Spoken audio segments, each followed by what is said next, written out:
Chapter 737. The road was still under repair. After rushing for half a day, Li Linfu finally arrived outside the yamen of Baoxin County. He saw the newly built houses built by the relocated people. They were very good. He also asked the other people here. They said that after the road was repaired, all the houses in the county would be rebuilt after the autumn harvest this year. They had to be built the same and look neat. When Li Linfu arrived at the entrance of the yamen, he deliberately looked at the notice of income and expenditure. The more he looked at it, the more shocked he was. As a registrar, he knew that the things on the notice of Baoxin County should be true.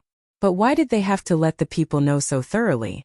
It was like wearing only a thin layer of gauze that was not supposed to be seen by others. It was too transparent. If the officials in the county told the people about their plans in the future, then there would be no secrets at all. Li Linfu stood there and looked. No one paid much attention to him. There were many officials here to visit and learn. Who would care about him? After thinking about it, Li Linfu did not directly enter the yamen.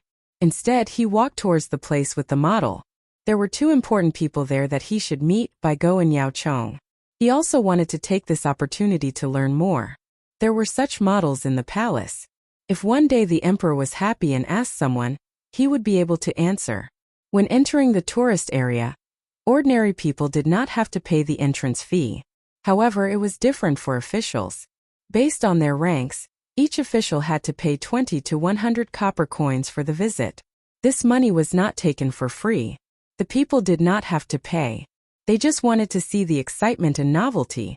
However, when it was the turn of the officials, there were people here who specifically talked about the officials. For example, the population of a certain place, the degree of governance, and so on. The data given was very accurate. At the same time, the officials who paid 100 copper coins showed that their positions were important. There were also other things for them to see, such as the future development of various places and how to deal with disasters. 100 copper coins was really not expensive to learn such things. Li Linfu also paid 100 copper coins and let the tour guide him in. Along the way, he carefully listened to other people's explanations and tried his best to remember, afraid that he would forget. Just as his head was about to explode from memorizing, the tour guide suddenly said to him, "Lord Li, in fact, what I just said has already been printed into a booklet. If you want, you can buy it for 10 copper coins. There are a total of 6 sets, divided into 6 parts, and each set costs 10 copper coins. When the time comes, Lord Li can go back and read it easily." As soon as Li Linfu heard that there were 6 divisions, he understood that it should be one of the 6 divisions. As for why there were no 3 divisions, it was because his level was not high enough, so there was no need for him to understand. She glared at the tour guide in dissatisfaction and complained in her heart that the tour guide didn't tell her earlier. Her eyes hurt from remembering it. She said, "Give me one of each." "Is it thick?" "What's thick?" The tour guide asked in confusion. "Is the paper thick?" "It's not thick. It's all thin paper. If it was thick, it would be too heavy." Am I asking too much or not? Li Linfu felt that this tour guide was a little stupid. Oh, that's what Mr. Li is asking.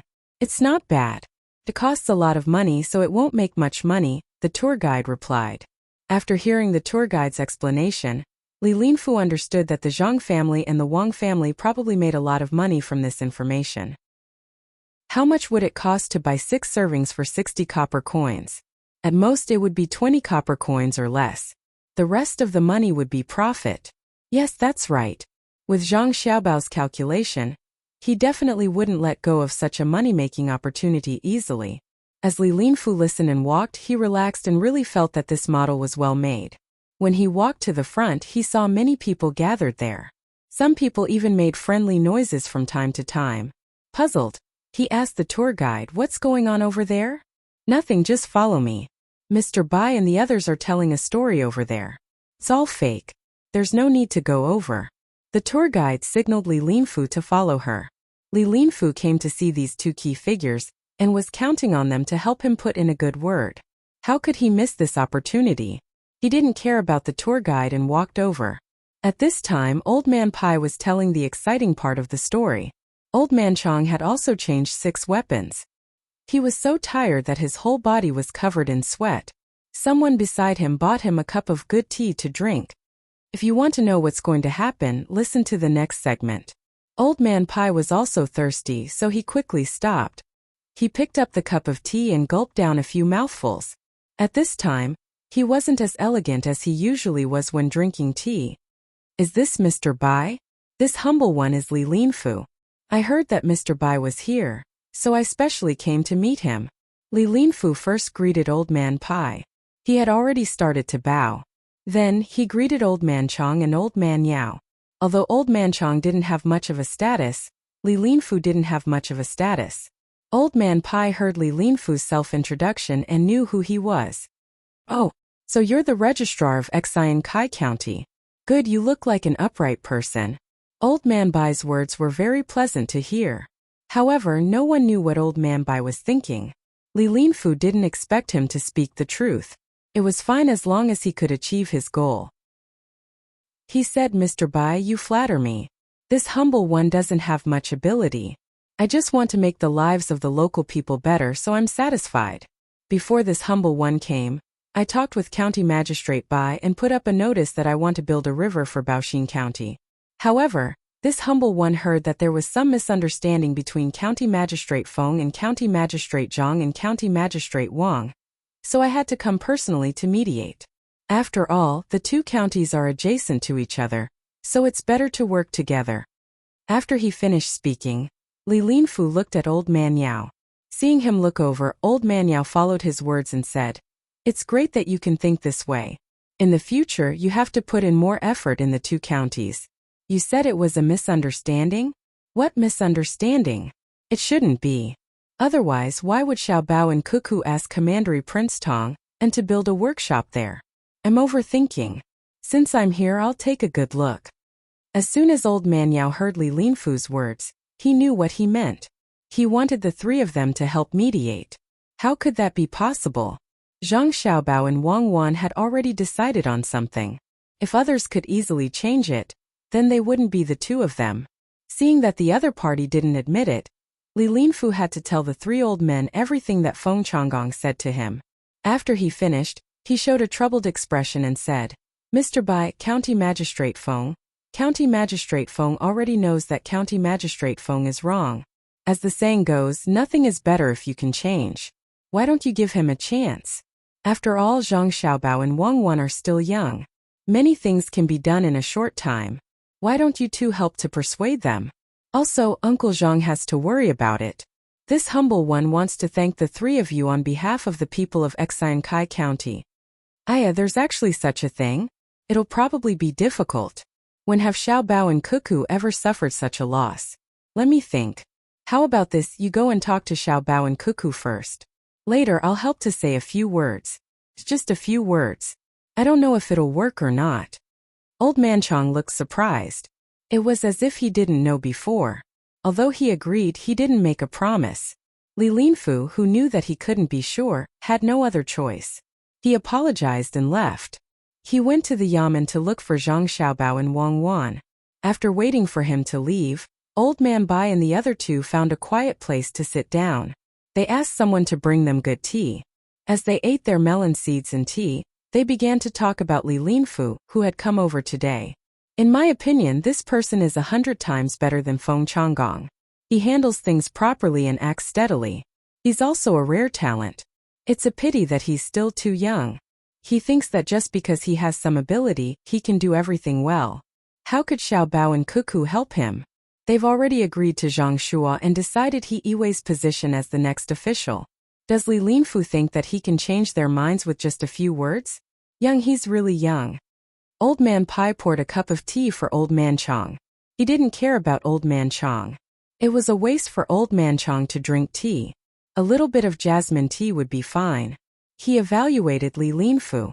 Old Man Yao also felt that this matter couldn't be done. He said, the most important thing is that Xiao Bao and Cuckoo want to teach Feng Changgong a lesson. After all, they're still young. It's easy for people to look down on them. If they don't teach Feng Changgong a lesson this time, there will be other officials who will dare to go against them in the future. In the past, Zhang family and Wang family were powerful, but that was their business. Now that Xiao Bao and Cuckoo are officials, of course they have to have their own prestige. Fengchonggong is the chicken that was killed to show the monkeys. It's a pity that he doesn't know it yet and bumped into the knife's edge. As for Li Linfu, I think he's a traitor and loyal person. If he's used well, he'll be very handy. If he's not used well, then he'll be a disaster. Sigh. At this time Li Linfu, who didn't know that he was called a traitor and loyal person, came to the yamen. He said something to the yamen runner at the door and gave him his name token. Then he went inside and waited. There was a room specially provided for visitors. There were tea and pastries in it. It was mainly for the people. The people couldn't just go to the drum when they had something to do.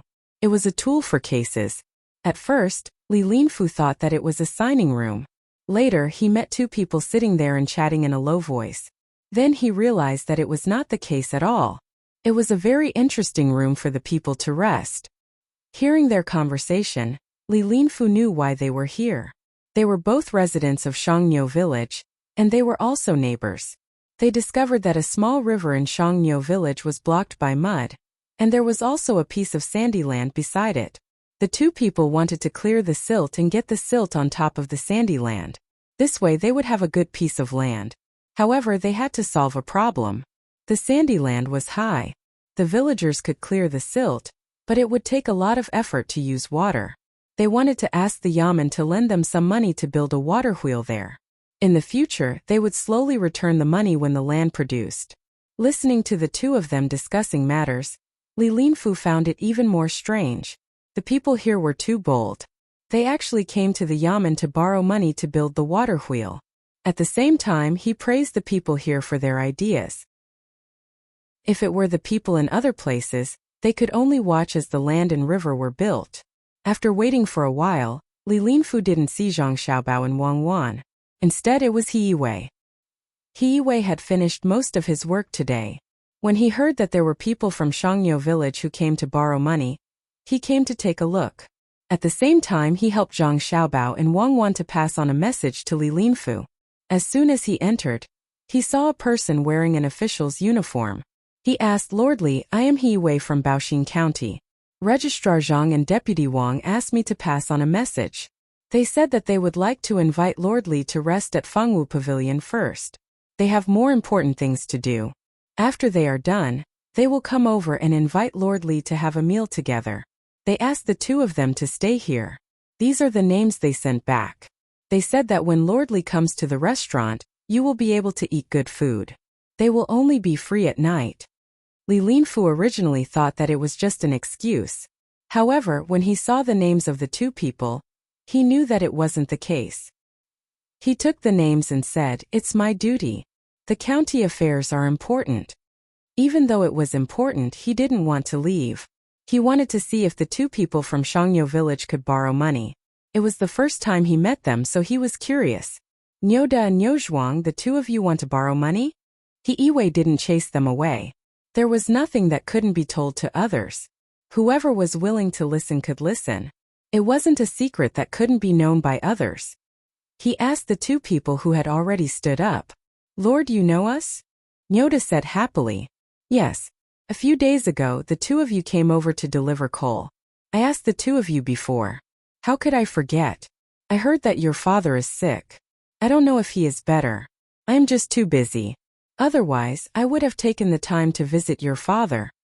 Yiwei said politely. He didn't have any other skills, but he remembered people very well.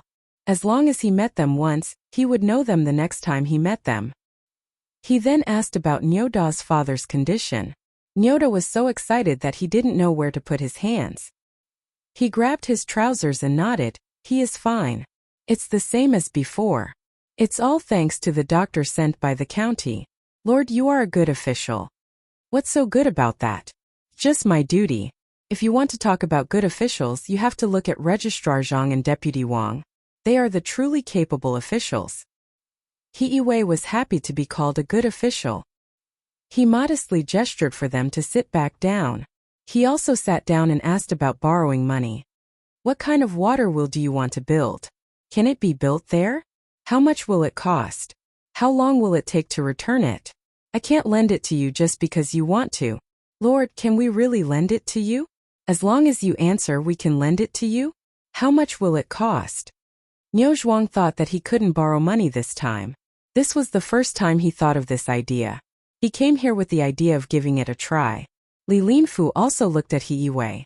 He wanted to know from He Yiwei whether he could borrow money or not. If he borrowed money, he would be breaking the law. The government was the government. How could they lend money to the people casually? He Yiwei still had a calm expression. He said to the two of them, "You can borrow money, but you can't borrow from the government. The government's money belongs to all the people in the county, but it doesn't belong to any one of them. What if you can't return the money when they lend it to you? Even if you use the land as collateral, you can't do it. When the time comes, you still have to sell the land. There is an additional process. This is not an administrative action, but an economic action." Do you understand? The two of them didn't know anything about administration and economics, but they understood that the government wouldn't give them money. They lowered their heads and didn't say anything. When He Yiwei saw the two of them like this, he continued, "The government won't give you money, but there are other people who are willing to. The government is willing to help you get a 3-year interest-free loan. You know about loans, right?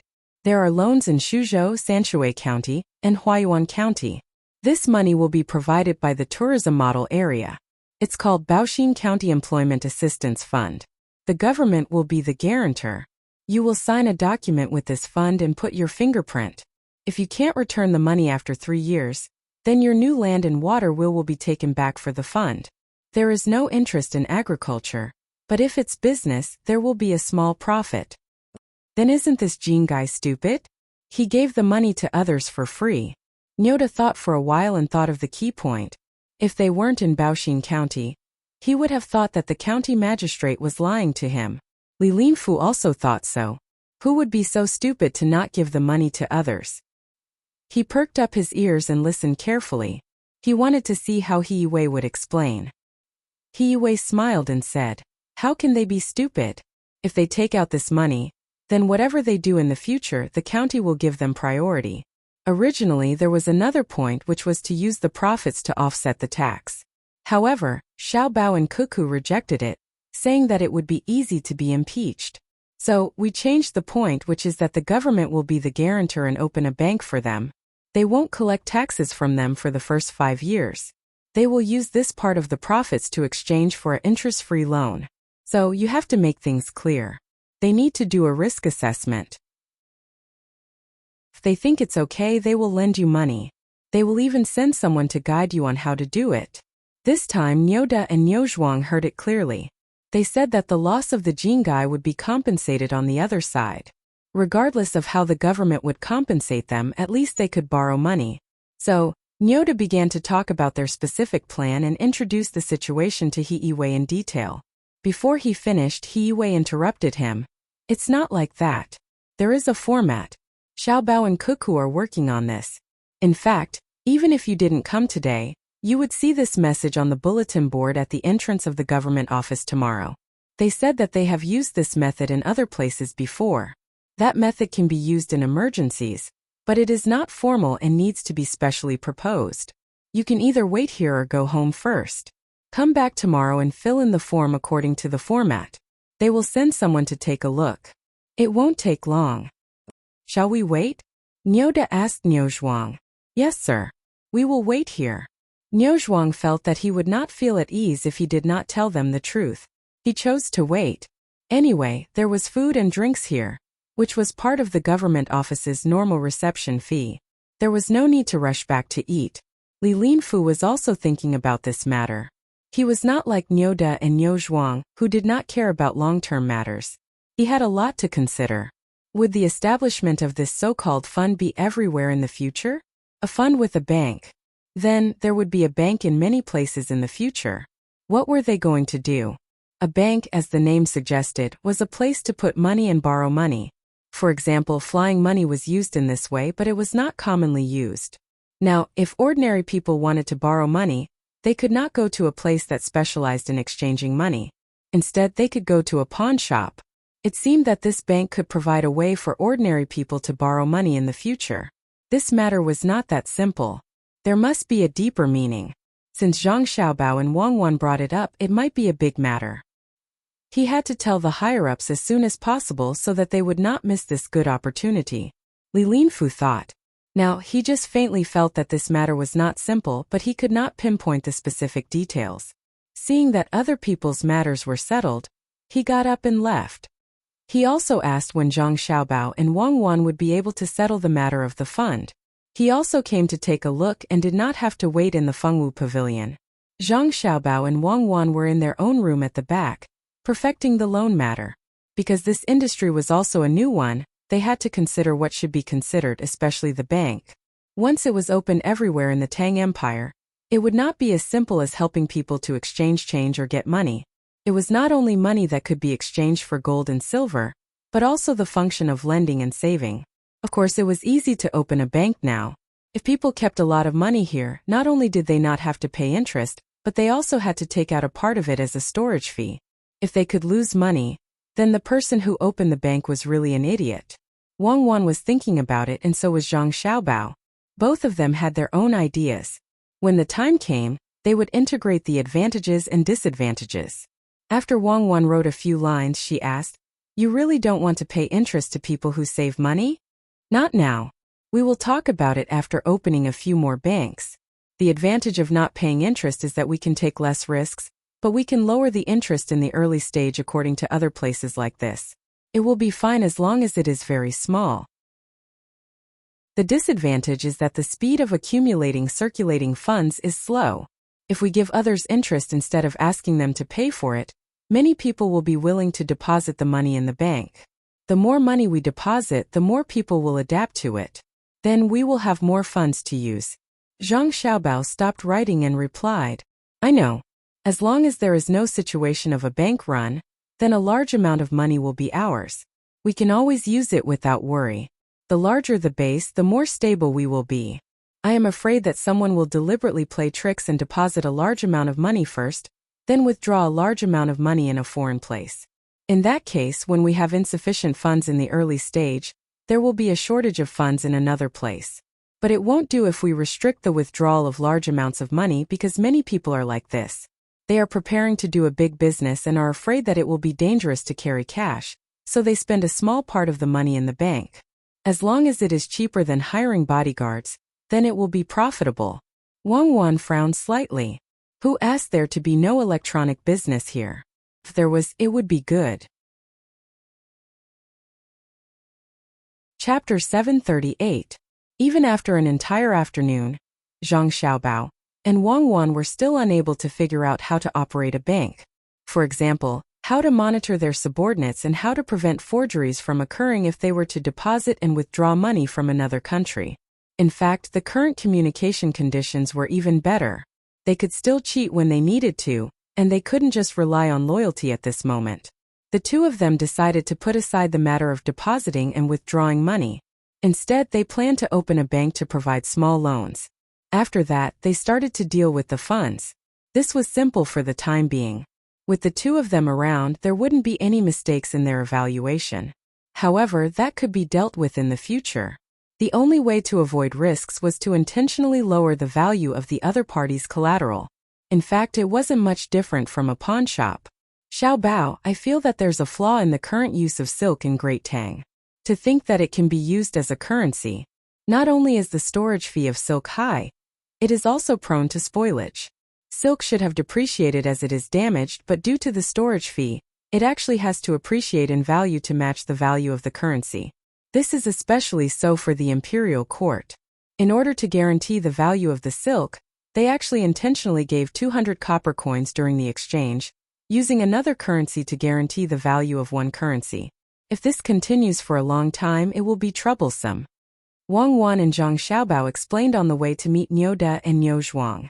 Zhang Xiaobao had long known about this matter, but he couldn't do anything about it. This was what the imperial court wanted to do. After hesitating for a moment, he said to Wang Wan, "There are two ways to solve this problem. First, we can report the flaws to Li Longji. He should know about it by now, but we still have to insist on it and scare him. After that, we'll think of a way to prevent counterfeiting. In fact, there are counterfeits in any era. We can't always rely on the anti-counterfeiting technology of the currency and the user's understanding of the currency to solve this problem. We should do it from a system perspective. Of course, it's best to use electronic currency.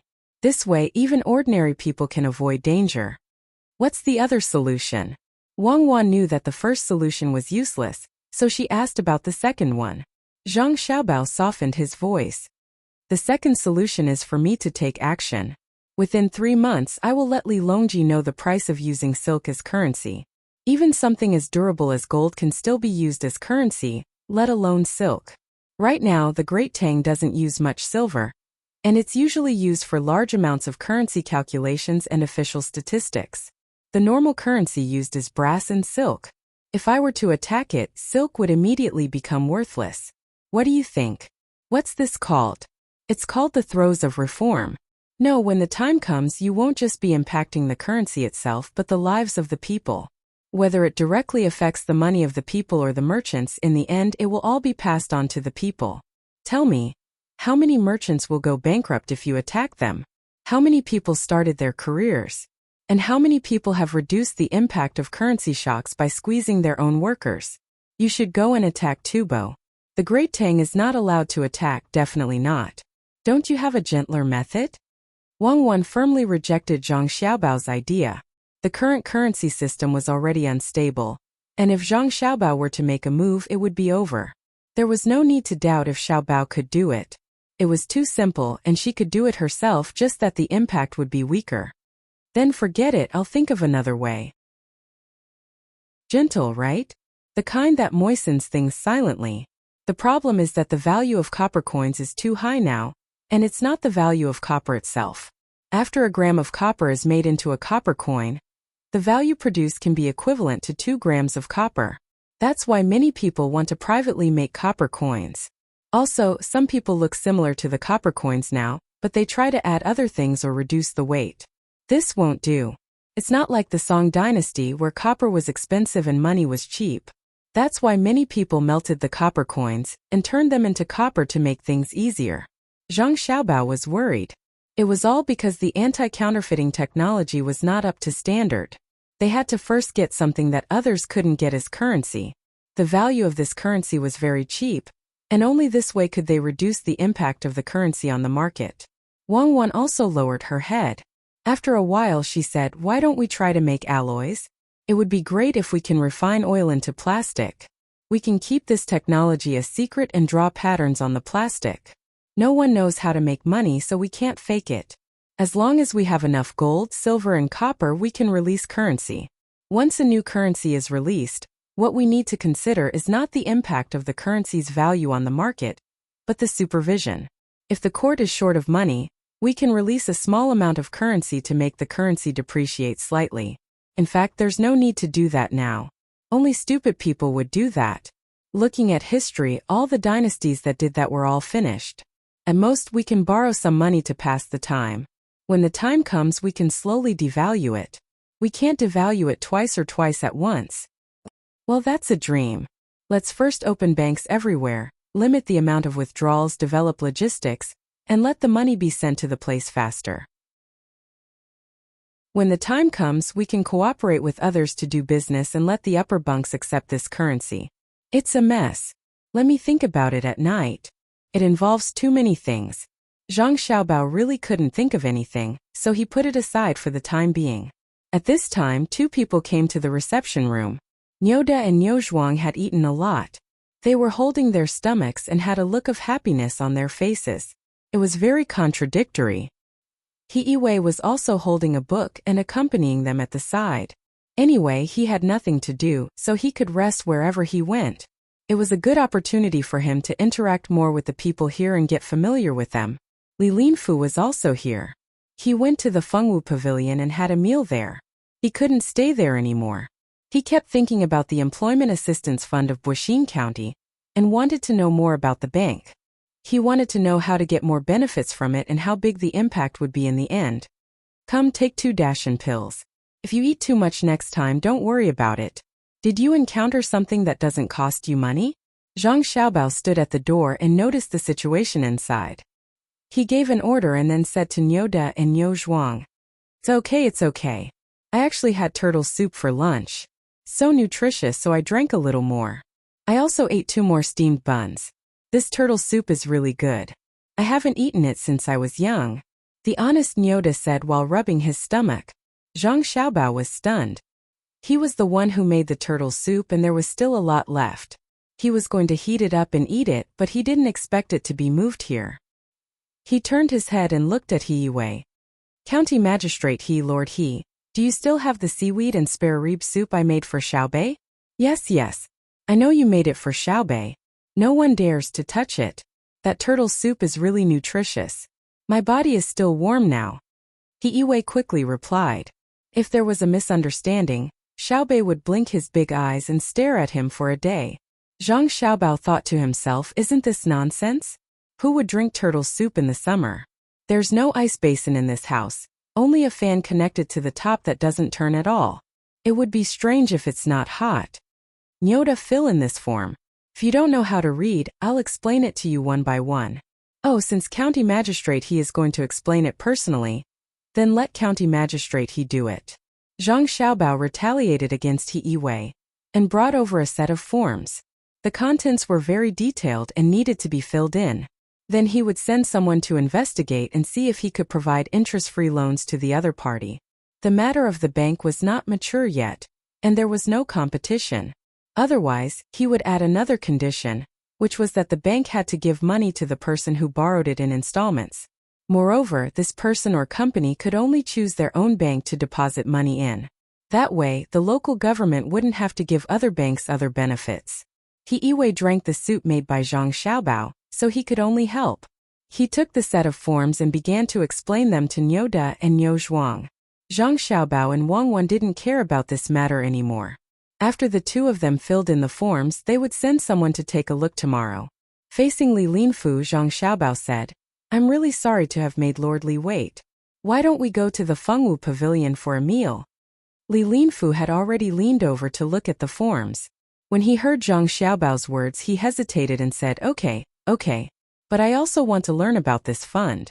I wonder if Registrar Zhang can give me a set of forms as well? I'll think about it carefully. Maybe it can be used in Xian Kai County. Li Linfu didn't introduce his official position. He believed that with Zhang Xiaobao and Wang Wan's ability, they would have already investigated his 8 generations of ancestors. As a neighboring county of Baoxin County, every move in Xian Kai County couldn't escape Zhang Xiaobao and Wang Wan's eyes. Zhang Xiaobao thought about it and felt that this kind of thing couldn't be kept secret, so he nodded and said, Okay, I'll go get a set. If there's anything that Lord Li doesn't know, you can ask during the meal. Wang Wan, who had looked at Li Linfu, felt that this legendary powerful person was just a so-so. She didn't see anything special about him. Moreover, everyone said that he was good-looking, but she didn't know who had such a bad view of beauty. He was just an ordinary person. He was just a bit more handsome, had a good temperament, spoke more elegantly, looked more pleasing to the eye, and acted more appropriately. Therefore, Wang Wan didn't talk to Li Linfu at all. She just stood beside Zhang Xiaobao. The 3 of them went out. Li Linfu ordered the people who came with him to find a place to rest. Then, he went to the Fengwu Pavilion again with Zhang Xiaobao and Wang Wan. The 3 of them found a round table. There weren't so many horizontal and vertical bars to distinguish their identities. They casually ordered 2 dishes and asked someone to warm a pot of wine. The 3 of them began to eat. Li Linfu had just finished eating not too long ago, so he couldn't eat anything else. He just drank wine and ate some cold dishes. He didn't immediately mention Feng Changgong from Xian Kai County to Zhang Xiaobao and Wang Wan. Instead, he watched the 2 of them eat and pondered the meaning of the table. Zhang Xiaobao and Wang Wan were starving. Thinking about things took a lot of brainpower, so they didn't stand on ceremony with Li Linfu at all. They ate without holding back, smacking their lips as they talked. One moment they would talk about this dish and the next moment they would talk about that dish. The things on the table were written very clearly. As long as one was literate and had some foundation, they could easily understand it. Therefore, Li Linfu didn't need to ask Zhang Xiaobao to understand it. There were a total of 6 pages of content. After flipping through 3 pages, Li Linfu wanted to find a topic to talk to Zhang Xiaobao. However, seeing the 2 of them eating like this, he could only hold back. He was more interested in the dish that the 2 of them were talking about. This couldn't be blamed on Li Linfu because he didn't know how to cook. Occasionally, he would cook a little. It was okay for him to eat it himself. He felt that the taste was good, but when he asked others to eat it, no one said that it was good. The best comment he got was, "Okay, it's edible." At this time, when he heard the professional words of Zhang Xiaobao and Wang Wan, he was very envious. He felt that it was a pity that the two of them were officials. They should be cooks. That way many people could eat their fill. It was a pity that he didn't get to drink the turtle soup that Zhang Xiaobao personally made in the Fengwu Pavilion today. As for the taste, he could tell by looking at the appearance of Niu De, Niu Zhuang and He Yiwei after eating. After eating until he was 60% full, Zhang Xiaobao stopped eating. He still wanted to drink some wine with them. After eating some cold dishes, he would be completely full. He let Wang Wan eat there by herself.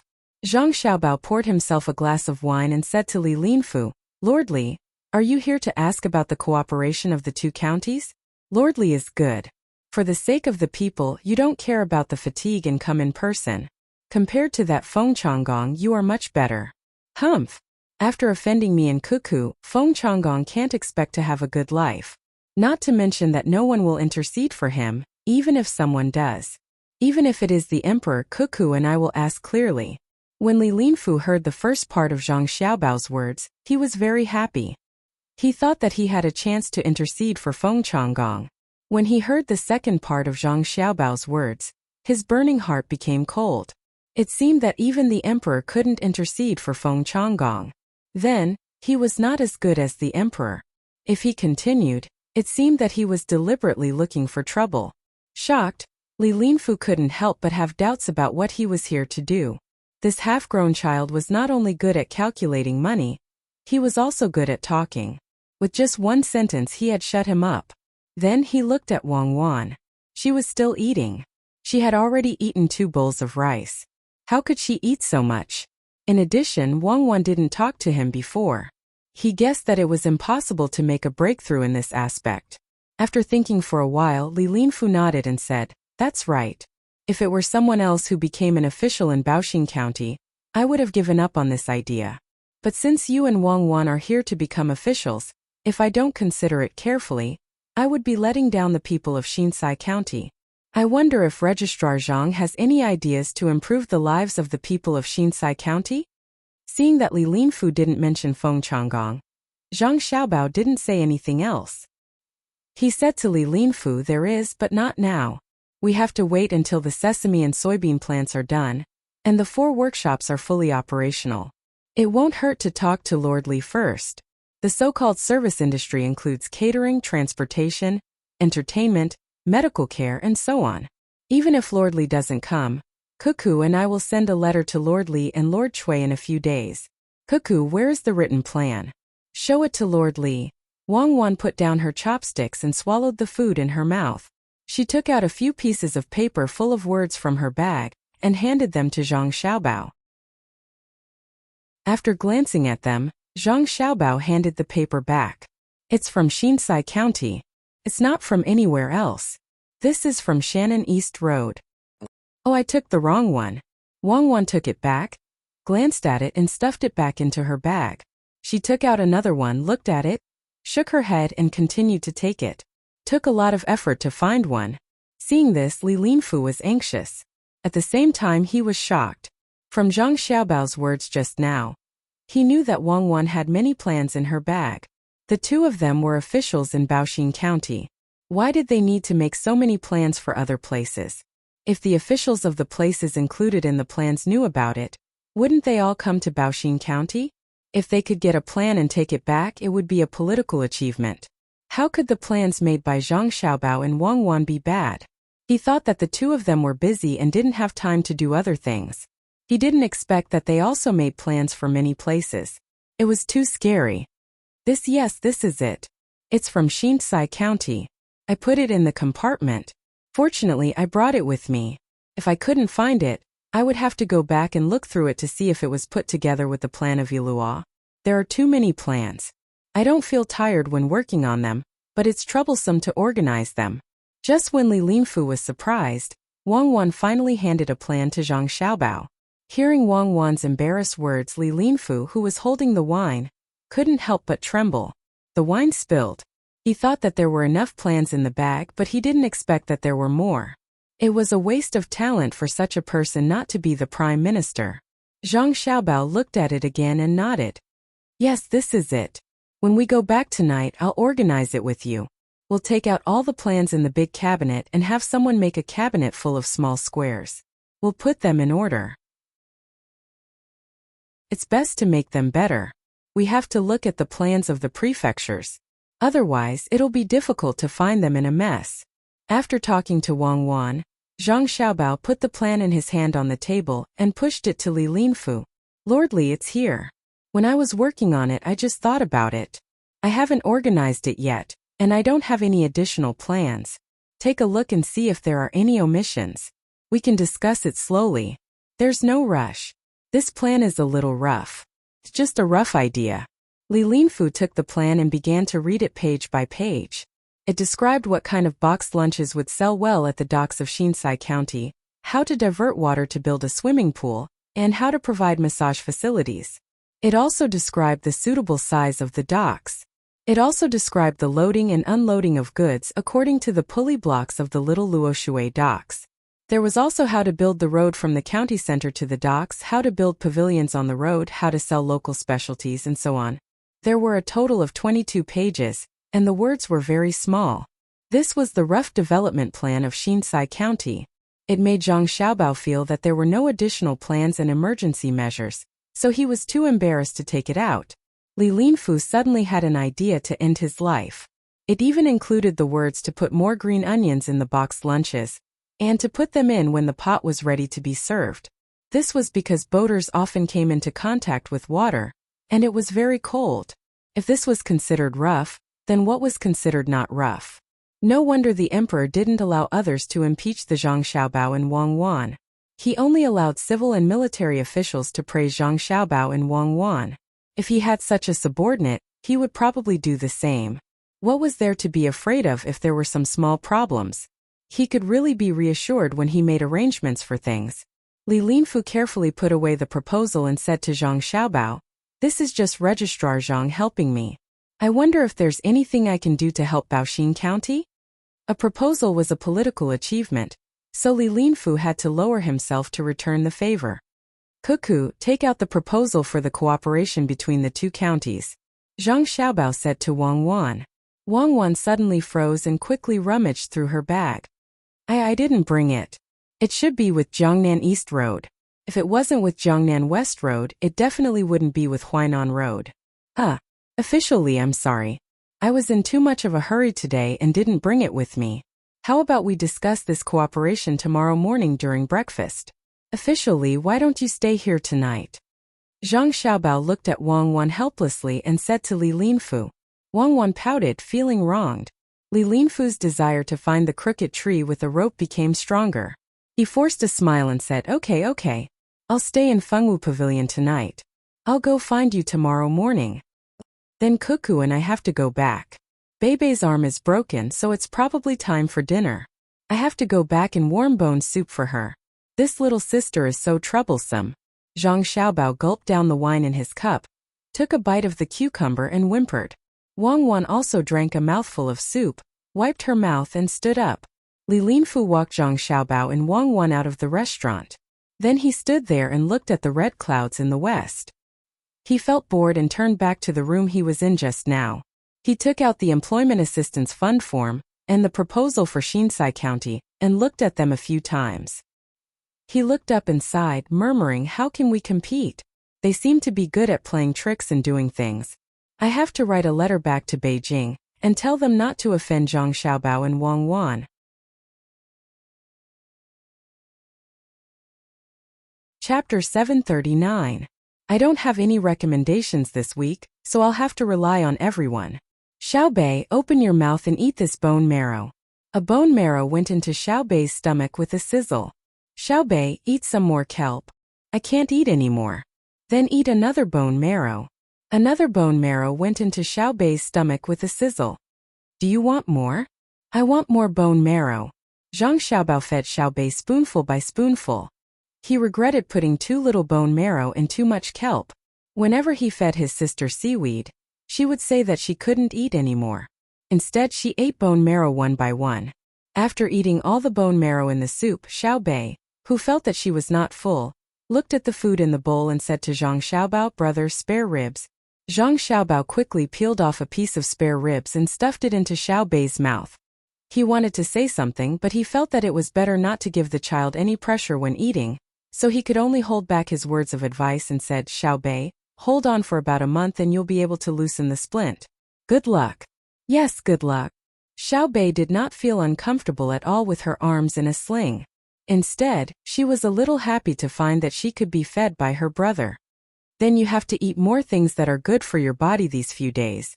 I'll look for a dying cow for you tomorrow. I'll steam bone marrow for you the next day. It'll be spicy." "Okay, I don't want it to die of illness. Do you still want to eat kelp?" When Xiao Bei heard that she could eat cow bone marrow, her eyes lit up. She looked at the kelp that she had refused to eat just now and felt that she should compromise. "It's fine if you don't want to eat it. It's already in the soup. Drink more soup. Then drink more soup. The kelp is slippery and not delicious." Xiao Bei opened her mouth and began to let her brother feed her soup. Wang Wan watched from the side and moved her lips. "You're also exchanging benefits with your sister." Xiao Bei didn't like to drink soup in the past. "This is called knowledge, understand? If you can't do it from the front, you can do it from the side." Zhang Xiaobao replied and continued to feed his sister. "Take it all back. We don't lack food. Everyone take it back and keep it for yourselves." When Xiao Bei drank a lot of soup and was about to continue drinking, a loud shout from outside the courtyard. "Brother, something happened." Xiao Bei held a spoon in his left hand and rummaged through the bowl to see if there was any bone marrow left behind. When he heard the commotion, he reminded Zhang Xiaobao. There was no need for Zhang Xiaobao to ask. The guard outside the courtyard came in to report. "Young master, young lady, I don't know who spread the news of young lady Xiao Bei's injury, but everyone who heard the news brought their belongings and ran here to give young lady Xiao Bei to nourish her body. We couldn't stop them." Zhang Xiaobao was stunned for a moment. He put the bowl of ribs on the small charcoal stove next to him and pulled Xiao Bei out. "Xiao Bei, go out and take a look. When we come back, we can drink again." "Sure." Xiao Bei held his brother's hand and walked out with one arm in a sling. Wang Wan also brought the other little guys along. When they arrived at the entrance of the courtyard, Xiao Bei opened his mouth wide in shock and blinked his eyes. "Wow, they're all here to see me?" Zhang Xiaobao lived behind the yamen. This courtyard was also close to the back door. The road in front was wider, allowing 4 carriages to travel together. The road behind could only allow 2 carriages to travel together. At this time, not to mention carriages, even people couldn't squeeze in on this road. The commoners were all carrying things, and one couldn't see the end of the road. Some were carrying baskets of eggs, some were carrying a piece of meat, some were carrying half a fan of pork ribs, some were holding chicken legs, some were carrying live fish and prawns in wooden basins filled with water, and some were even holding a sheep's head. Among the sounds of cicadas, there were many children carrying cicadas in their pockets. There was a wide variety of things. Anything that the commoners could think of to nourish their bodies was brought over. Seeing this scene, Xiao Bei lowered his head and looked at his arm. He then glanced at the endless crowd and whispered to his brother, "Should I not have gotten injured?" "Yes, I think so too. Be more careful in the future." Zhang Xiaobao, who hadn't mentioned this during the meal, happened to mention it to Xiao Bei. At the front of the crowd were the children with physical advantages. When they saw Xiao Bei come out with his arm still in a sling, they thought it was very serious and immediately rushed over. A child who was about 10 years old but much shorter than Zhang Xiaobao and Wang Wan ran to Xiao Bei. His eyes turned red and his nose was sour. He wanted to cry. He blinked his eyes hard and asked Xiao Bei in a small voice, "Does it hurt?" "It doesn't hurt. It hurt when I fell." "Brother, it doesn't hurt anymore when you blow on it." Xiao Bei shook his head in response. "Me and Shah caught a lot of cicadas for you. Now you can only eat a small piece of meat under your arm. You can't eat anywhere else. Shah, quickly take them out," the child said to Xiao Bei and then turned his head and shouted. The group of children all came forward and took out the cicadas from their pockets. Some people even took out straw baskets and asked them to put the cicadas in the baskets. They took turns to put the cicadas in the baskets. Although each child didn't catch a lot of cicadas, some only had a dozen, and some had dozens. There were too many of them. The baskets were half the height of a person, and the circumference of an arm's length were filled with cicadas just like that. Xiaobei, who usually knew how to socialize, couldn't handle it at this time. He looked at the big cicadas that looked a little scary and asked nervously, "Why are you giving me these things?" "Eat them to nourish your body. You are injured. Last time in the model tourism area, you even treated us to candy. Ersha and I knew you were injured, so we didn't know how to do anything else. So we caught these cicadas for you to eat." The child pointed at the basket with his finger and looked at Xiaobei expectantly, asking Xiaobei to accept it. The other people began to come forward, wanting to give the things they brought to Zhang Xiaobao. Wang Wan squatted down and asked Xiaobei, "Everyone brought you the good things that they usually don't want to eat. Can you accept them?" Uncles, aunts, listen to me. My family doesn't lack them. Yes, we don't lack them. We can't finish them. Yes, we can't finish them. Take them back. Thank you, uncles, aunts, grandparents. I really can't accept them. Facing such a big scene, Xiaobei took 2 deep breaths and finally spoke nervously. The commoners were used to seeing Xiaobei and the other little fellows walking around sensibly. Now that they saw Xiaobei's cute and obedient appearance, and then looked at his injured arm, they all felt their hearts ache.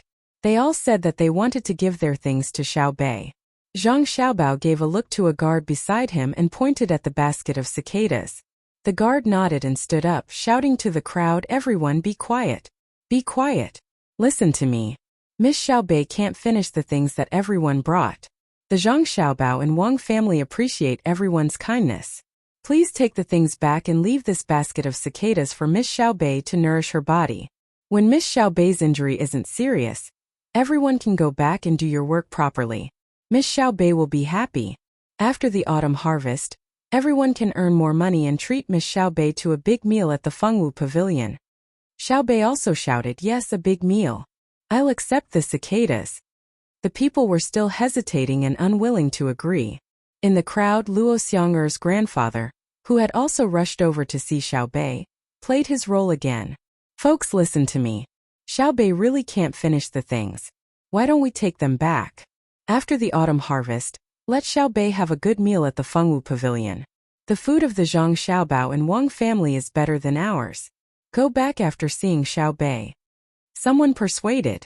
When the people saw that the Zhang Xiaobao and Wang family were not going to accept the things no matter what, they could only regretfully give up the idea of giving the things.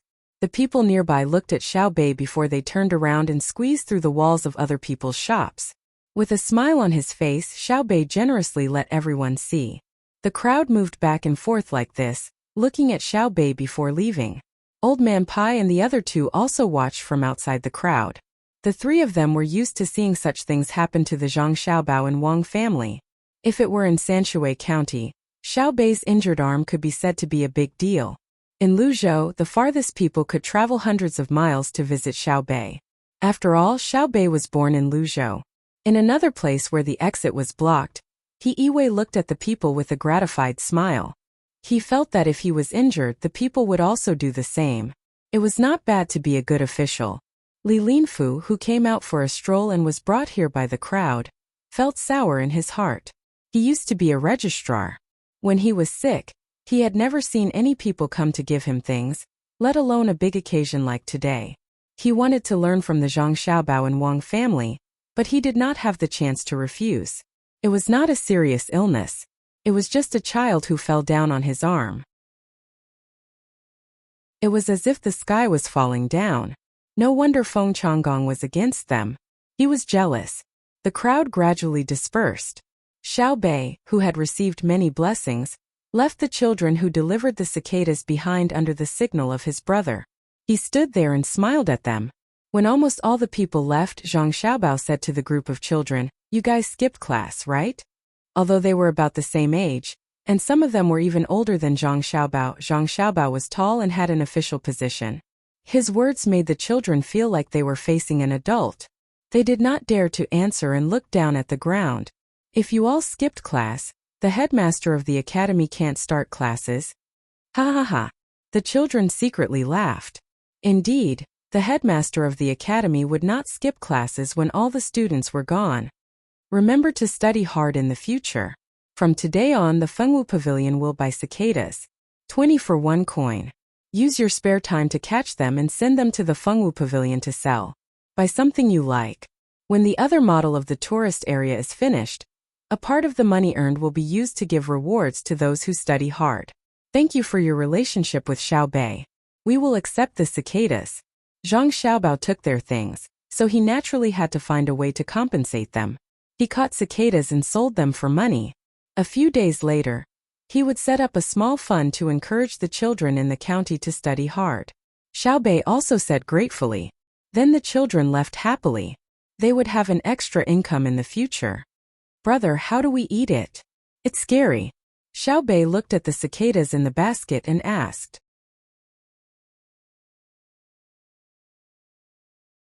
Chapter 740. The water in the pond was like jade steaming in the sun. Everyone was panicking.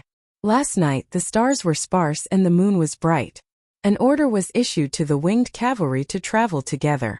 For the sake of his brothers and sisters, Zhang Xiaobao temporarily put aside other things and ordered people to carry a basket of cicadas back to make snacks. He cut out the meat, soaked it in hot water, and then steamed it in a pot. After steaming for a while, he changed the pot. There were different things in the water in each pot. After steaming, he didn't put them in the sun or roasted them. He put them in a cool place and blew them with a fan. When they were half dry, he stir-fried them. After working until midnight, he finally finished making snacks for the cicadas. He asked people to send them to Xiaobei and the others so that they could eat them early the next morning. You're really my sister. I counted. You put in a total of 42 kinds of seasonings including walnuts, fruit pulp, abalone, raisins, and so on. After taking them out of the pot, you picked out everything else and only left the cicadas. Are you tired? Wang Wan was reading a book while Zhang Xiaobao was making snacks. When she saw Zhang Xiaobao wiping his sweat, she said, "It's okay. It's late. Let's sleep." Zhang Xiaobao was indeed exhausted. That was 5 kilograms of meat. He didn't want to use a big pot to cook it, so he only used a small spoon and a small pot. He steamed it back and forth many times because the temperature of the small pot was easy to control. Wang Wan closed the book. You're done. It's time to talk about business. What about Li Linfu? Should we let him stay for another day? Yes. If we don't, it will be inconvenient for Zhang Shua to make a move. Li Linfu is not an ordinary person. Cui Ri knows that he can't beat him. If we delay him for another day, it will probably be done over there. As Zhang Xiaobao spoke, he passed a plate of cicadas to Wang Wan. Wang Wan took one and threw it into her mouth. She tasted it carefully and said, "It's really good.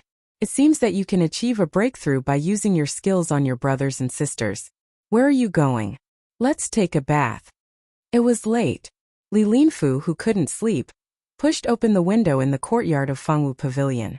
He looked at the moon that was almost full outside and was still thinking about what he saw during the day. It would be a lie to say that he wasn't touched. What was the purpose of being an official? Some wanted to use their abilities so that they wouldn't be buried, some wanted to make money, and even more wanted to be recognized by the people and the imperial court. Local officials were recognized by the people, and that was also recognized by the imperial court. In the past, he had always heard that when Zhang Zhong left his post, the common people would empty the streets and send him off in tears. He had never seen such a scene before. Today he finally saw it with his own eyes. It was enough to be an official. I wonder how Feng Changgong is doing in Xian Kai County. I hope they are smart enough to not go against Cui Riji. Li Linfu thought as he reached for the teapot beside him. He poured himself a cup of water and drank it. He frowned, thinking that it was not as good as the tea served at the local yamen. He forced himself to swallow it, then turned around and held the proposal Zhang Xiaobao had given him in his hand. He read it under the flickering light. When the clock struck again, it was already 1 in the morning. He pushed open the door and ordered men return to Xian Kai County tonight. Stop anyone who tries to approach Feng Changgong's room. Someone in the opposite room responded. By the time Li Linfu turned around and closed the door, someone had already left. Feng Changgong, oh Feng Changgong, you've gotten me into trouble. I really want you to see this incomplete proposal so that you know who you've offended. Li Linfu flipped to the last page of the proposal and memorized it. He lay on the couch and looked at the moon as he muttered to himself. The person who had just left the room came to the stable and found his horse. He flipped onto the horse and held the reins in his hand. He clamped his legs together and leaped out.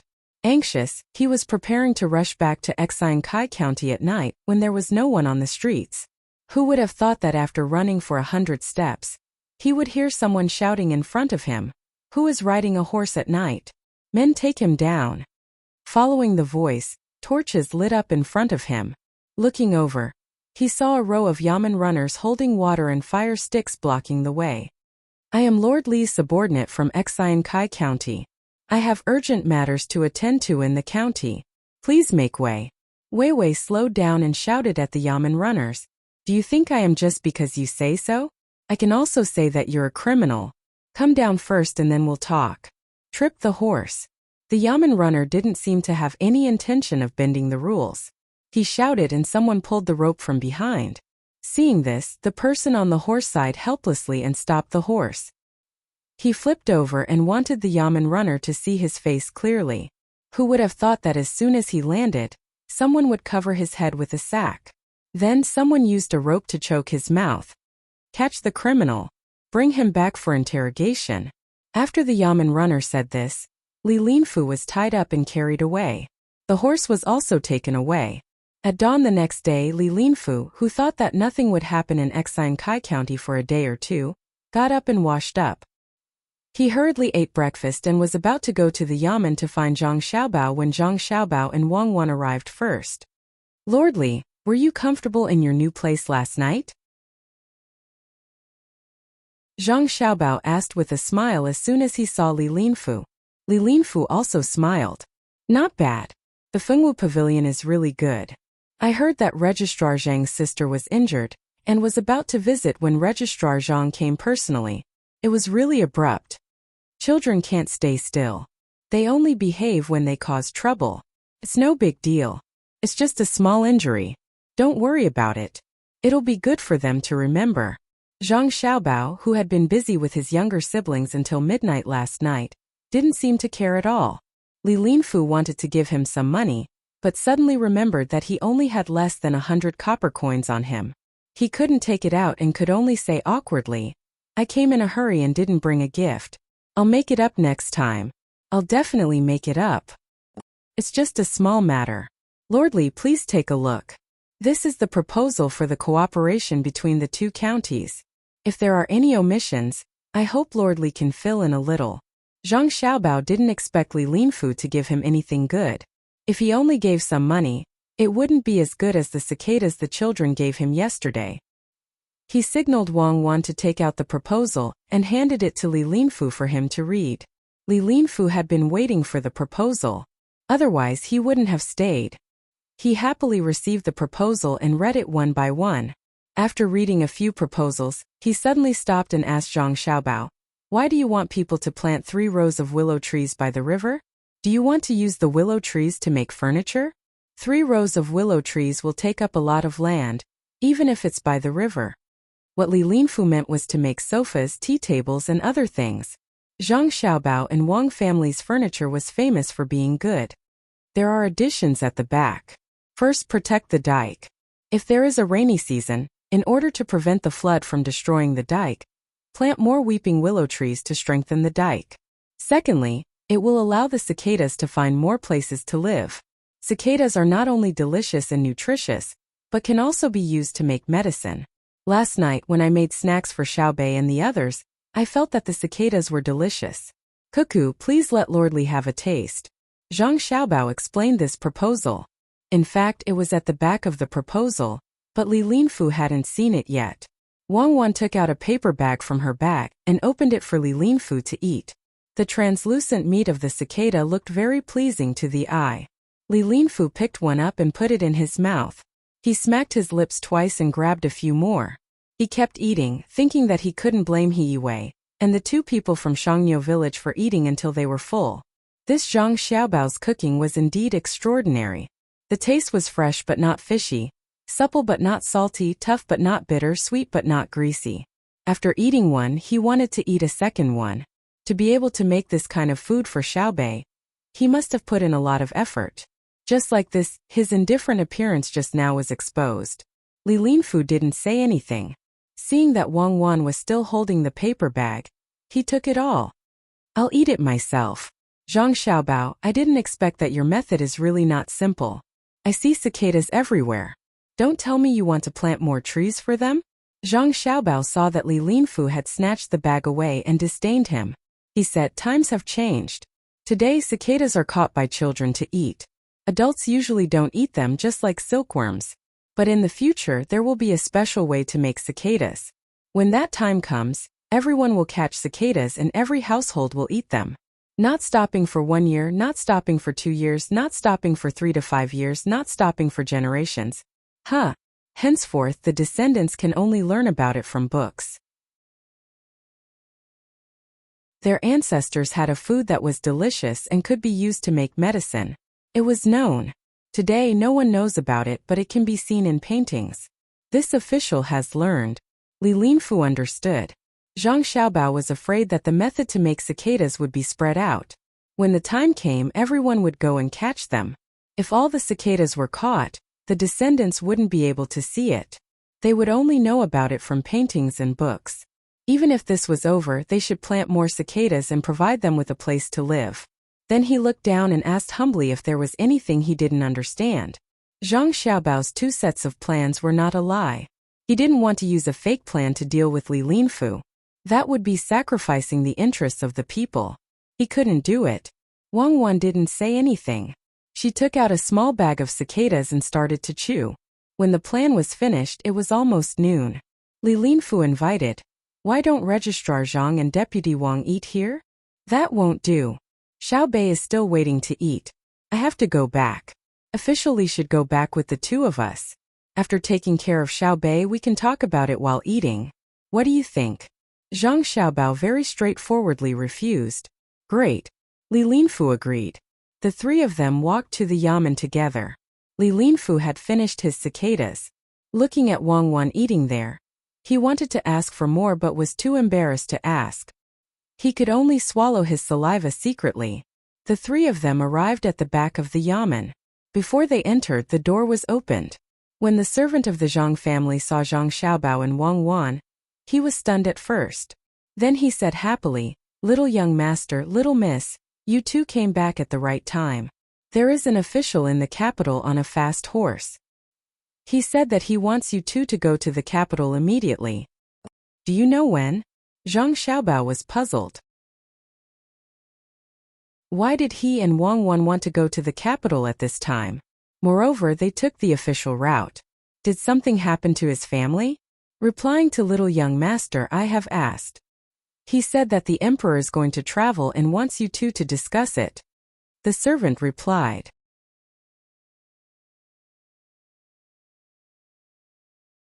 Chapter 741. Thank you all for voting. Thank you so much. The title of the previous chapter was wrong. It was chapter 345. Li Longji wanted to go out and play, so he didn't forget to call Zhang Xiaobao and Wang Wan along. According to Wang Wan, Li Longji didn't really want them to pay for the trip. He just wanted them to follow him and see if they could come up with ideas when they arrived at Jinyang. Because of the sudden event, Zhang Xiaobao and Wang Wan didn't have much time to plan. Li Longji, who was supposed to leave in the 1st month of this year, decided to leave in the 8th month, when the weather was the hottest. It was already the end of the 6th month, so it was impossible to take a leisurely stroll to the destination. Zhang Xiaobao, who wanted to tell Li Linfu more details, had no choice but to quickly finish his meal. He excused himself from Li Linfu and sent him out. Li Linfu was envious. Zhang Xiaobao and Wang Wan were already so far away, but the emperor still remembered them and sent someone to deliver the decree. People like this who had a place in the emperor's heart would have limitless prospects in the future. After taking the proposal, Li Linfu was about to leave Baoxin County. Just as he was about to leave, the person he sent out last night was sent back by the county's bailiffs. The bailiff explained, last night, someone rode a horse in the middle of the night. We suspected that he was a criminal. After we caught him, the criminal arrogantly said that he was Lord Li's man. We thought that Lord Li wouldn't have such an arrogant servant, so we didn't believe him and planned to lock him up first. We were afraid that we would disturb Lord Li's rest in the middle of the night, so we didn't come to ask. Today we carefully asked him again and felt that he wasn't lying. There were many things that matched up, so we sent him here for Lord Li to see. If we caught the wrong person, please forgive us. Li Linfu's heart skipped a beat when he saw that the servant, who should have returned to Xinsai County last night, was still in Baoxin County. He looked at the servant, who didn't suffer much but had a helpless expression. He sighed and said to the bailiff, "That's right. That's right, it's my subordinate. I didn't expect him to ride a horse in the middle of the night and be so arrogant. You caught him well. Let him remember this and quickly return to the team." The latter part of the sentence was directed at one of his subordinates. This person originally wanted to argue a little, but when he saw his master give him a meaningful look, he could only lower his head and enter the group. The yamen runners also went about their own business. Seeing the bailiff's leave, the person who was caught said to Li Linfu, "Sir, they are talking nonsense. Last night I know. They didn't ask you carefully at all. They just wanted to catch you. It's not your fault. Feng Changgong is finished. I don't know if I can see him when I go back today." Li Linfu didn't need his subordinates to finish speaking to know what was going on. Zhang Xiaobao and Wang Wan deliberately delayed him so that they could free up their hands to deal with Feng Changgong, who had begun to act foolishly. They could only depend on their luck. After giving the order, the team sped up, wanting to return as soon as possible to check on the situation. Feng Changgong, who was being targeted by Li Linfu, had already been arrested. His eyes were blindfolded and his mouth was gagged. He was put into a carriage and was driven to the capital. The county magistrate was also arrested at the same time. The registrar took out a token at the crucial moment and escaped the calamity. Woo! Woo woo! Feng Changgong, who was tied up, was lying in the carriage. When he saw that there was no one guarding the carriage, he twisted his body with all his strength and moved to the side of the county magistrate. He was making sounds from his mouth. The county magistrate was also thinking of ways to get rid of the rope. Together, the two of them finally bumped into each other. They rubbed against each other and broke the rope used to block the cloth around their mouths. After panting for a while, the two of them felt a little better. "Quick, think of a way to break the rope on our bodies. We will take the opportunity to escape. Once we are detained in the capital, we will be finished." Feng Changgong continued to twist his body and ordered the county magistrate. The county magistrate, who was supposed to cooperate with him, didn't move this time. He lay in the carriage weakly and advised Feng Changgong, "Sir, it's better to stay here. If we go back like this, we may not be killed. At most, we will be exiled. If we really break the rope and leave the carriage, we may be caught again, and they will say that we escaped because we were afraid of being punished." The county magistrate was very clear-headed at this moment. Unlike Feng Changgong, who still had a fluke mentality, since he was caught in the early morning, he understood that this time he didn't need to count on others to help them. Sir Li, who was supposed to be able to protect them, went to Baoxin County and didn't come back yet. He probably couldn't help much. If he wanted to blame someone, he should blame Feng Changgong. He should have gone to Baoxin County himself, but who knew that he still didn't give up and prepared to make the last fight. Otherwise, how could Sir Li go there personally to ask for mercy? The more he thought about it, the more the county magistrate hated Feng Changgong. If it wasn't for him, he wouldn't have become what he was today. After saying a sentence, he closed his eyes and felt the bumpy carriage, wanting to sleep. Feng Changgong still didn't want to give up, so he said to the county magistrate, "You have to think carefully. If you don't run this time, you won't have a chance to run in the future." Now, most of the people who are escorting us are the government runners in the county. Once they meet with the people sent from the capital, they will be more strict. "My Sir Feng, please don't hurt me anymore. I still have my family." Run. Where can I run? Even if the government runners in the county really listen to you, there are still people watching over us. At that time, the wanted poster will fall on my head. If I am caught again, it won't be as simple as being exiled. The county magistrate said to Feng Changgong with dissatisfaction. Right now, he really hoped that Feng Changgong wouldn't be able to breathe and suffocate to death so that he could vent his anger. Feng Changgong sighed and turned around. Looking at the roof of the carriage, he said, "When we get to the capital, you can't betray me. Now, let's compare our testimonies and say that we were also tricked by the dream-chasing Taoist." Of course, that's right.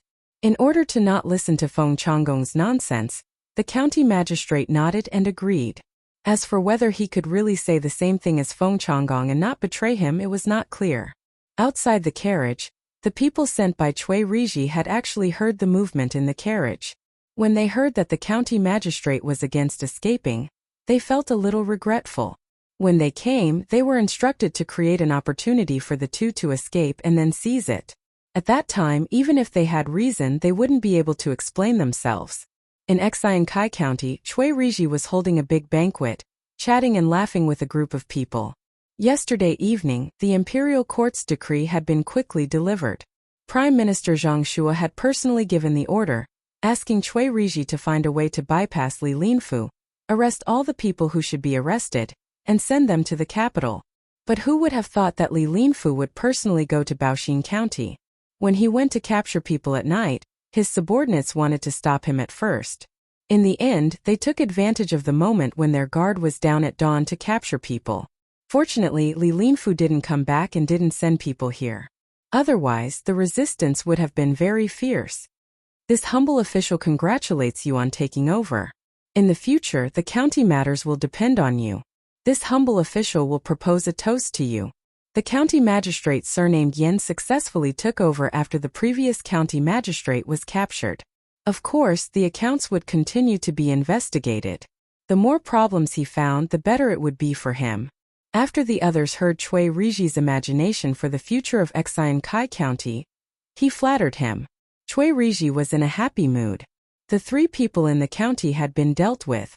Although the original registrar couldn't be captured, he consciously handed over the power in his hands.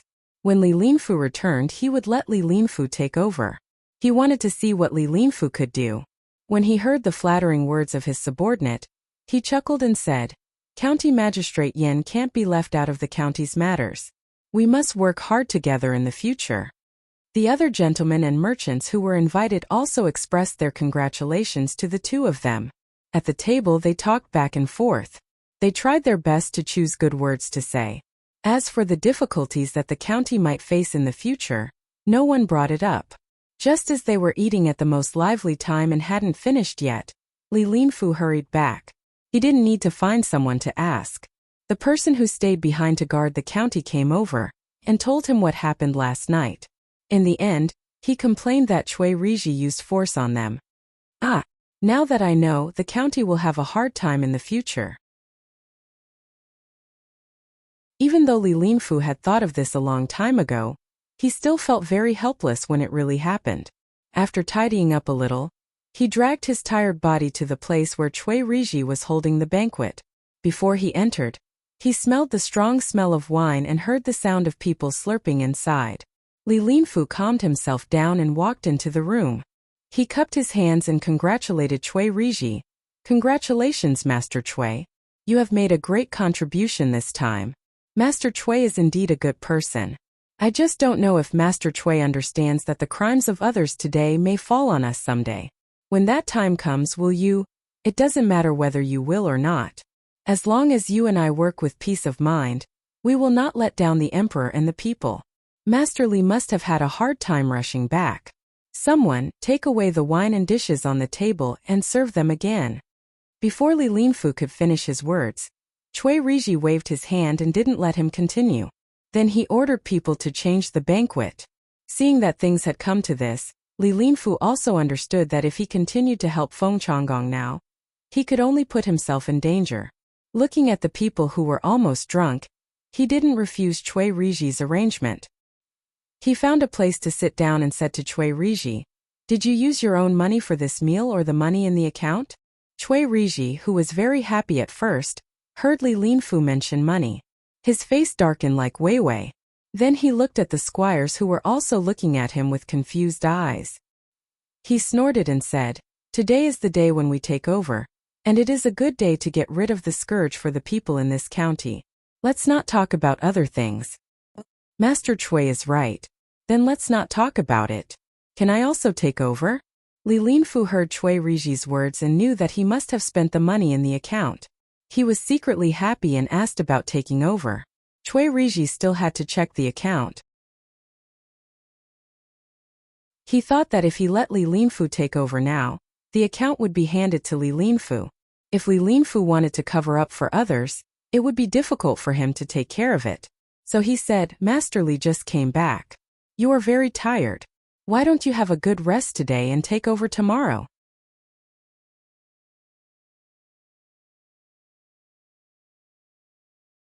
Chapter 742. In Baoxin County, Zhang Xiaobao and Wang Wan finished telling stories to their younger brothers and sisters and arranged for them to take a nap. Then they started to discuss their trip to Beijing. Zhang Xiaobao was worried about his sister Xiaobei's injury and didn't want to go. He said to Wang Wan, "Do you think it's okay if we refuse?" "Okay, if we refuse, Li Longji won't be able to say anything. But why should we refuse? Let He Yiwei take care of the affairs in the county and train him." "That's a good idea." Wang Wan didn't expect Zhang Xiaobao to not want to go to Beijing, so she asked in confusion. "It's all because of Xiaobei. If we leave, what will happen to him?" "She'll go with us, but her arm is injured. She's young, so the injury isn't serious. She'll be fine when we get there. They can also go and see a new place. They've never been to Jinyang before." When Wang Wan heard that Zhang Xiaobao was worried about Xiaobei, she immediately said that she wanted to bring her younger brothers and sisters along. She didn't care about the number of people. She thought that even Li Longji couldn't refuse. Zhang Xiaobao didn't say anything immediately. He sat there and thought for a while. Then he said, "Fine, I'll listen to you. Bring Xiaobei and the others along. Tell He Yiwei not to agree to anything from the people in Xinsai County so that he won't be cheated. This way we can leave and let them fight in Xinsai County first so that we won't be involved. Then it's settled. I'll ask someone to arrange it right away. We'll take a boat around the county. It's less bumpy and Xiaobei and the others are used to taking boats. They're not afraid of seasickness." Seeing that Zhang Xiaobao had changed his mind, Wang Wan got up and went out to arrange it. Zhang Xiaobao sat in his chair and didn't move. He looked at Xinsai County, smiled and muttered, "You guys go ahead. We'll talk about it when we come back." The news that Zhang Xiaobao and Wang Wan were going to leave did not spread, so the people in the county did not know. He Yiwei, who knew about it, anxiously found the two of them and said to them, "If you leave, what will happen to the county? We'll do what we did before and what we'll do after we leave. If Lord He has a good idea, you don't have to worry. As long as it's not for your own benefit, it's fine even if you make a mistake. However, you have to be careful of Li Linfu and Chui Riji from Xiankai County. If they come to discuss something with you, don't agree so easily." Zhang Xiaobao really didn't think that Baoxin County still needed to make any arrangements now. As long as they continued to do as they were now, they would be able to change from Zhongxin County to Shangxin County after the autumn harvest. After explaining to He Yiwei, he was ready to let him handle all the matters in the county. "Alright, I'll try my best not to think too much about it. Let's stabilize this place first." He Yiwei looked at Zhang Xiaobao and Wang Wan enviously. While he was happy that they were personally invited by the emperor to accompany them, he also thought of himself. After He Yiwei's matter was resolved, Old Man Pai and the other two who also knew about the news also came over. They wanted to go with Zhang Xiaobao and Wang Wan. If Zhang Xiaobao and Wang Wan did not agree, they really couldn't go. The emperor did not ask for them. As a result, the group that wanted to leave became larger. When Xiaobei heard that they could go to another place, he happily said that he could go because his arm was fine. After waiting for 2 days when the weather was good, when night fell, Zhang Xiaobao and the others set off. This was done to prevent the people from sending them off after they knew about it. The only person who stayed was Erniu.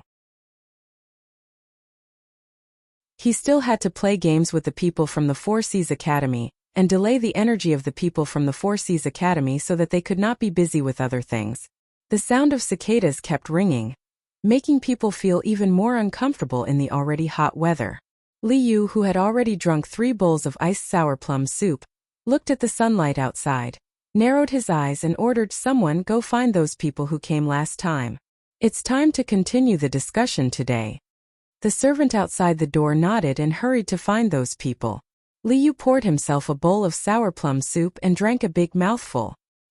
He let out a long breath and said to himself, "Fortunately, I went to Xinsai County and met Zhang Xiaobao. Otherwise I would have been deceived. Each and every one of you has guts. Do you really think that I won't dare to deal with you with my identity?" Liu's servant quickly found the people Liu wanted to meet in a restaurant in Chongning County. He told them that he would go back first and asked them to hurry over. There were a total of 6 people here, and they hadn't had a good time recently. Originally, they thought that they could easily sign a contract with Liu and then make a lot of money. Who would have thought that just as Liu was about to agree to it, he would run to Xiankai County. When they came back and discussed the matter again, the share for their side became 10%. At first, they agreed that each side would pay 50,000 strings of cash, so the total would be 100,000 strings of cash. Together with the 25,000 strings of cash, they would get 40% and the other side would get 60%. Then, they could ask for shares in technology and management. That way they could get another 10%, turning it into a 50-50 split. However, the business channel would be controlled by their people in the end, and the other side could not immediately get shares to share the dividends. They had to mine 25,000 strings of cash first. However, when Liu came back, he said that the accounts could not be calculated like that. The land fee was considered as a share of 25,000 strings of cash, but the mining was considered as a resource. If they wanted to add in, they had to first ask for how long they would mine and how much iron and clay they would mine. The money that could only be earned in the future would be directly converted into shares. When they had mined enough, if they cooperated again, the shares would be distributed again. As for the employment of the people, it was a matter for both sides, not Chongning County. After all, the people provided the labor force. The model should be purely commercial, not a mixture of administrative and economic cooperation. I originally thought that the Marquis didn't know anything. Now it seems that he isn't simple. I just don't understand why he changed his mind when he was about to agree to something when he went out to find someone to invest in it. He showed us 50,000 strings of cash, but the contract isn't easy to negotiate. A person from the Millennium Chamber of Commerce said, "President, could it be that someone gave him the idea after he went out?" According to the news from the Four Seas Academy, he met with his brother by the river in Xinsai County that day. Rumor has it that he also met Zhang Xiaobao and Wang Wan from Buxin County. If they gave him the idea behind the scenes, it would not be easy to fool him. Another person said to the person who spoke earlier, emphasizing Zhang Xiaobao and Wang Wan, as long as one was observant, there was no one who did not know of their reputations. Of course, if one had not fought with the two of them, they would not be able to experience their legendary abilities. Hearing this, the other 4 people also remembered. The president said helplessly, "It's all because the news came too late. If it had come earlier, we could have asked Liu when we met last time. Today he asked us to go over. I guess he wants to make a final decision. I don't know what he will agree to." As he spoke, the president stood up, tidied up his clothes and walked out of the door. The other 5 people looked at each other and followed behind. However, everyone's faces were not as excited as when they first came. Instead, there was a trace of worry. Liu did not wait for too long. The 6 people from the Millennium Chamber of Commerce came to the yamen. Liu received them in a pavilion in the courtyard with a pond. After the 2 parties sat down in the pavilion, Liu asked someone to serve tea. The president of the other party spoke. "Mr. Li, what do you think about the construction of the workshop in the county? We went back and discussed it. We said that we would use the land to calculate 25,000 strings of coins, and then dig out 50,000 strings of coins. Our skills and management would only take up 25%, which is really too little. In that case, in the end we would only take up 75% of all the shares including our skills and management and 50,000 strings of coins. Lord Li, can we discuss this matter further? Otherwise, the money we invested will not be worth it. How about this? Let's not take a share of the 50,000 strings of cash that we will be collecting. Our technology and management together with the 50,000 strings of cash that we invested, will take 50% of the shares. When it's time to mine, we will set up a special mining workshop. You will use the local resources to take half, and we will use the mining technology to take the other half. This is the idea of the two chambers of commerce. Or rather, the two transactions will be separated and settled separately. The workshop we worked with before will buy from the place we came later. This way we can be considered to have a good deal. Otherwise, you will be using goods that have not appeared to exchange for our current shares. This is unfair to us. After the president finished speaking, the others nodded, indicating that this was how it should be done. Liu was happy. Although he could not agree, he could gain benefits from several negotiations. That was, the shares of the land had been determined. The other party did not object to using the occupied land to buy shares. At first, the land and mining were considered as one share. Now that it was divided, there was more profit. Seeing the 6 people looking at him, Liu nodded, shook his head and said, President Tian, how about this? Let's not talk about the mining of resources. Let's talk about the former. In the future, the county will set up a special resource mining chamber of commerce. When the time comes, we will directly buy from the workshop we worked with.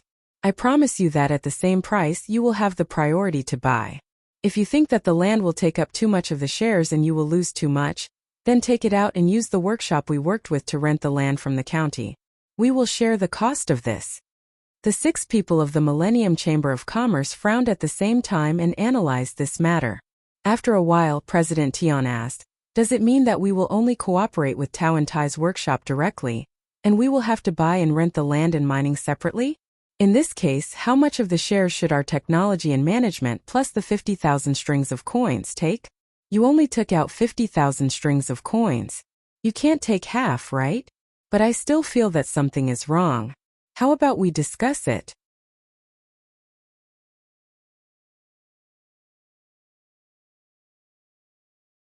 Chapter 743. The moment Liu left, the 6 of them began their discussion. They were prepared to be more forceful today, thinking that Liu would take a step back for the sake of the locals. But when they were forceful, Liu did take a step back, but in a different way. President, from the looks of it, we have a lot of shares in our partnership with Liu. Even if we only take 10% of the shares in terms of technology and management, we can still get a total of 55% of the shares if we control the sales channels. But why do I feel like there's something wrong with doing that? It seems that we are the ones who will lose. It's much worse than what we planned at the beginning. A white-haired person in the Chamber of Commerce analyzed to President Tian. President Tian was much smarter than this person. After he finished, he said to him, of course we will lose because the cost of the products we produce has increased. We have to pay part of the cost of the mines and part of the cost of renting the land. In the end, all of the money will go into Liu's pocket. He may have less shares, but his income has increased. He used us to take an extra 5% in exchange for 2 direct benefits. After hearing the president's words, the white-haired person understood. So this was what he felt was wrong. He sighed and said, this Liu is not easy to deal with. Should we change to another place? How can we change to another place? This Chongning County is the best. If we change to another place, other officials will dare to cooperate with us like this. Liu's status is different. Even if he loses in the end, he can take responsibility. Other officials won't dare to. A pockmarked face person next to the white-haired person rejected the other's suggestion. Then what should we do to take advantage of him? Should we just fake the accounts in the sales channels to get back the losses? Another person couldn't think of a way, so he asked someone else. President Tian shook his head and said, we can't fake the accounts. I think Liu will send people to follow us. If he really finds out, he can deal with us directly.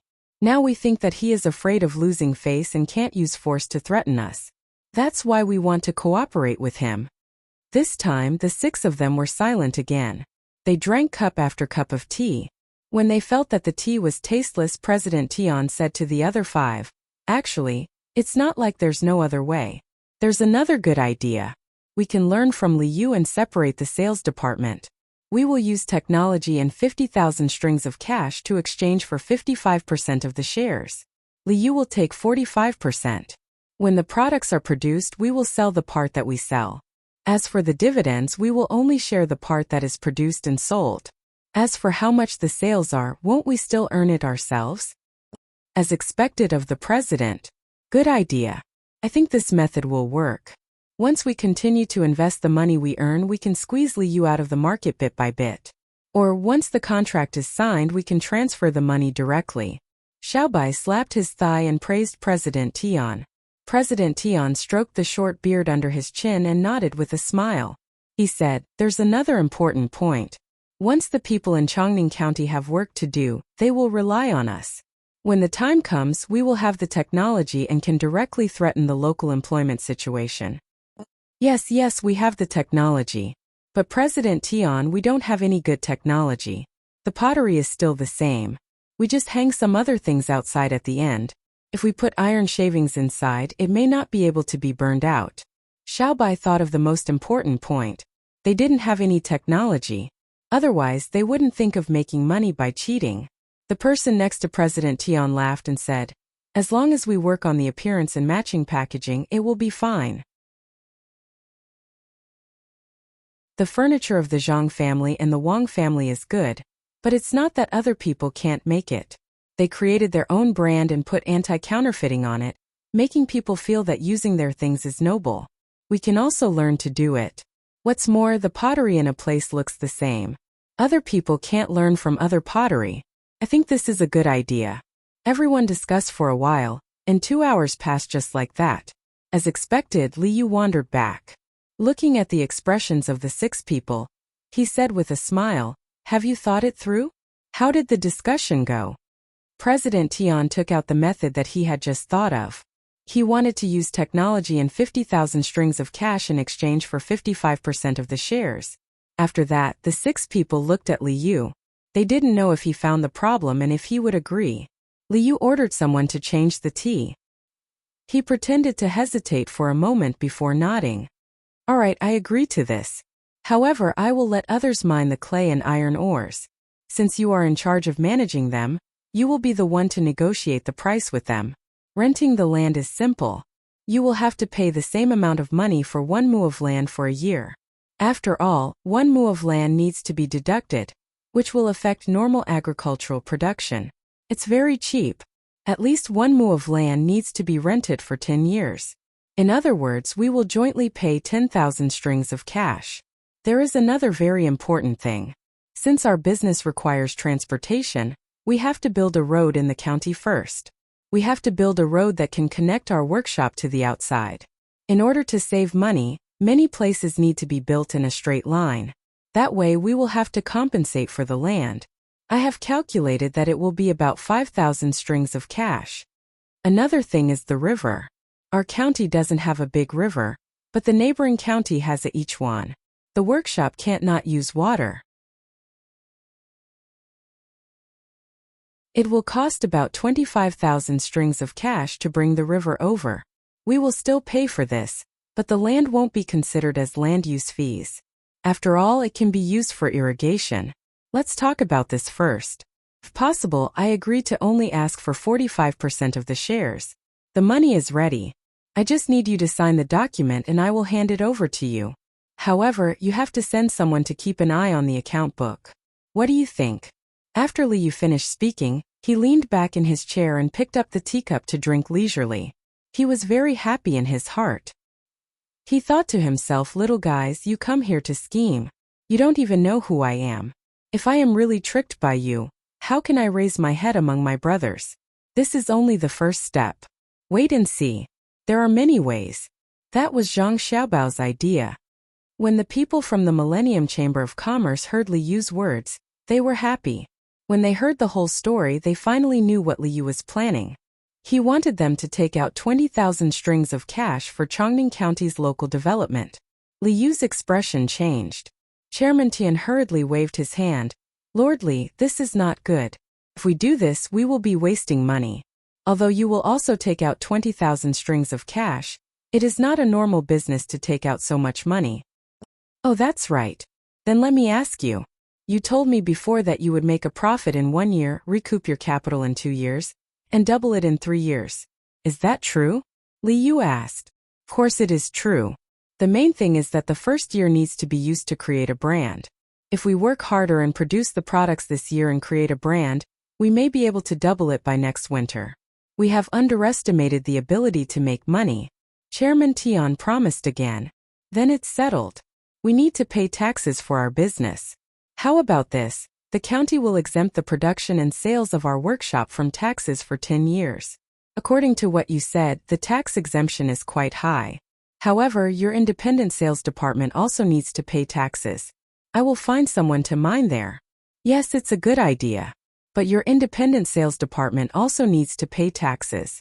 Unless you were lying to me earlier, there's no way you'll be able to earn that much money. Otherwise, you can calculate how much less tax you'll have to pay according to the development you've described earlier. Not to mention 40,000 strings of cash, you can even get 10, right? Seeing that the other party admitted, Liu made things easier. He gave them a chance to calculate the profit and promised to exempt them from taxes. They would use 40,000 strings of cash in exchange for 10 years of tax. So this is what he was waiting for. The 6 people of the Chamber of Commerce thought at the same time. When they looked at Liu again, they felt that Liu was not an official sitting opposite them, but an old fox who was good at calculating. His calculation was too good. The one with the white hair couldn't help but ask, Lord Li, did you meet Zhang Xiaobao and Wang Wan in Xinsai County? How did you know? We just had a meal together. My brother is building a workshop with them. Otherwise, where would I get so much money? Liu pretended to be surprised and asked, then explained how he got the money. The 6 people understood. No wonder Liu seemed like a different person when he came back. As expected, he had received advice from Zhang Xiaobao. His opponent had changed and he couldn't act like before. Even if it was just rumors about how powerful Zhang Xiaobao was, he still had to be on guard. The 6 people looked at each other and didn't know what to say. Do you still want to discuss it a little more? Then this official will take a look at the front. Liu put down his teacup and asked. Seeing the change in the expressions of the 6 people, Liu felt very comfortable. Now they knew who was behind this, right? Even if they don't want to do it, they can't. I raised all the money here. If they don't do it, wouldn't they be playing with me, a marquis? Hearing Liu's question, President Tian gritted his teeth and said, there is no need to discuss it. We will do as Lord Li says. We agree to the tax exemption for 10 years. That's good. I will order someone to write the document. If you feel that there are no omissions, then sign it. Liu really didn't care what the other party was up to. Even if there was something that Zhang Xiaobao didn't tell him, he could just ask Zhang Xiaobao again. Soon the document was signed. There was no supervision, so each side held a copy.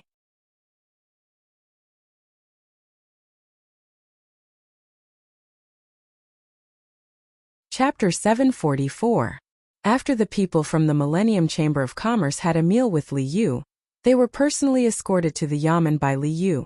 As he watched the 6 of them walk toward a house that was going to be sold, Liu looked at the darkening sky and muttered, I'm finally a proper county magistrate. Sir, aren't you afraid that they're lying to you? I don't think they're good people. They signed the contract too quickly. One of Liu's advisors didn't know about this before. Liu had just found him from somewhere else. It was said that he didn't do well in the imperial examinations, but he was very good at other things, especially economics. It wasn't until Liu signed the contract with the 6 people and called him over to drink with them that he found out what the person he was supposed to be assisting had done. There were too many people earlier, so he didn't ask.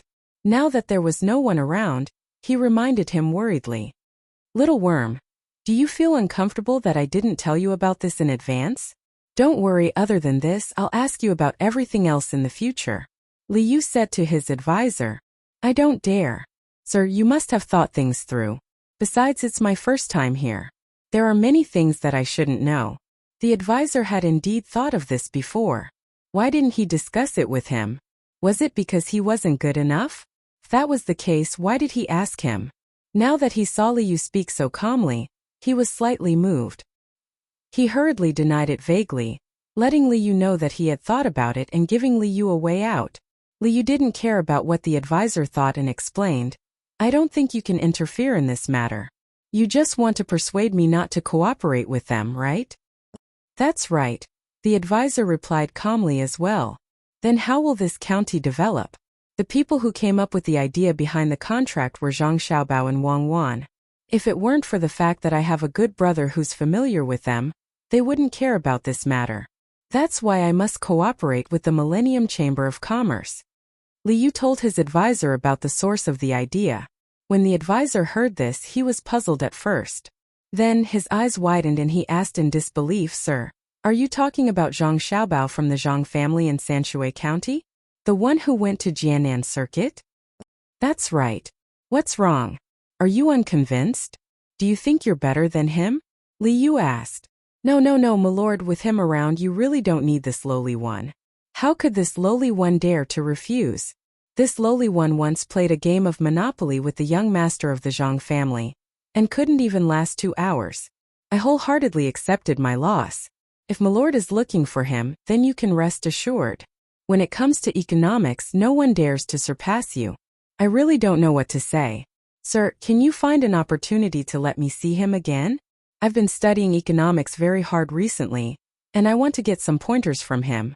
The advisor shook his head repeatedly. He was Xiao Chong, the one who Zhang Xiaobao once said could last for 6 hours. This time he came here with Zhong Gang. Zhong Gang didn't join Liu's side, but was busy doing business in the capital. It was Xiao Chong who gave him the idea.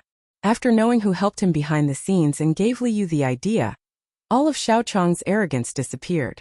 Those who hadn't faced Zhang Xiaobao before wouldn't be able to understand that formless pressure.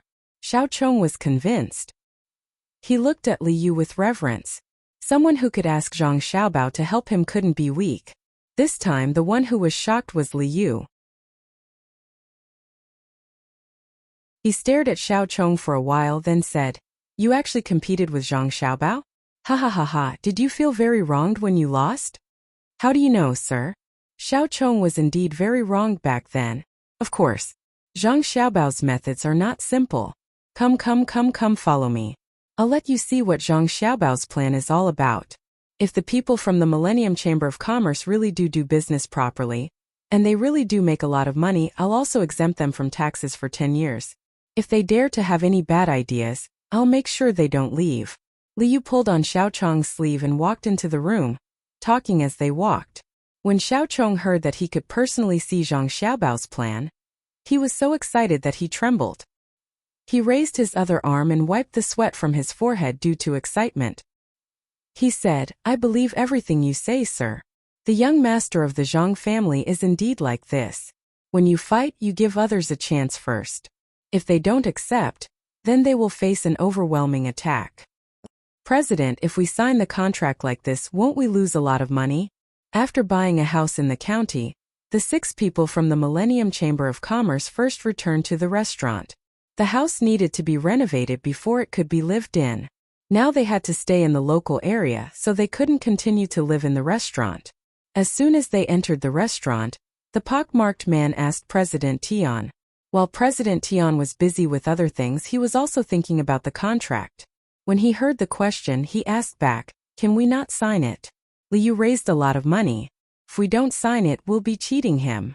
For people like him, face is very important. We won't lose anything if we sign it.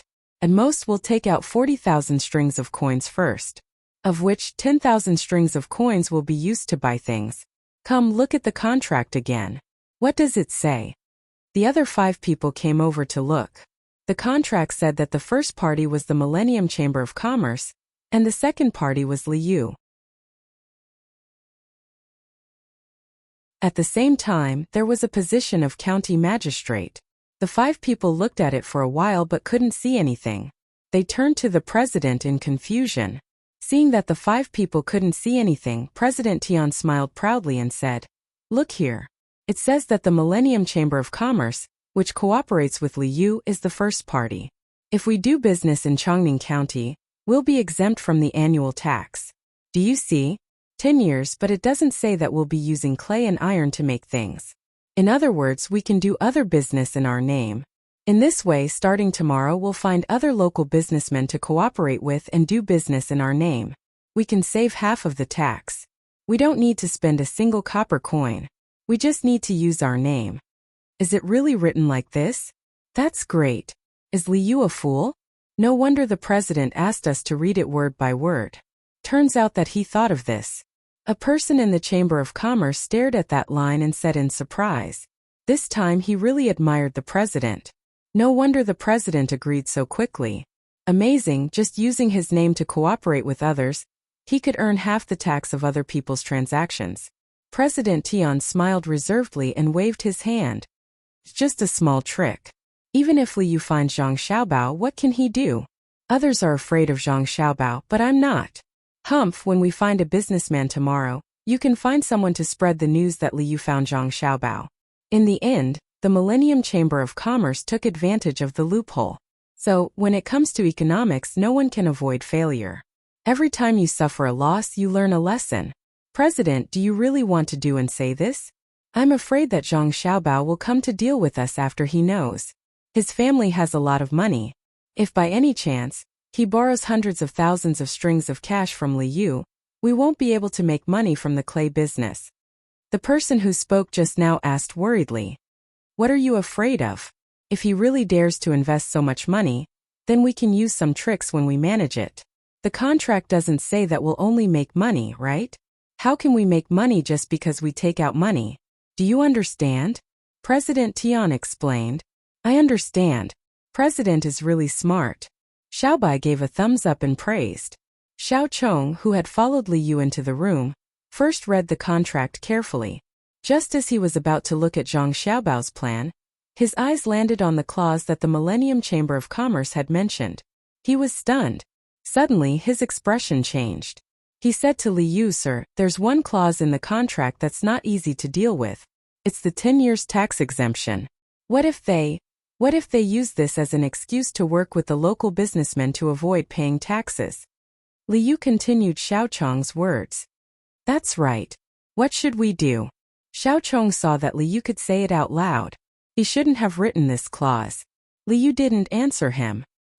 He took out Zhang Xiaobao's plan and threw it in front of Xiao Chong. Look at it yourself. Tomorrow, come with me to find a place to build a road and dig a river. This rundown county doesn't even have a big river. I originally wanted to make more money to build one, but now I don't have to. Xiao Chong carefully picked up Zhang Xiaobao's plan and flipped through it. The next day, the sky was high and the clouds were light. The sun came out early and shone on the earth and the people and things on it. Li Yu led his men to the restaurant where the Millennium Chamber of Commerce stayed. He ordered people to invite them in to discuss the road construction. As soon as they went up, the people from the Millennium Chamber of Commerce came down. However, there were only 3 people, not 6. The other 3 were nowhere to be found. Sir Li woke up early. We were going to find you at the Yamen to discuss the road construction. We didn't expect you to come here personally. People always say that you're good to the people in the county. When we first came, we didn't think so. Now we believe it. Chairman Tian greeted Li Yu. Li Yu looked around. Where are the other 3? They're busy with other things. The Millennium Chamber of Commerce doesn't just do business. Since we're in Chongning County, we naturally have to help the economy. Sir, you don't have to worry about them. Chairman Tian said casually, as if he really didn't have anything to do. Li Yu nodded happily. Good. It's best if we can cooperate with the local merchants. Let's go. The group talked as they got on the carriages and horses. They went to the place where they wanted to build the workshop. Li Yu wanted to put the workshop in the center of the county. This way, the roads on both sides of the county could be repaired. At most, he would have to pay more money. Li Yu wanted to find a place close to the border. He wanted to save as much as possible. Both sides gave their reasons and argued non-stop. It was almost noon when they finally chose a place that was closer to the county in the east. There was a river there, so it would be convenient for transportation.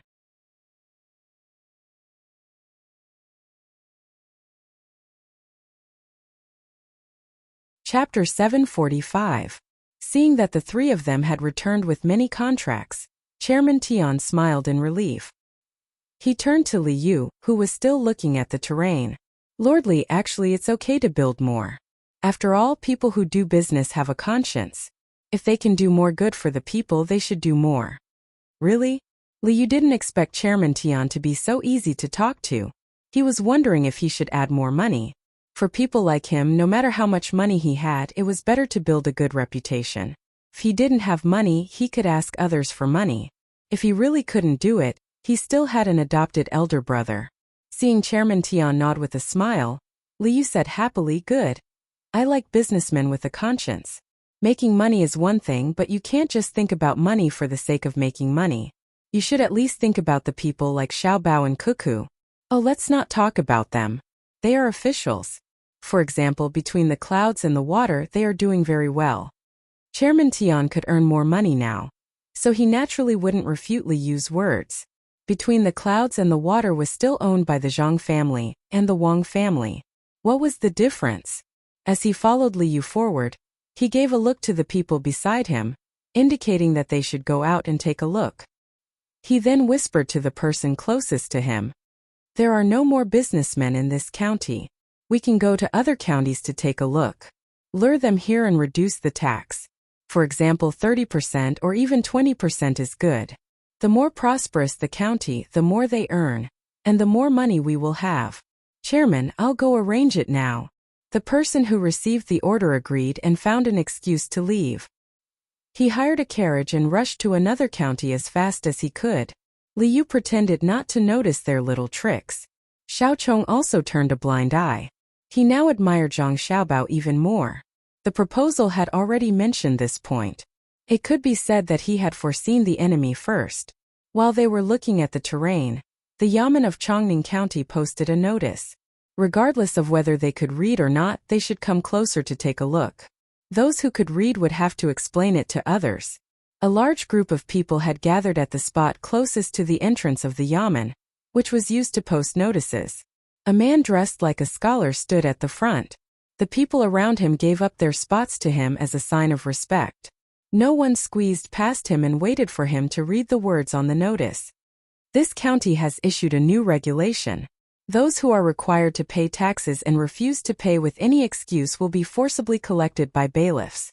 Depending on their attitude, they will be punished by 3 to 5 times the amount. I hope that all merchants in this county will remember this. That's it, just this one. It was also a kind of honor to be respected by so many illiterate people. Of course, it depended on the place. If it was in Sanshui County, no one would need him to read it. If it was in Sanshui County, no one would need him to read it. If there were children at home who had studied in school for 2 years, they could just bring them out. The people thought that it was a big deal, but when they saw that it was only for merchants to take the initiative to pay taxes in time, they were very disappointed. They sighed and dispersed. "Chairman Tian, how about we go from here to the river? There are several small rivers in front of us that can be connected. It will be convenient to use water when the time comes. It won't be troublesome to make the rivers wider." Liu led the crowd to another place. He looked around and took out the map in his hand. After carefully comparing it, he said to Chairman Tian of the Qianshi Chamber of Commerce. Chairman Tian still had a reserved smile on his face. "If Lord Li says it's okay, then it's okay. The map in your hand seems to be more detailed than the one used for the game. Can I have a look?" When Chairman Tian agreed, he glanced at the map in Liu's hand and found that there was something wrong with it. He also wanted a copy. Liu quickly closed the map and refused directly. "No, even if I show it to you, do you really dare to look at it? This is a military map. Of course it's detailed. After all, I'm also the military secretary of the province. That's why I have a map." Liu found an excuse for himself. In fact, he didn't have a map. In the whole Tang Empire, there were only 2 places that had a proper military map. One was the palace in the capital, and the other was the Zhang family and the Wang family. It was good enough that Zhang Xiaobao gave him a copy of Chongning's map. Even so, this map lacked notes. For example, when the horses walked on a certain place, whether it was difficult to walk, or what materials could be used when climbing a mountain. These were all missing. When Chairman Tian heard that it was a military map, he really wanted a copy. However, he didn't dare to. Why would a businessman want a military map? Chairman Tian nodded regretfully and didn't mention the map again. He continued to wander around with Liu. 2 days later, where to build roads and where to open rivers were all discussed.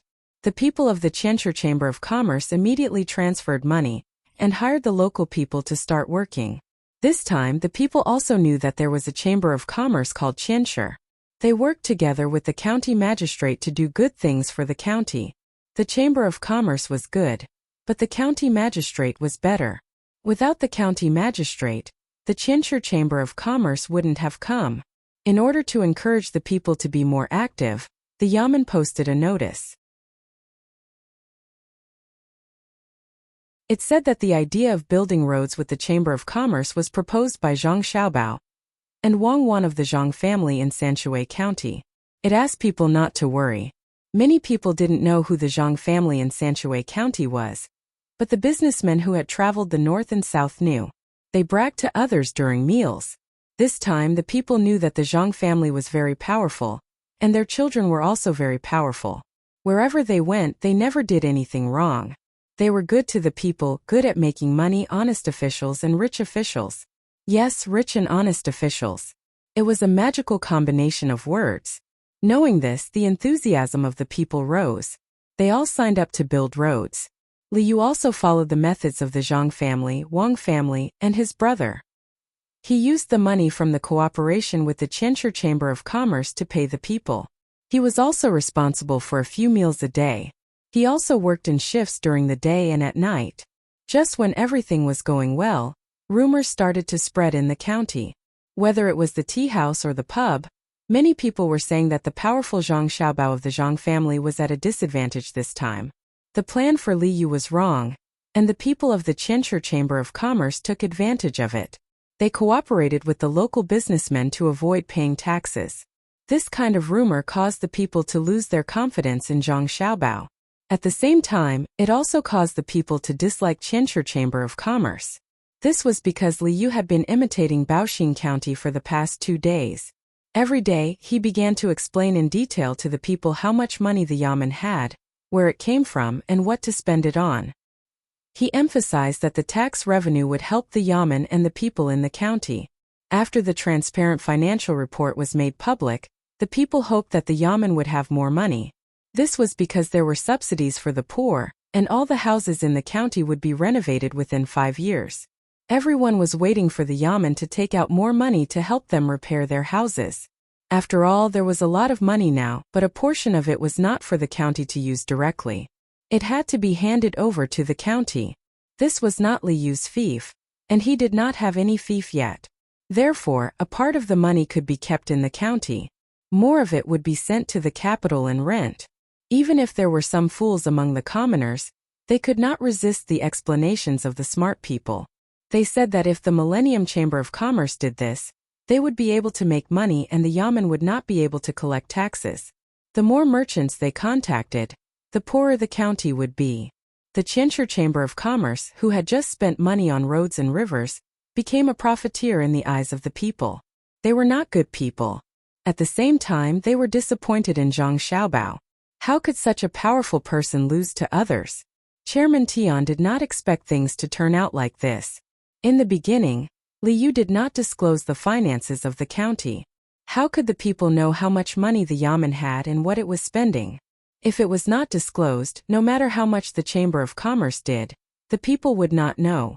Now the good reputation that they had paid a lot of money for was gone. Chairman Tian had no choice but to find Li Yu and say, "Official Li, can you stop the announcement every day? It is not good for the people to know too much. The people can do what they want, but they can't be made to know." Stop? Why do we have to stop? It's not a secret matter. This official believes that I am honest enough as an official.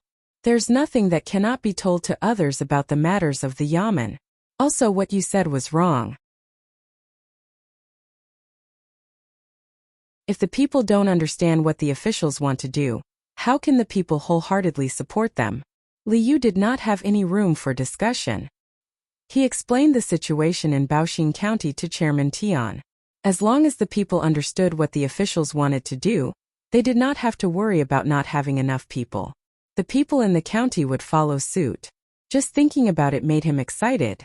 Chairman Tian felt that Li Yu did it deliberately. He thought that Li Yu knew that the Qianshi Chamber of Commerce was cooperating with other merchants, but he found that the contents of the contract could not be changed. He could only silently endure it. However, he was not satisfied, so he came up with this idea to make the Qianshi Chamber of Commerce lose its good reputation. Thinking of this, Chairman Tian said, "Official Li, if the Qianshi Chamber of Commerce's reputation is ruined, the people will not be willing to hire. How can we do business then? Don't worry. As soon as the workshop starts construction, I will come immediately." "It has been 8 days since we signed the contract, right?" Liu promised. Then, he suddenly said something that made President Tian confused. "Yes, it has been 8 days. In a few days, the workshop will start construction." "Officially, does the number of days have anything to do with the workshop?" Chairman Tian asked in confusion. "It has nothing to do with that, but it has something to do with the tax. According to the regulations of the county, merchants can delay paying the tax for 10 days. If they do not pay after 10 days, the punishment will be heavy. These days, no merchants have paid the tax. I am worried about them." Liu looked at Chairman Tian meaningfully and explained.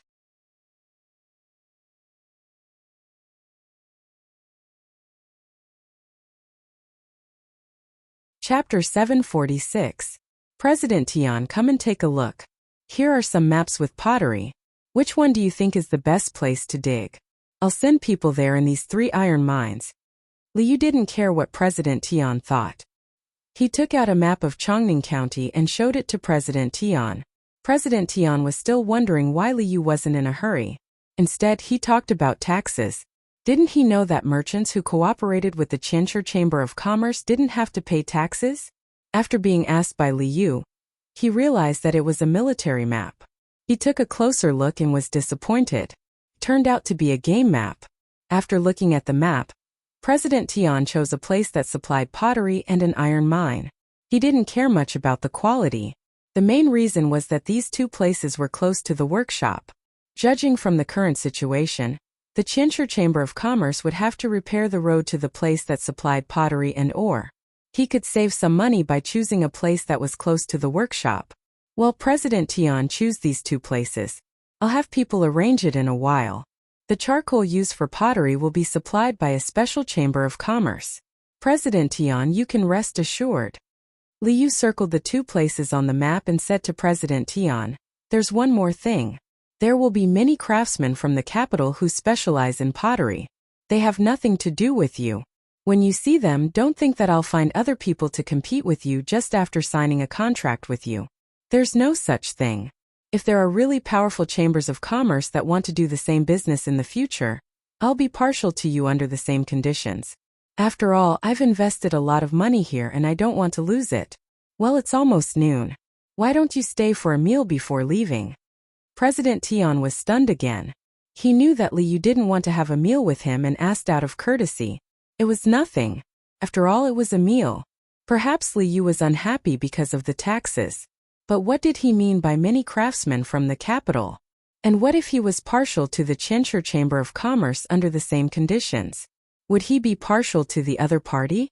President Tian, who couldn't calm down, had to ask when Liu was about to send him off, "Lord Li, what are the craftsmen doing? Could it be that there are other chambers of commerce that have taken a fancy to this place?" "Craftsmen? Those are the most outstanding craftsmen of our great Tang. After they finished participating in the competition in the capital, some of them were willing to stay behind and were arranged to live here. This place is close to the capital and they don't do business here. Instead, they occupy a place here to study and improve pottery. As for the other chambers of commerce wanting to invest in the same business as the Millennium Chamber of Commerce, there was no such thing.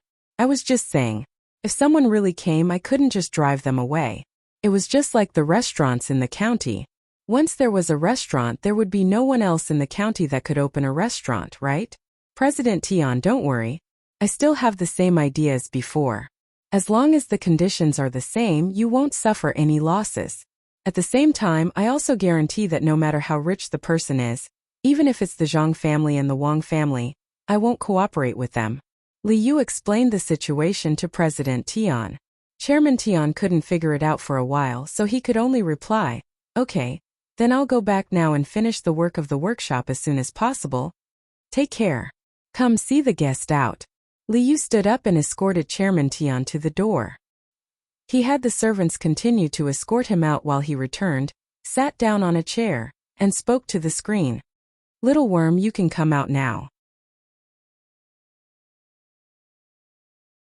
"Did you see President Tian's expression just now?" "I saw it. He probably won't be able to sleep well tonight." "My lord, are you really going to punish the merchants who worked with the Millennium Chamber of Commerce? At the very least, they'll have to pay 3 times the tax, and at the very most it'll be 5 times the tax. If you punish them all at once, they'll lose money from the business they did a few days ago." Little Worm worriedly asked as he came out from behind the screen. Liu nodded seriously. "Punish them. If they don't, the merchants will think of ways to evade the tax. This official wants the merchants of the county to know that if they want to make a fortune, they should do business properly. Don't always rely on crooked methods. If they're really capable, they can learn from the Zhang family and the Wang family and come up with more strange things." Seeing that Liu had made up his mind, Little Worm didn't try to persuade him anymore. However, he muttered in his heart, "If all the merchants can be like the Zhang family and the Wang family, the Tang Empire will be bustling. Every day, we'll see many new things that we've never seen before." Just as Little Worm had said, Chairman Tian began to feel restless the moment he returned to the house. He felt that the hot weather was unbearable, and that the chirping of cicadas was too noisy. He didn't like anything he saw, and even drinking water tasted bitter. One of the people from the Chamber of Commerce who went out came back. When he saw Chairman Tian, he asked with concern, "Chairman, did you talk to Liu? He's willing to take down the announcements every day?" "Take down what?" "That's Liu's way of proving that he's honest. How can he take it down?" Chairman Tian fiercely shouted at the person who came back. The person was stunned. He carefully observed Chairman Tian's expression and asked cautiously, "Chairman, are you in some kind of trouble? Why don't you tell us?"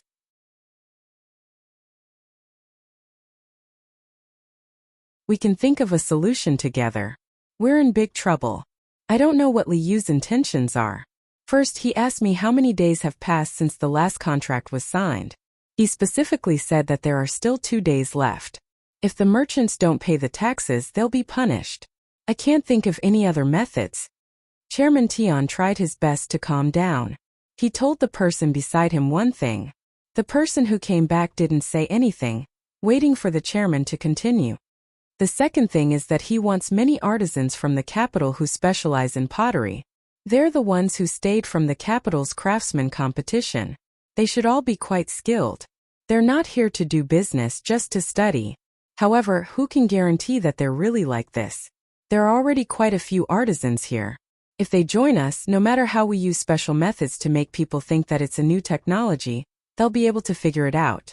The third thing is that Liu mentioned that if a new Chamber of Commerce comes, as long as they want less benefits than us, he'll be willing to support them. I don't know if it's because someone wants to come, or if he's just threatening us. Tell me, with 3 things in a row, which one of them can make people feel at ease? If Liu really finds a few more chambers of commerce to do the same business as us, that kind of competition will be the most uncomfortable." After Chairman Tian finished speaking, he felt a little better. He picked up the herbal tea on the table and poured it into his mouth. He looked at the person beside him, waiting for him to speak. The person who just came back was also frightened by Chairman Tian's words. He whispered, "Chairman, why don't we stop cooperating with other merchants? Is this what Liu meant? Are you stupid? Right now, we're cooperating with other merchants. Everything is according to the contract. Even if Liu isn't happy, as long as he still wants some face, he won't use other methods to deal with us. Once we stop cooperating with other merchants, how will other people see us? Are they afraid? Are they not capable enough? Or do they know that they've done something wrong and take the initiative to correct it? No matter what, it's not good for us. Even if we have to endure it, we have to endure it." Chairman Tian considered many things, but he couldn't solve them even if he said it out loud. He could only wait. 2 days later, the weather was a little gloomy. The wind was still strong, blowing from the southwest to the northeast. The people who had set up stalls outside knew that it was going to rain. They all packed up and found shelter from the rain. The shops with houses didn't need to. Shunfeng Pastry Restaurant was one of those shops. Usually business was good. Normally, taxes were paid every half a month. It was a fixed amount, unlike some merchants who paid according to the quantity of goods. The owner of Shunfeng Pastry Restaurant was surnamed Wang. His name was Wang Sunfeng. He had named the restaurant after himself. Today was the day he was supposed to pay his taxes, because according to the half-a-month period it was just right. He had delayed it for 10 days. But he wasn't worried at all. Even though the waiter had already warned him not to offend the yamen, Wang Sunfeng still felt that he should wait and see. Hurry up. It's going to rain soon. If the stalls outside can't sell, there will be more people coming in to eat. If anyone dares to slack off, I'll deduct their wages. Looking at the sky outside, Wang Sunfeng was very happy. There were fewer competitors now. If it could rain until nighttime, his income today would be equivalent to 2 days of good weather. Just as he was feeling happy, 2 bailiffs from the yamen came. They knew each other. One of the bailiffs sat at a table and said to Wang Sunfeng, "Brother Wang, isn't it time to pay the tax? It's been 10 days. Oh, Brother Fu, you're wrong. I've already signed a contract with the Millennium Chamber of Commerce. Even if I take money out today, it will be sent to them. They're tax-free for 10 years. Look, when we signed the contract, we copied down the relevant places.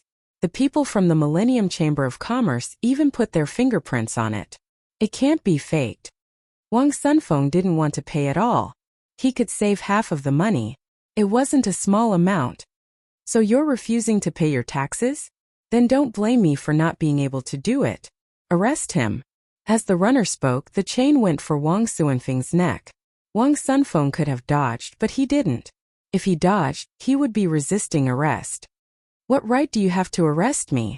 I didn't do anything wrong. I want to talk to the county magistrate." Wang Sunfeng was brought to the yamen by the runners. At this time, there were many people in the yamen who had been arrested. They didn't dare to move because they knew Li Yu's identity. They just wanted an explanation. When most of the people had arrived, Li Yu came to the front with a contract in his hand. He said to the crowd, "Is there anyone who doesn't agree? Fine, I'll tell you. Look carefully. When Party A cooperates with Party B, they are tax-free. When they signed the contract with you, they didn't cooperate with me in this regard. You'll pay what you have to pay. No one can escape. Pay your taxes and pay your fines. Then you can go home. Sir, you can say whatever you want. Why do you have the final say?" A merchant rolled his eyes and said.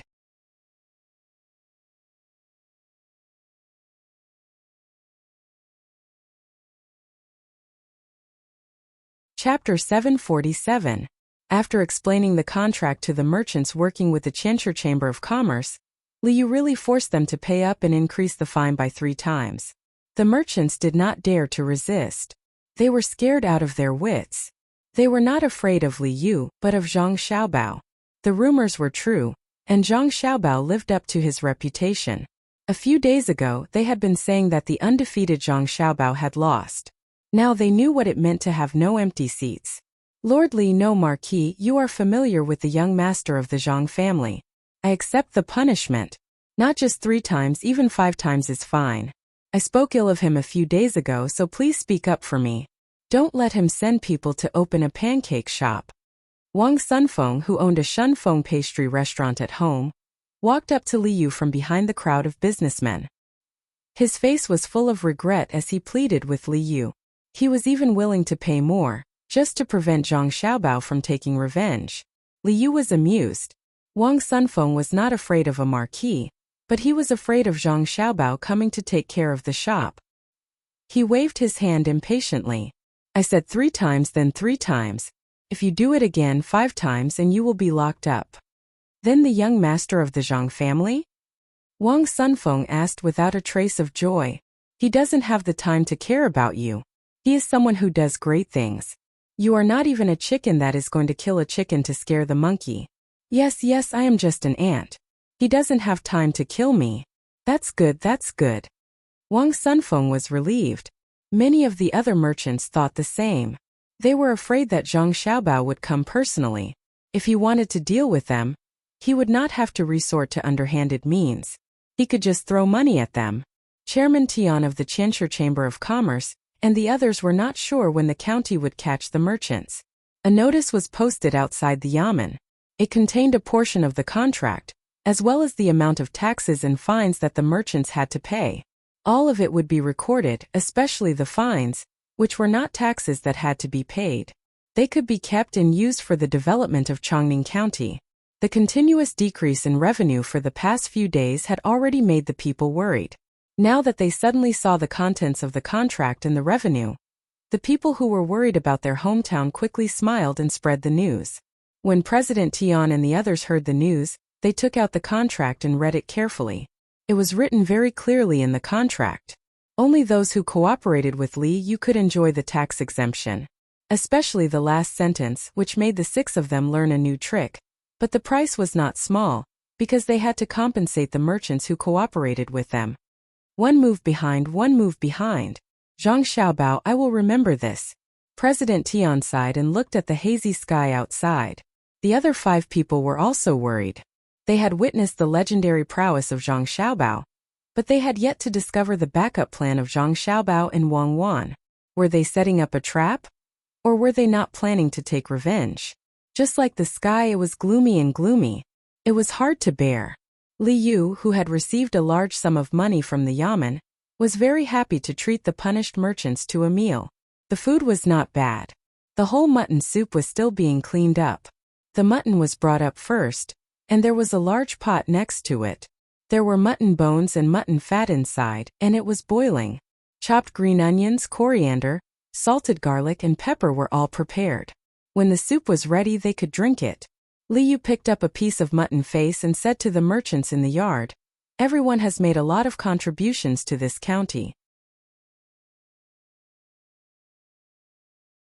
I will thank you on behalf of the county people. Eat."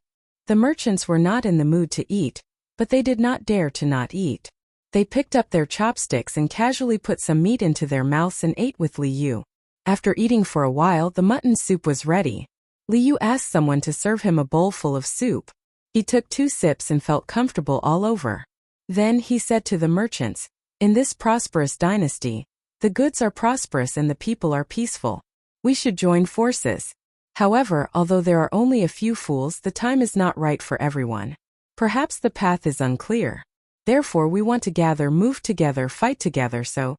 Lord Li, can you say something else?" More than half of the merchants did not understand what Li Yu was talking about.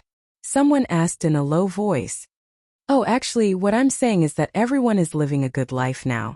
The people of Tang are in a good time. In our county, everyone should be motivated to work together. However, although there are few fools, there are many who are not. They can't find a better way. So, I think we should join forces and advance and retreat together." Just like Luzhou, all the people there worked together with the merchants.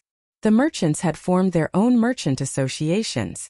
When they had good things to sell, they would not go to others alone to negotiate the price. Otherwise, they would be sold and attacked one by one. It was the same when it came to buying things. The common folk in the county can't compare to Luzhou. But shouldn't you merchants work together with me? When you trade, you can talk to other merchants together. That way, you'll suffer less losses and gain more benefits. Li Yu did not want to show off how talented he was. When he saw that many people did not understand, he immediately changed his way of speaking. He looked at the merchants, asking them if they wanted to join him. The merchants now knew that Li Yu, the marquis, was going to learn from the Zhang family and the Wang family. They hesitated. The Zhang family and the Wang family could succeed because they had powerful people. Could they do the same? Li Yu seemed to have guessed the thoughts of the merchants. He continued, "Let's try it out first. If we find it difficult, I'll ask Zhang Xiaobao. What do you think?" "We'll listen to your orders, my lord." Wang Sunfeng expressed his stance. Li Yu's last sentence had worked. The other merchants also agreed. As long as Li Yu could talk to Zhang Xiaobao, there would be no problem. "Let's paddle the 2 oars and push the waves away." On the Yellow River, or more accurately, on the Wei River, Zhang Xiaobao and Wang Wan's fleet slowly moved forward. Little Bei, Little Yuan, Big Man, Little Man, and a group of little fellows sat on the south side of the ship. Their voices drifted in and out as they sang. The human-powered propeller continued to spin in the countercurrent. There was no need for a tracker.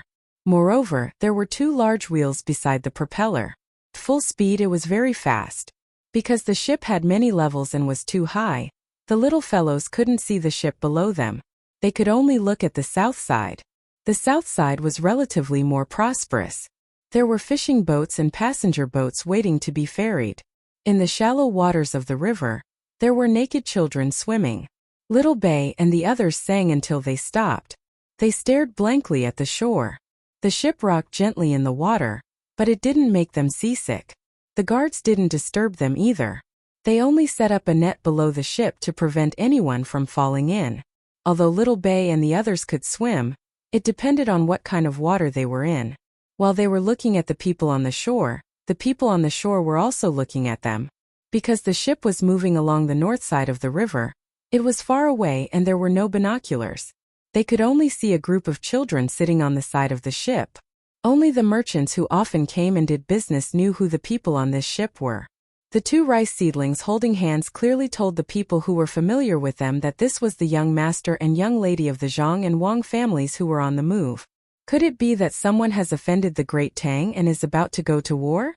After seeing the flags, one of the servants of a merchant from Jiannan Circuit nervously asked the person next to him. The person next to him also couldn't guess. He said, who else would they fight? Could it be that there's a powerful enemy? Otherwise, why would Xiao Bao and Cuckoo move out at the same time? That can't be. The Turks have been well behaved for a long time. Why would the two of them be sent out? What are you two talking about? Didn't you see that Little Bay and the others are on the ship? You want to take them out to war? I think they're just sightseeing. It would be great if they could go sightseeing in Jiannan Circuit. Maybe I can sell some things to them. The master of the two servants also stopped to watch. When he heard the words of the two servants, he followed suit. The people on the ship didn't know what the others were talking about. They were still busy with their own business. Zhang Xiaobao was cooking, and Wang Wan was helping him. Little Bay had eaten too many bones in the past few days, so he suggested that he wanted to eat vegetables. Therefore, Zhang Xiaobao decided to cook vegetables today. He also cooked an eggplant and cucumber scrambled eggs. Wang Wan was in charge of the main dish. She used dandelion seeds to make pies and put some dried shrimps and oil in them. The pies were wrapped in thin layers. She only put a little oil in the first pan, and the rest were all dried. The pies were only 5 centimeters in diameter, making them very convenient to eat. After placing the pies on the pans, Wang Wan looked at the fire and asked Zhang Xiaobao, "Are we really responsible for all the expenses?" Zhang Xiaobao, who was peeling the cucumber, slowed down his movements and said, "Of course. If I don't take advantage of this opportunity to make money, I won't be able to sleep at night." After peeling the cucumber, Zhang Xiaobao only chose the most tender part in the middle and cut it for later use. He also took the eggplant. He didn't want the skin or the innermost part. He only chose the middle part without oil and blanched it with water. After Wang Wan saw it, she said, "You spoiled it. If you eat bean sprouts, do you have to cut off the head and the tail? Have you thought of a story?" "We didn't throw it away. The rest is just enough to make a mess of stew. The cucumber will be mixed with cold dishes. I've thought of a story. Once upon a time there was a family," Zhang Xiaobao said as he cooked. Stories were prepared for meals. Children were partial to food and had eaten too much meat recently. Xiao Yuan didn't like to eat vegetables.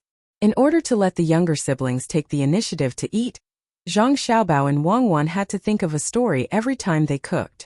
It revolved around the dishes they cooked. The central idea of the story was how delicious the dish was, how difficult it was for others to eat it, and what would happen after eating it.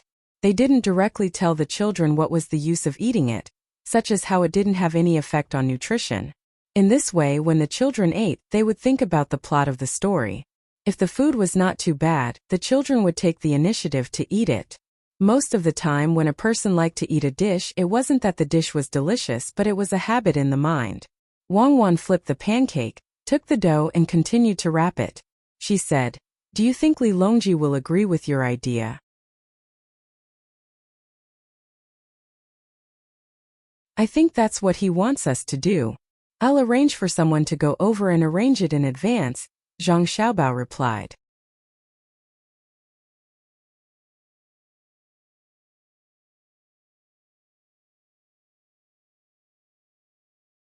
Chapter 748. The waves slapped against the side of the ship, and the clouds in the day moved with the wind. Under the setting sun, the willows were dyed red. On this evening, Zhang Xiaobao and Wang Wan's fleet finally entered the canal. Based on their current speed, they would reach the capital in another 2 days. The splint on Xiao Bei's arm had been removed the day before yesterday. Xiao Bei, who had not washed his arm for a month, would soak it in water when he was free. It was only today that he realized something was wrong. Most of his body was darker than his arm, and his arm was too white. It looked awkward no matter how one looked at it. After asking around, his brother and sister ran to the ship in front to make arrangements. Xiao Bei could only use a thin shirt to cover his arm and ask others for help. Xiao Yuan was showing off his cleverness to others, reciting, "Separate from the turbid, separate from the turbid." Xiao Bei came looking for him. "Brother Xiao Yuan, I have something to ask you." Xiao Bei usually called him Xiao Yuan, but today he added the word brother. Xiao Yuan was shocked and looked at Xiao Bei warily. He then looked around. Luckily there were people around. He asked, "What's the matter?" "I won't use the tripwire anymore. Look at how scared you are," Xiao Bei said when he saw Xiao Yuan's timid look. "Of course not. We're on water. I'm afraid you'll set fire to it." Xiao Yuan did not relax. "Let me test you. Do you know why people can become darker?" Xiao Bei's eyes turned, and he put his hands behind his back, looking knowledgeable. Xiao Yuan nodded and said, "I know. Places where the sun doesn't reach are white. Look, people who often stay indoors are usually white. People who work outside are usually black. Let me give you a pair of binoculars. Look, the person on the boat behind is still sitting in the shade and writing while the sun is setting. He is white. Look again, that person who is struggling in the water is black. It's obvious that he fell into the water by accident. Look at his face, it's black, right? Look at the overturned boat beside him. I see it. Save him, quickly save him. Someone fell into the water. Team Zero, where's Team Zero? Go down." As Xiao Bei listened to Xiao Yuan, he used his binoculars to look back and forth. Suddenly, he realized that the person struggling in the water wasn't swimming. Instead, the boat had capsized.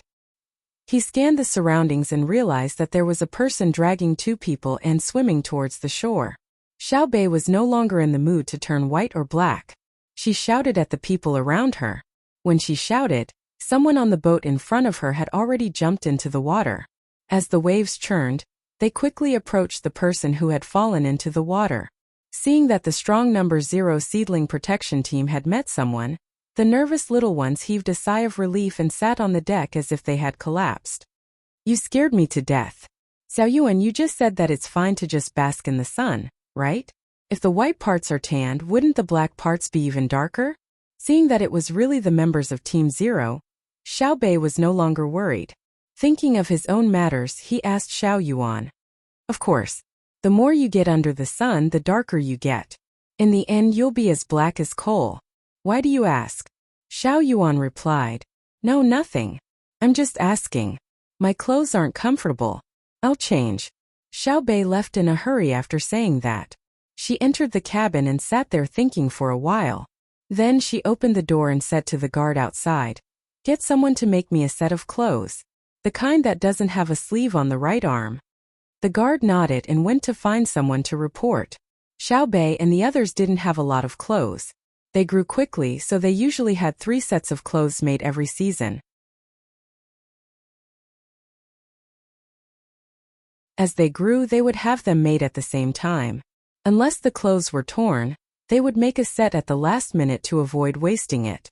This set of clothes that Xiao Bei had suggested needed to be reported. In particular, Xiao Bei's request had to be made known to Zhang Xiaobao and Wang Wan. The news was quickly passed to Zhang Xiaobao and Wang Wan through flag signals. The 2 of them were waiting for the people from the Miao protection team to rescue them. Fortunately, they had flipped over in the canal. If it had been in the middle of the Yellow River, where the current was the most rapid and there were whirlpools, it would have been difficult to rescue them.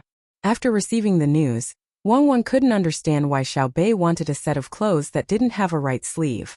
However, Zhang Xiaobao smiled and said to Wang Wan, "Xiao Bei must have felt that the color of the right arm is different from other parts of the body. I had this thought before, but I didn't get someone to make clothes at that time. Instead, I rolled up my trouser leg. At that time, I thought it was very smart, but now I know it's very stupid. Wang thought about it and felt that it was more or less the case.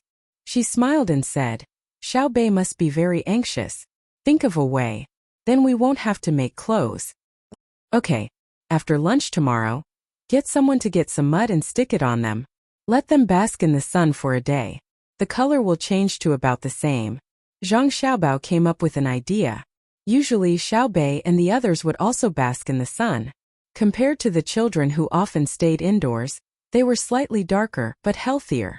In fact, the little guys had patches of black and white on their bodies. It was just that Xiao Bei's arms, which were originally black, were too white. At this time, the people who had fallen into the water had been brought back. They were a boatman and 3 passengers. They took advantage of the fact that the water transport wasn't too busy to ferry over. They didn't expect that when they were about to reach the shore, they would accidentally overturn. The boatman could only barely save 2 people, and the remaining one almost died. Zhang Xiaobao and Wang didn't go to meet the rescued people. The 2 of them looked at the water below and thought about something. After a while, Zhang Xiaobao said, if we provide the local people who ferry back and forth with a bigger boat, can we avoid the danger of the boat capsizing? They can't afford a big boat even if they work for a lifetime. Wang rejected Zhang Xiaobao's suggestion. Then why don't we lend it to them first and pay them back bit by bit? Zhang Xiaobao said again. Then we'll lose money. Until the big boat breaks down, we won't be able to earn back the capital. Wang looked at Zhang Xiaobao in surprise. She meant to say, why are you so stupid today? Zhang Xiaobao nodded. That's right. That's why we have to continue with the ferry. But we can't sit on the boat for nothing. It costs at least 1 copper coin per trip. If it costs 1 copper coin per trip, don't you think there will be more people willing to take this route? Then we can only maintain the same income if the number of passengers can double what it is today. What are you thinking of doing? I was just thinking if we should fork out some money to build a bridge here. We don't expect to make money, but we can leave a good reputation. Wang was confused by Zhang Xiaobao's words. She felt that Zhang Xiaobao's thinking had suddenly become sluggish. Zhang Xiaobao continued, what I mean is that we can build the bridge, but we can't let people cross for free. If it's a single trip, we'll charge 1 copper coin per trip. If it's a frequent trip, we can apply for a monthly or annual pass. Not only can people cross, but goods can as well. But if the goods weigh more than 300 caddies, we'll have to pay 1 copper coin more. You want to charge a bridge protection fee? That's a challenge. Have you ever heard of anyone paying to cross the bridge? Wang reminded. Don't use our name. Just find someone. The bridge is easy to build. There's no need to use piers.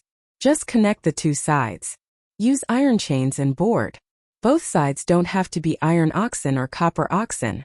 Pour some cement and put in some pebbles. It's heavy and sturdy. First, arrange a few people to guard both sides of the bridge. If there's a situation where people don't pay and run away, it's enough to guard one side.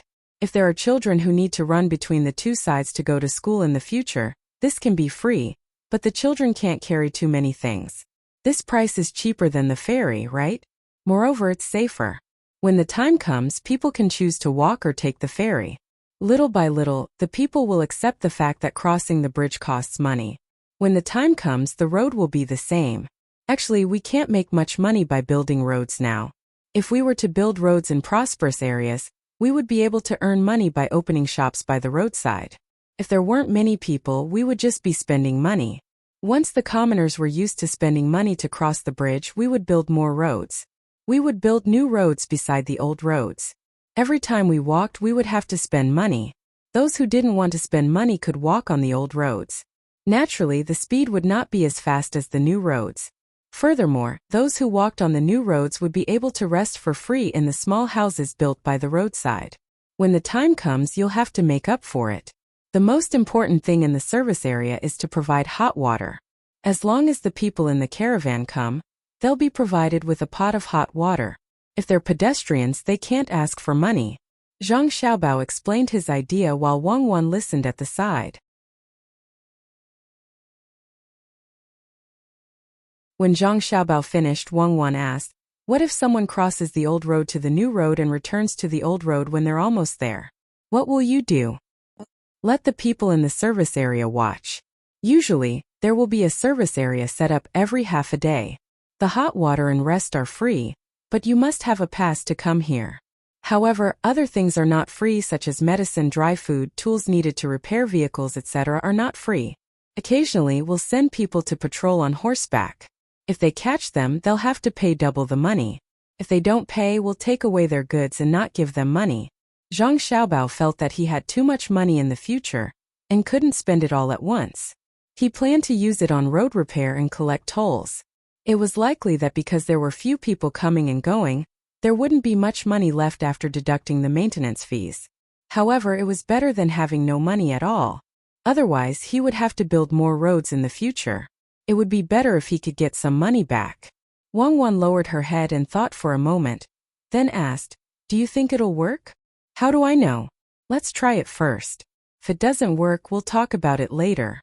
What if it works? Let's build the bridge first. We'll start with the bridge and arrange for people to do it immediately. Zhang Xiaobao made up his mind and asked his people to come in and arrange it. Wang Wan said, why don't you try the bridge on the Changjiang River first? That won't work. That's not our home. Besides, there are too many people coming and going there. What if someone is dissatisfied and makes trouble?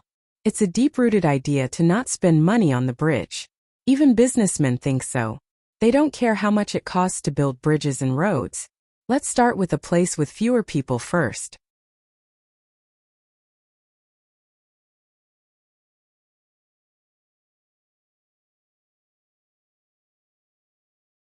Chapter 749. Zhang Xiaobao really did arrange for people to do it. Building this kind of bridge was very fast. First, people would use boats to pull the hemp rope across. When the time came, both sides would be stretched, and the hemp rope would be gradually thicker. When a certain thickness was reached, one end would be replaced with an iron chain. When the time came, both sides would be fixed, and wooden planks would be laid. It would probably take less than half a month. As long as one was willing to spend money, there was no need to worry about not being able to make the iron chain. At that time, the price would be half of the ferry price. If the ferry lowered the price for transporting goods, the bridge would also lower the price. It was necessary to let the people know that it was safer, faster, and cheaper to cross the river than to cross the bridge. Of course, at this time, Zhang Xiaobao did not forget the impact of the bridge on the ferry industry. He was prepared to wait for the people to get used to the bridge before letting the ferrymen stop what they were doing and come over to help guard the bridge. Some people were willing to change careers to fishing. After arranging everything, Zhang Xiaobao and Wang Wan returned to the boat behind Xiaobei, and the others were on. Previously, they had been discussing the details of the emperor's travel expenses with Old Man Pai and the others. As soon as they returned to the boat, Xiaobei came over angrily. What's wrong, Xiaobei? Did someone bully our Xiaobei? Why are you unhappy? Zhang Xiaobao crouched down and opened his arms. Xiaobei was still angry, but he did not refuse his brother's embrace. He leaned on his brother's arm and said, it's you. I asked someone to make the clothes, but you didn't let me. Really? There was such a thing? Xiaobei, when you mentioned the clothes, I just remembered that my back is wider than my front. What should I do? I was worried, but in the end your sister was the best. Guess what she thought of? Zhang Xiaobao indeed did not agree. At this time he pretended not to know. He changed the topic and began to talk about his own matters. As expected, Xiaobei's goal was not the clothes. Hearing his brother's words, he blinked his big eyes and asked, really? Really? If you don't believe me, Xiaobei, look. Is my back wider than my front? As Zhang Xiaobao spoke, he put the clothes in his pocket for Xiaobei to see. There were faint ink marks on his chest and dirt. Xiaobei looked around and nodded. It's true. What idea did you come up with? I won't tell you for now. Let everyone guess. There will be a prize for guessing right. Go get little Yuan and the rest here. Zhang Xiaobao said to Xiaobei. When Xiaobei happily ran over to call for help, Zhang Xiaobao slapped his body with all his might. The mud sticking to his body was too uncomfortable. Wang Wan finally couldn't help but laugh. She said to Zhang Xiaobao, I really don't know what you're thinking. You could have just told Xiaobei what happened tomorrow. Why did you have to torment yourself like this? That won't do. To you and me, this is a small matter that can't be any smaller. But to children, this is a huge matter. Many children, when they grow up, their earliest memories stop at the age of 5 or 6. Do you know why? One reason is because there are problems with brain development when they are young. The other reason is that before the age of 5 or 6, they always live the same life. What they do every day doesn't change much. Adults who don't understand this logic want their children to be more stable and obedient in order to save trouble. Any obedient child is a good child. Many people think this way, but it's actually very selfish. Children are independent from the moment they appear in this world. They belong to themselves. Raising them isn't the same as restricting them. I can't control others, but I can control Xiaobei and the rest.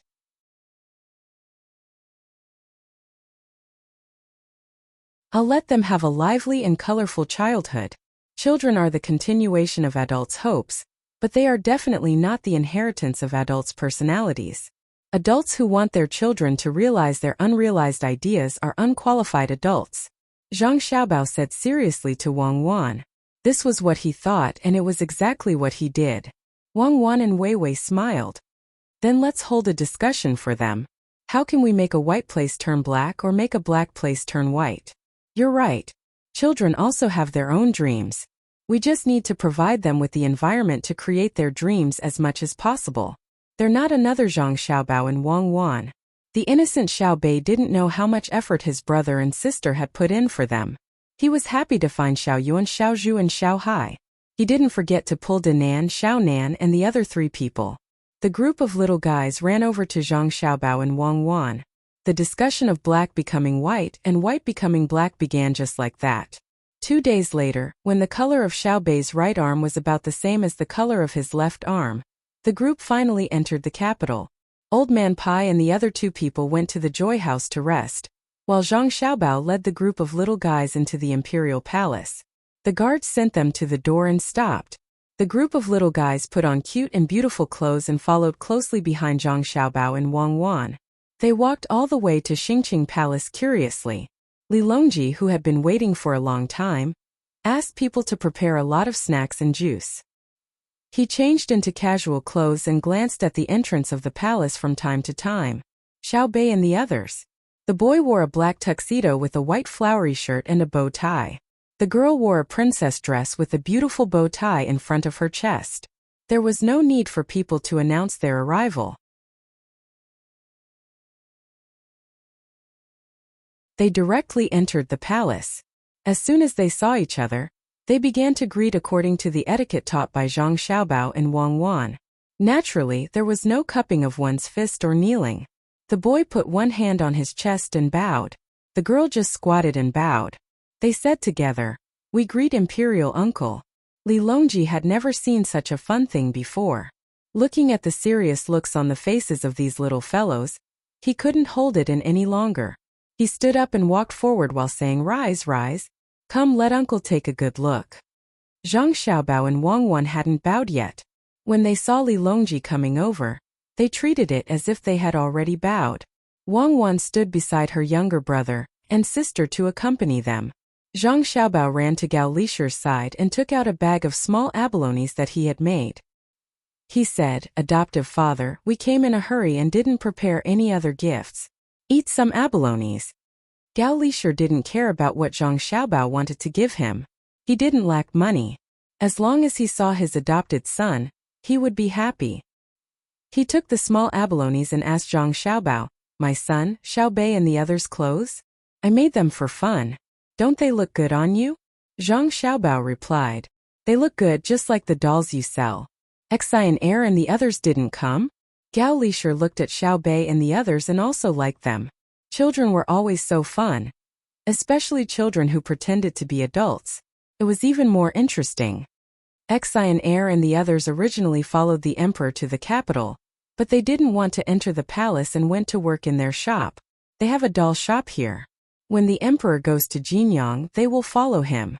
Zhang Xiaobao replied. At this time, Li Longji didn't care about Zhang Xiaobao and Gao Lisher.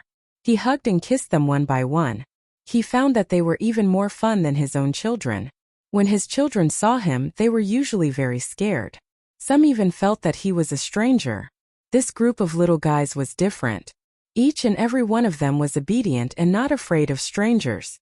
They always had a smile on their faces. It was very pleasing to see.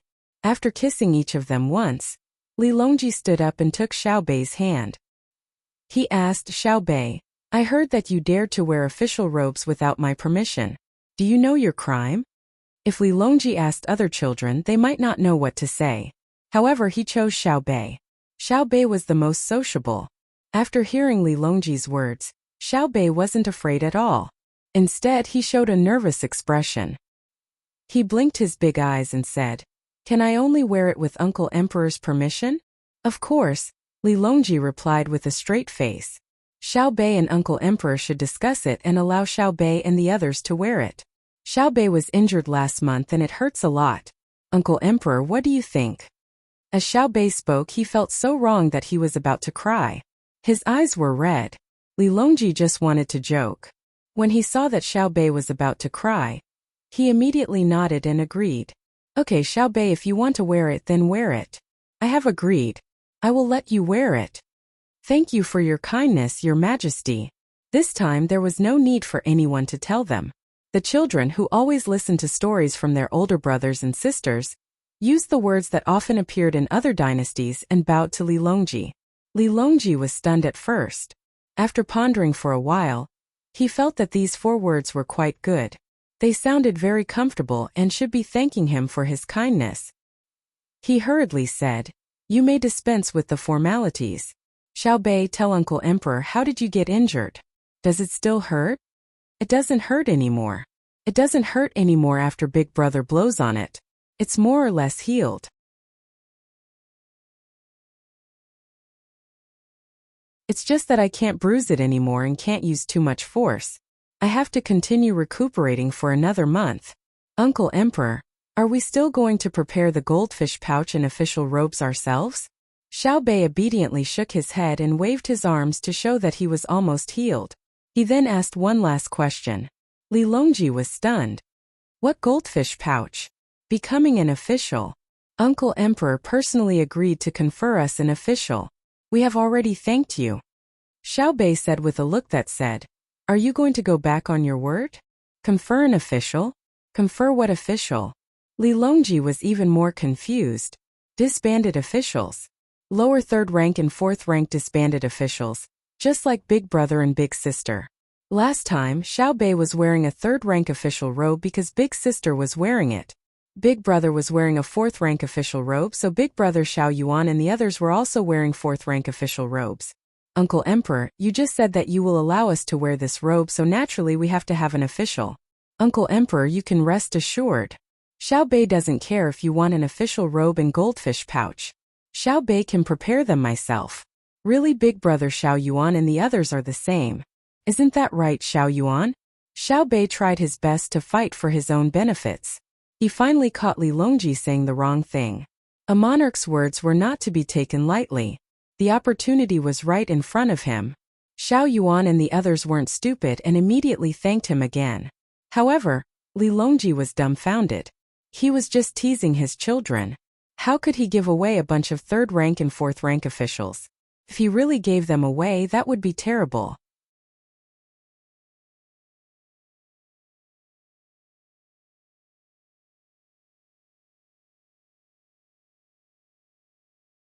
Chapter 750.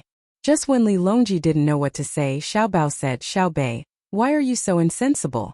Uncle Emperor is just joking with you. You didn't do anything. If he really gave you a 3rd or 4th rank official, how would the officials in the world be convinced?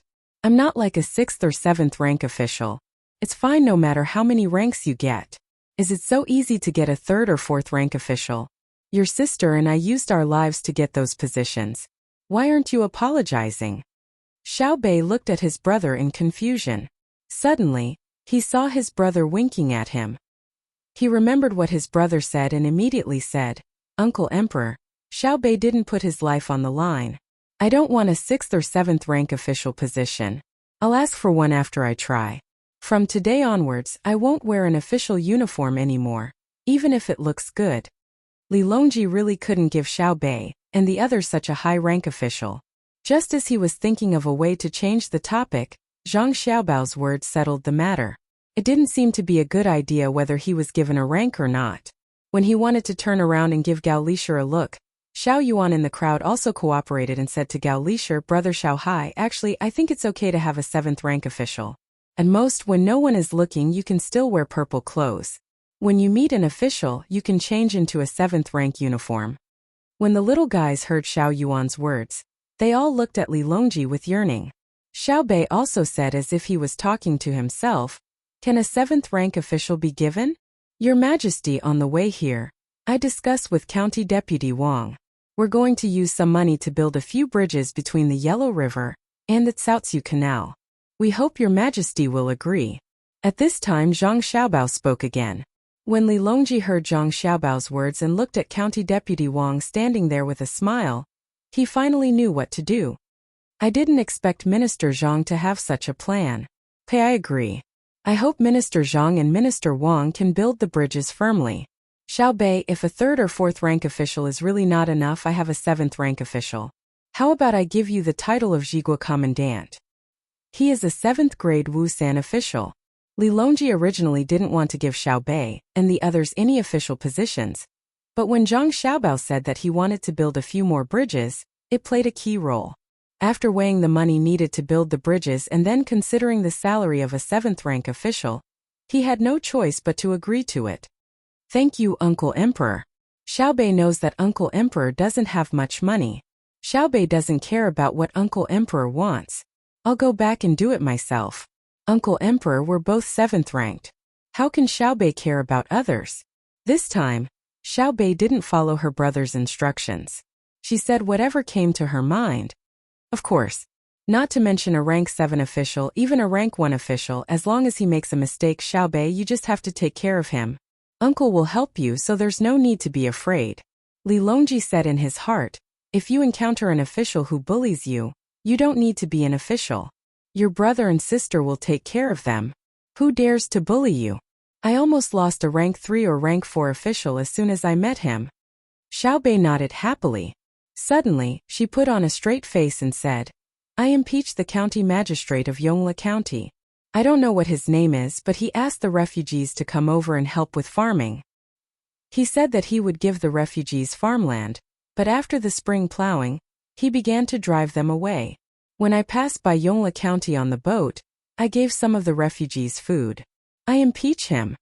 When Xiao Bei said this, Zhang Xiaobao and Wang Wan were stunned.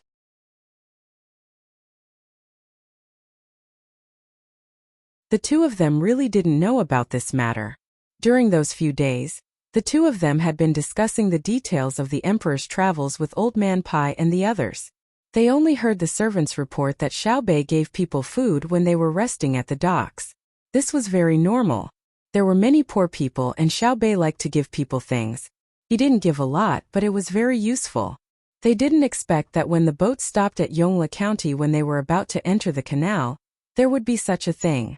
If they had known about this situation, they would have dealt with it themselves. Xiao Hai and the others also nodded to prove it. Xiao Bei, oh Lieutenant Jigua, is what you said true? Li Longji asked Xiao Bei, but his eyes were looking at Wang Wan. Wang Wan quickly thought about it and felt that Xiao Bei and the others couldn't be lying, so she nodded and said, I think it's about right. Send someone to check. Li Longji narrowed his eyes. If it was someone else impeaching, he could consider why the county magistrate did this and who was behind it. But today it was Xiao Bei, a 3-year-old child, who was impeaching. For a group of children to remember something so clearly, no matter if the county magistrate didn't do a good job or didn't hide it well, he couldn't be let off lightly. Lishir, who do you think should investigate this? Li Longji wasn't going to let this county magistrate go. Yongla County was too close to the capital. Today, the cute little fellows had joined hands to impeach the county magistrate as soon as he became an official. How big of a matter was it to make these sensible and well-behaved little fellows hate it so much? Hearing this, Gao Lishir thought for a moment and replied, I think it's better for the crown prince to personally handle this matter. With this, Li Longji understood which side the county magistrate of Yongla County stood on.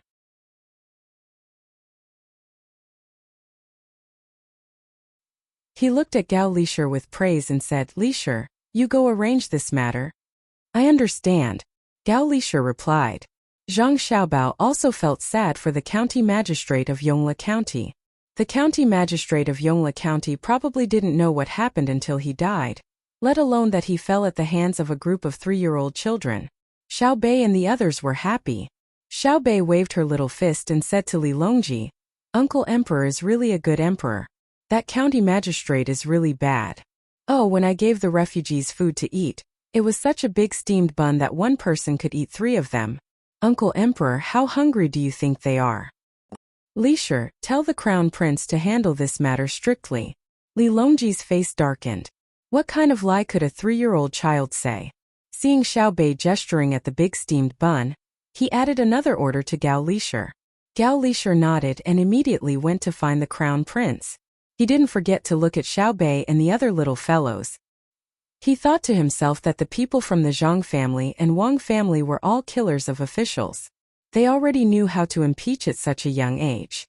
If they grew up in a few years, they probably wouldn't have a good time with any corrupt officials they met. Xiao Bei, you have contributed to the impeachment. What reward do you want?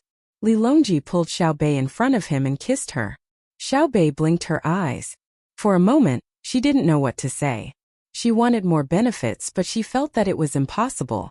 When her brother came, he said that she couldn't casually ask for anything else. After thinking for a while, just as Li Longji was about to help her out, Xiao Bei finally spoke. Xiao Bei doesn't want any reward. I just want Uncle Emperor to let the people of Great Tang live good lives. This was what Xiao Bei often said when she played with the children in the county. At this moment she was using it. If it were an adult Zhang Xiaobao, or Wang Wan who said this, Li Longji would praise them and then say some official words.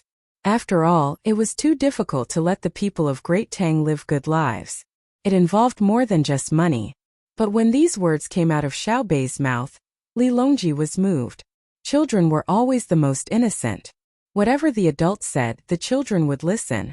For her to say such words meant that the adults in her family had taught her a lot. Hearing Xiao Bei's words and thinking about what the Zhang family and Wang family had done over the years, Li Longji sighed and said to Xiao Bei, how about this? There are many things that we cannot see or hear. How about I appoint you as imperial governors? If you meet someone that both of you think can be impeached, you can impeach that person. There was no official position of imperial governor, but they could be imperial governors. This could be said to have a rank, but there were no normal ranks. This was because all imperial governors could be called governors, but they didn't have a rank. Starting from rank 3 to rank 9, all imperial governors could be called governors. What Li Longji meant was that he had given the Zhang family and Wang family the power to impeach others without a rank. When an imperial governor impeached someone, it didn't matter even if the impeachment was wrong. Other than sending people to investigate, the person who was impeached would have to provide evidence himself. If it was only an imperial governor, then the impeachment would be carried out in the imperial court. If it was a local imperial governor, then the impeachment would be carried out at different levels. Now that they had this imperial governor, then the Zhang family and Wang family could carry out the impeachment to the provincial government first. If the provincial government didn't do anything or didn't investigate, then they could immediately carry out a cross-level impeachment to the capital.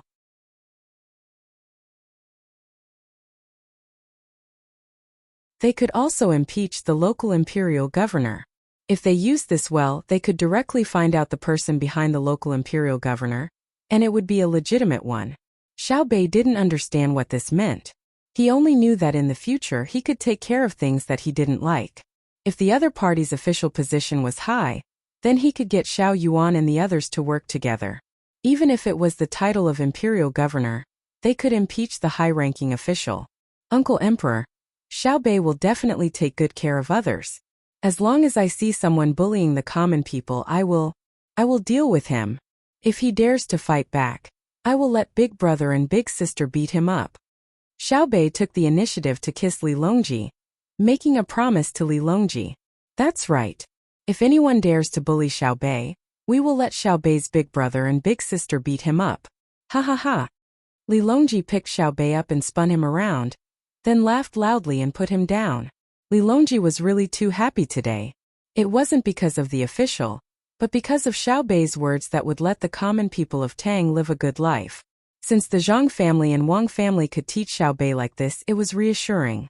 The most frightening thing was that the Zhang family and Wang family betrayed him. If other people betrayed him, he could send troops to suppress them, and there wouldn't be many losses. However, if the Zhang family and Wang family betrayed him, then the consequences would be unimaginable. The surrounding palace maids and eunuchs also heard this conversation. Some were impressed, some felt that Xiao Bei and the others were cute, and some felt that Zhang family and Wang family were good. However, all of them had the same thought, and that was that in the future, unless the emperor personally gave the order, no one would dare to provoke the Zhang family and Wang family.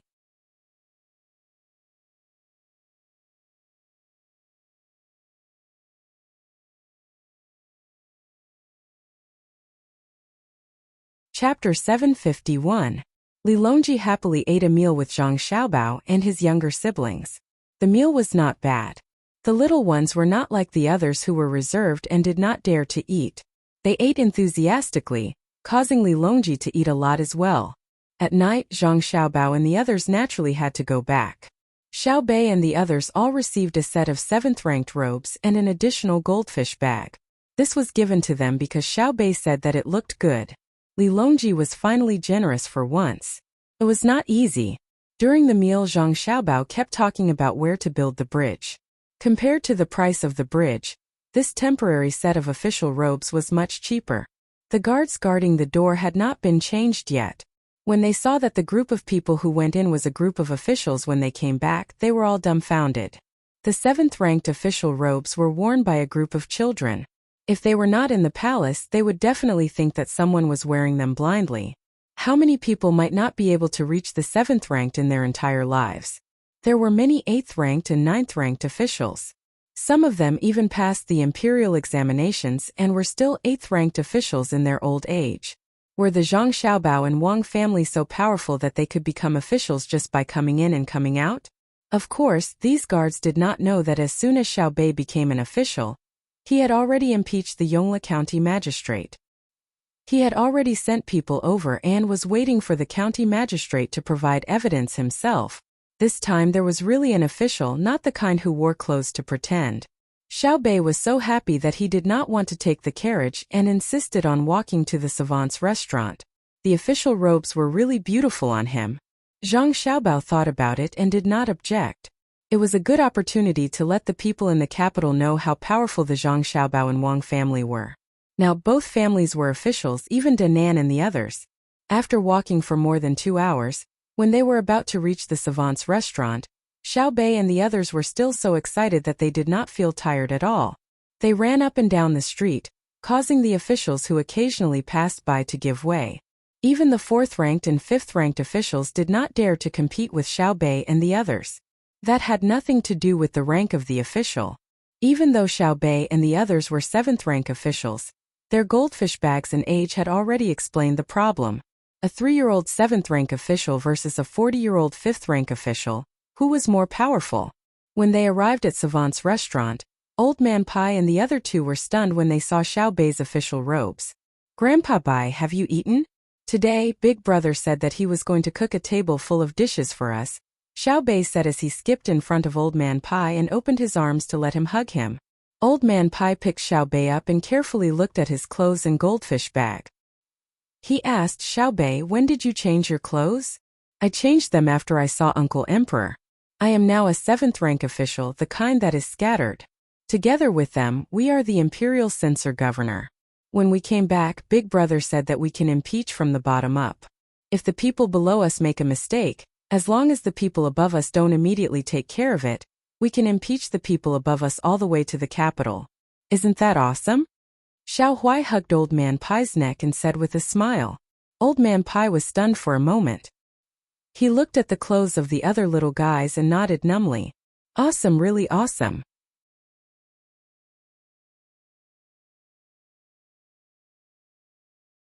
Did His Majesty give you all scattered officials? A 7th-rank official, and he gave you the title of Imperial Censor Governor? Yes, Uncle Emperor is awesome. I personally impeached the Yongla County magistrate. I don't even know his surname yet, But Uncle Emperor asked Uncle Gao to find that crown prince to investigate. Humph, that day I gave out more than 1,000 steamed buns and many salted vegetables. That Yongla County magistrate deserved to die. Xiao Bei nodded in response. He even said the question that Old Man Bai didn't ask. Hearing Xiao Bei's words, Old Man Pai sighed and began to mourn for the Yongla County magistrate. He could have offended anyone, but why did he have to be targeted by the Zhang family and the Wang family? At this time, the waiter of Savant's restaurant also heard Xiao Bei's words and saw the official robes that Xiao Bei and the others were wearing. He changed his original calm and smiling appearance and shouted loudly, "Ah!" and ran into the restaurant. "Miss Xiao Bei and the others are officials now. Shopkeeper, Miss Xiao Bei and the others have come back from the palace wearing the 7th rank official robes. Quickly get someone to prepare delicious food. Miss Xiao Bei likes to eat garlic and cucumbers." There were still many customers eating in the restaurant. When they heard the waiter shouting like this, they were first surprised because the waiter of Savant's restaurant had always been very steady. Then they were angry.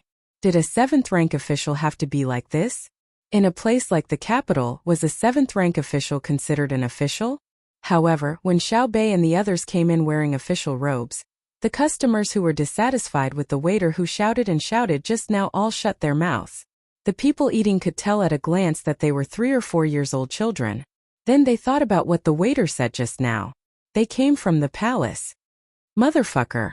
A 3 or 4-year-old child is a 7th rank official. Motherfucker, how can we live?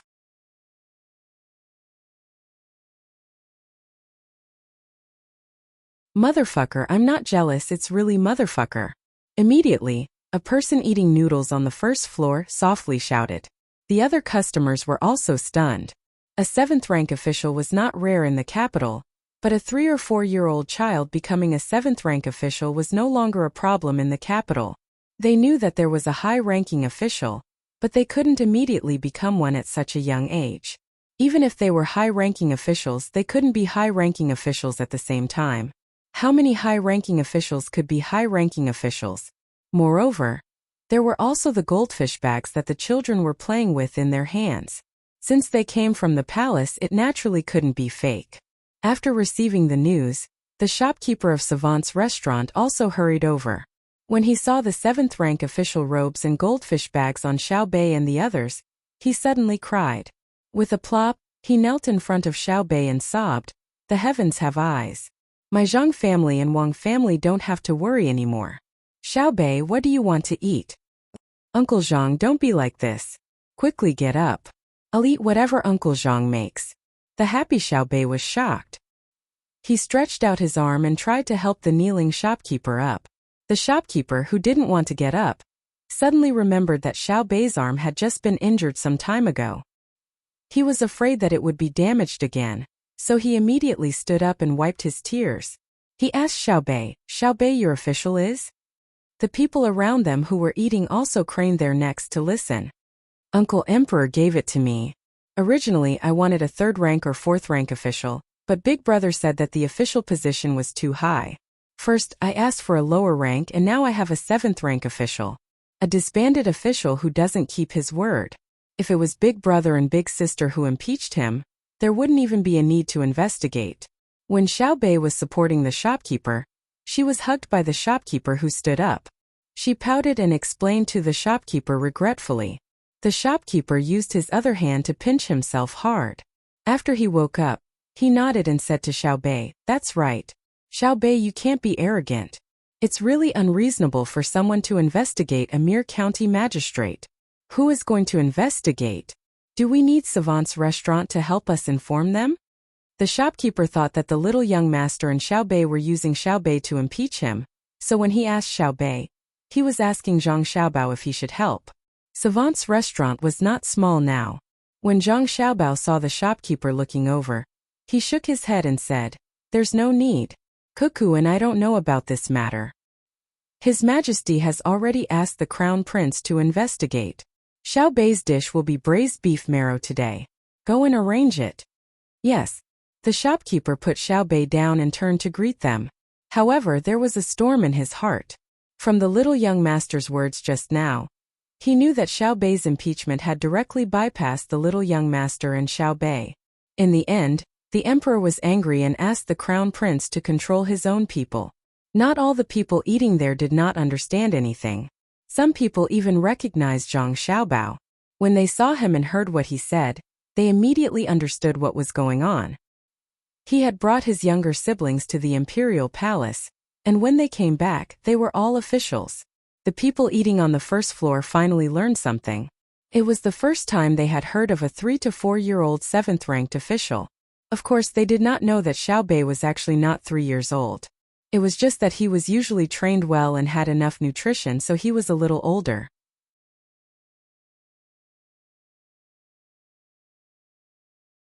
Xiao Bei happily smiled sweetly at the people eating around him and prepared to go upstairs.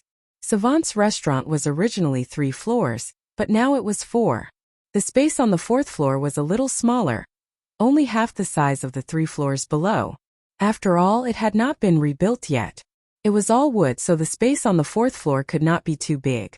When Xiao Bei returned home, he wanted to go to the 4th floor to eat, but just as he reached the stairs, he was brushed by someone who ran down. Xiao Bei dodged quickly. The person who bumped into Xiao Bei seemed to have drunk a little too much and did not notice at all. Who asked Xiao Bei to be short? This person still wanted to walk outside, but just as he took a step, an arrow was nailed to his left and right legs. Then Xiao Yuan shouted, "Kill!" And a group of children rushed forward to kick and hit this person. Although Xiao Yuan and the others did not have much strength, the places they kicked were very particular. They kicked below the ribs, between the legs, above the ears and the temples. They had learned all this from their siblings. Fortunately, no one stabbed the back of the neck with that sharp object. That would be fatal. The person lying on the ground could not feel the kicks of others. He was lying on his stomach, and the arrow from earlier was still stuck in his leg. When he fell, a lot of it went in again. The back half of the arrow outside was broken, and the arrow shaft with a blood groove was constantly bleeding. "Xiao Yuan, come back." Zhang Xiaobao stared at the person lying on the ground and shouted. Xiao Yuan waited for the person who wanted to avenge Xiao Bei to come back. Zhang Xiaobao reached out and took the pliers from Wang Wan. He flipped the person over and pinched the arrow out of his leg. He thought for a moment and said, "We were too anxious just now and injured you. We will immediately send you to get medical treatment. If you miss work, we will also compensate. You are all dead."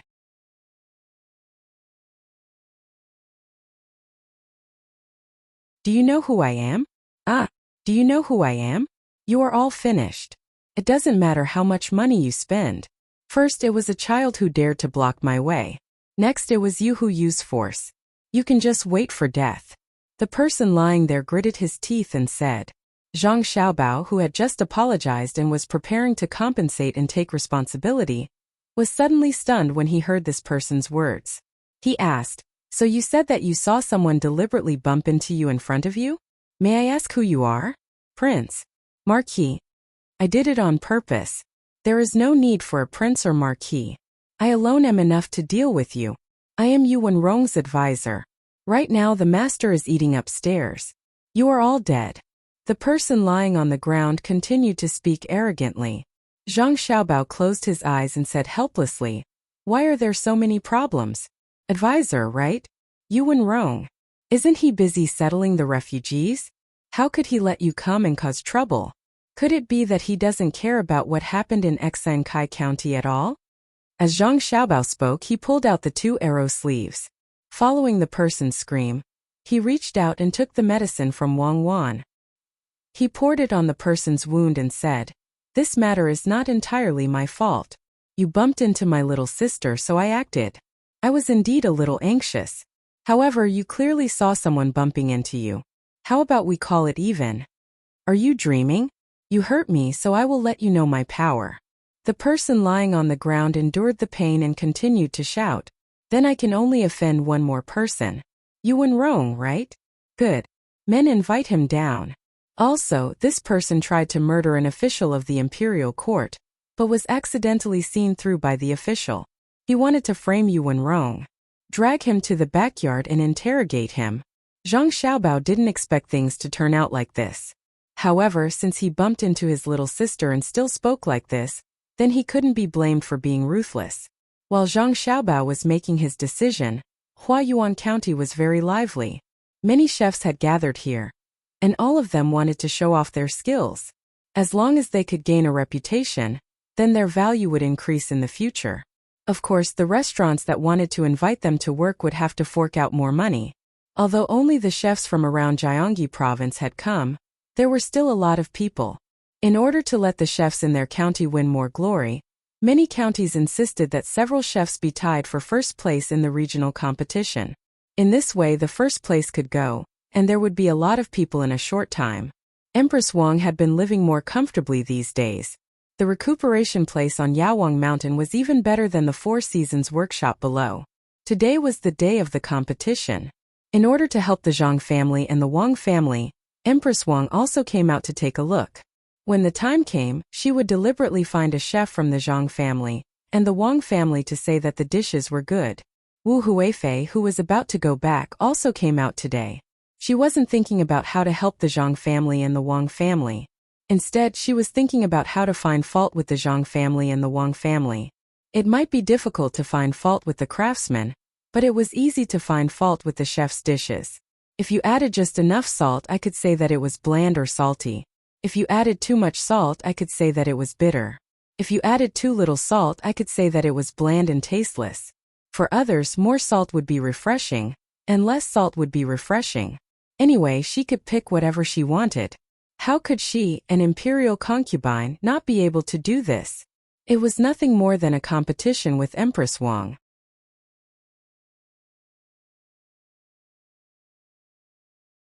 Thinking of Empress Wang, Wu Huifei asked the person beside her, "Have you done what I asked you to do?" In reply to Your Highness, it has been arranged. As long as Empress Wang says something, someone will naturally carry out our plan. Your Highness, you can rest assured. Wu Huifei nodded with satisfaction. That's good. Let's go over there and have a look. When Wu Huifei arrived at the competition venue, Empress Wang followed her. Similarly, Empress Wang was also guarding against Wu Huifei. She asked the person beside her, "Xiaozhu, do you think we really don't need to arrange for others to help?" Your Highness, I don't think so. Miss Wang Wan has already sent someone to send us a letter. She asked us to just take a look. Of course, we shouldn't be biased towards the chefs of the Zhang family and the Wang family. We should also evaluate the truly good chefs. The Zhang family and the Wang family don't need this competition to make a name for themselves. What they value is talent, Xiaozhu said to Xiaozhu. In fact, she was also a little nervous. After all, what they were going to face today was different from before. When it came to food, no one could say that good was good. It was just that the taste was different. Empress Wang picked up the honey water beside her, took a small sip and said, "If that's the case, then make the arrangements. Let our people help out when the time comes." While the two sides were competing, the commoners didn't know that the commoners who came all wanted to see how good the chefs were. Of course, it would be even better if they could have a taste. However, many of the commoners knew that it wasn't their turn to have a taste. Originally, there wouldn't be many chefs competing. This was because each county planned to win with fewer chefs. The number of chefs from the surrounding counties had actually reached 400. Some of them were indeed very capable, while some were slightly weaker.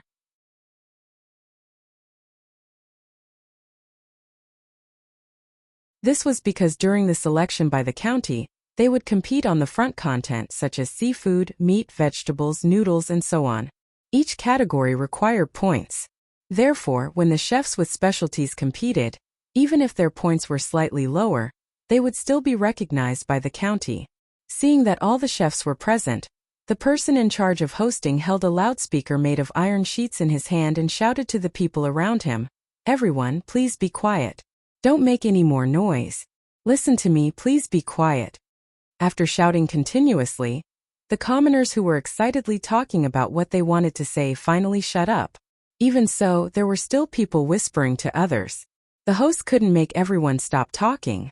Seeing that the voices were not as loud as before, he continued, "Everyone, today is the day of the chef's competition in Gyeonggi province and the surrounding counties. We are lucky to have invited the current Tang Empire's Empress Wang and Wu Huifei. Now let's welcome them." If these words were said in a place where the Zhang family and the Wang family had not been, the commoners really didn't know how to express themselves. However, the commoners in Huayuan County understood. As soon as they heard the host's words, they immediately clapped hard and didn't stop for a long time. At this time, the host hesitated at this time, but still said boldly, "Let's invite Wu Huifei to say a few words." Wu Huifei was stunned at first. She didn't expect the host here to be so bold. After thinking about it, she stood up and took the loudspeaker from the host. She said to the people around her, "I'm here to take a look, to see the good chef of Tang Dynasty. I'll try it when the time comes. Work hard." Wu Huifei, who really didn't know what to say at this time, said a few words casually at this time.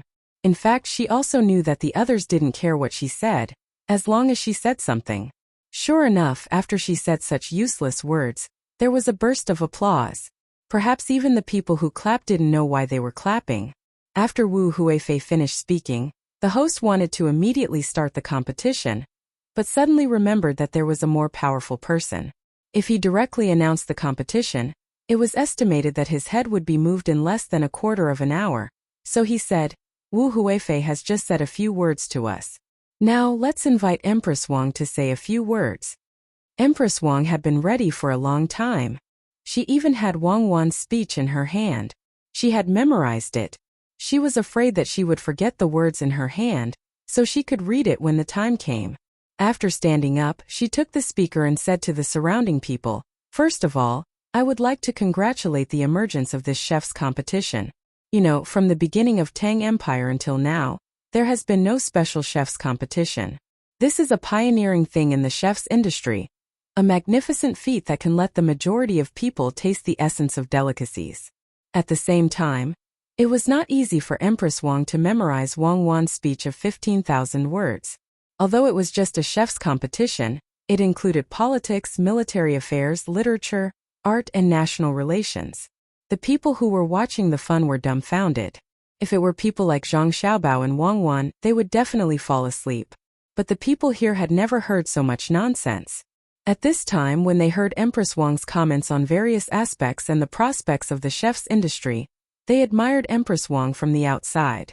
They all felt that if Empress Wang didn't say it, they would definitely not know that cooking could be related to childbirth and could be used to defend against foreign enemies.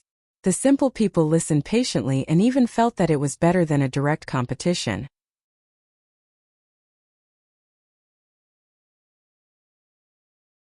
Of course, they also secretly admired the Empress. She was indeed the Empress.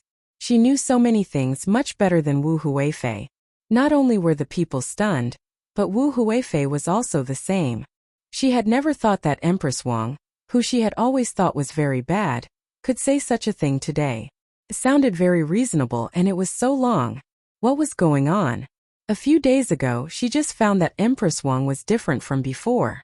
If it was possible to compete with Empress Wang and win at that time, it would not be easy for her to compete with Empress Wang today. Once the words of Empress Wang here spread to the capital and to the emperor's ears, it would not be easy to compete with her again. Thinking of this, Wu Huifei became anxious and winked at the people around her. The people around her immediately understood what she meant and hurriedly left to gather their people.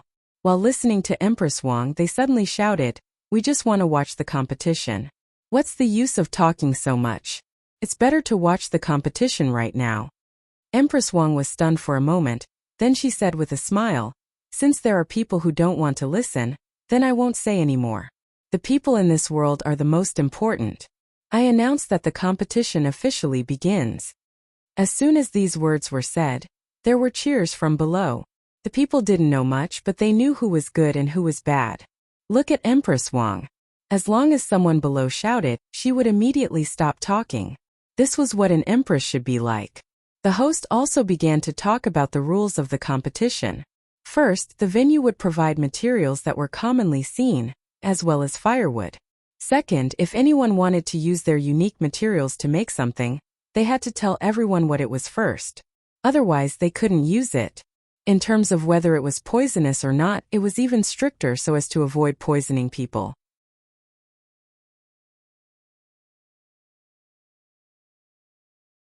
For example, if someone wanted to make a puffer fish, this was absolutely not allowed.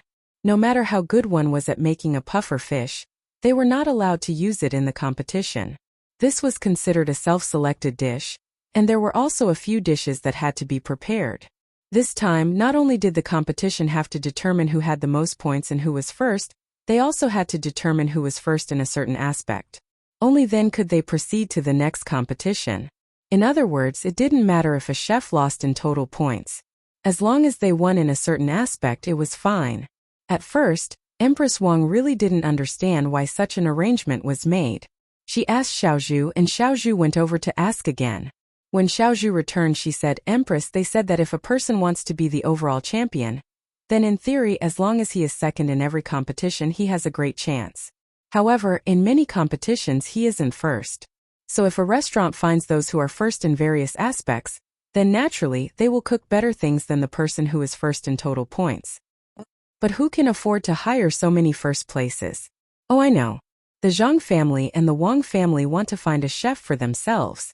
Empress Wang understood now. Wu Huifei was also thinking about it. She was indeed smarter than Empress Wang. After hearing the rules of the competition, she immediately said to the people around her, "No matter what price we have to pay, we must invite the person who is first in all aspects. It will be better if we can invite the person who is first in total points as well." While the two sides were calculating, the competition officially began. The reason why the Tang Empire could hold a chef's competition was that the country's tax had increased, and the people's lives were gradually getting better. Even if there were still some people who were worse off than others, the overall situation was really good. However, in some places, not to mention a chef's competition, it was not easy to even have a full meal every day. Han Xuanfeng's body was completely recovered now. He didn't need to take any medicine anymore. It was unknown whether it was because his body's resistance had become stronger, or because he was supported by many good things. With his participation, the other people's work became easier. Zhou Meiling was still in charge of her lottery. Every time she won a lottery, she could earn between 1,600 and 2,300 strings of coins. Although it was less than the big deals of tens of thousands of strings of coins, the cycle of big deals was also longer. It wasn't something that could be done casually. The lottery was open once every 3 days, and the winning rate was very high, reaching 60%.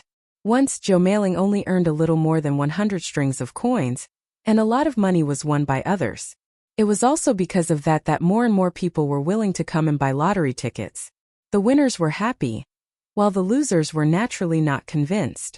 Zhou Meiling didn't care about what others thought. Every 3 days, she would earn money from the Tubo royal family, nobles and slave owners who had risked their lives to earn money. The Tubo people were originally quite wild. After encountering the lottery, they couldn't resist at all. Some people bought more in order to increase the winning rate. The rich people spent their own money directly, while the poor people had to think of other ways. Some people borrowed from others, some pawned things in pawn shops, and some went to gambling places to gamble. In the first half of a month, there was a person who only had 1 copper coin left. He went to the casino that Mi Fan was in charge of and earned 20 strings of coins. He bought a lottery ticket every 4 strings of coins. He bought 5 tickets in total, and all of them were from the same number.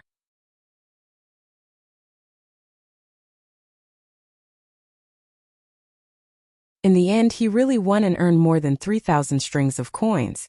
If he used this money to live a normal life, he wouldn't have to worry about money for the rest of his life if he didn't go to a remote place. Unfortunately, after this person made money, he went to the casino. In the end, he was left with less than 100 strings of coins. This less than 100 strings of coins was used to buy a lottery ticket in one go. After winning a few times in a row, he was finally left with a little more than 10 strings of coins. Came and went quickly. However, many people didn't think this way. They only saw how others won the lottery and earned money from gambling, but they never thought or were unwilling to think about how much others lost. Some people even said that even though that person lost money in the end, he had played it once and enjoyed it once. It was better than someone who had never enjoyed it once. If he only cared about stability, he wouldn't have won money at the casino that time, and he wouldn't have had the courage to buy lottery tickets. When others heard this, they also thought about it. If they didn't try once, they would be poor. If they succeeded, they could enjoy it. If they lost, they would still be poor. It didn't matter. Many Tibetans had such thoughts, especially recently. Because 2 tribes had made a mistake but were unwilling to admit it, before the autumn harvest, The Great Tang had stopped the trade of grain and no longer sold grain to the Tibetans. Even if they used more livestock and local specialties to trade, it was still not enough. Fortunately, there were some wild vegetables at this time. They could dig them up to satisfy their hunger. Otherwise, many people would starve to death. When such a thing happened, the Tubo people didn't complain about Zhang Xiaobao and Wang Wan. Instead, they attacked the two tribes that offended Zhang Xiaobao and Wang Wan. Very soon, the two tribes that wanted to take advantage of Songzni were annihilated by other tribes.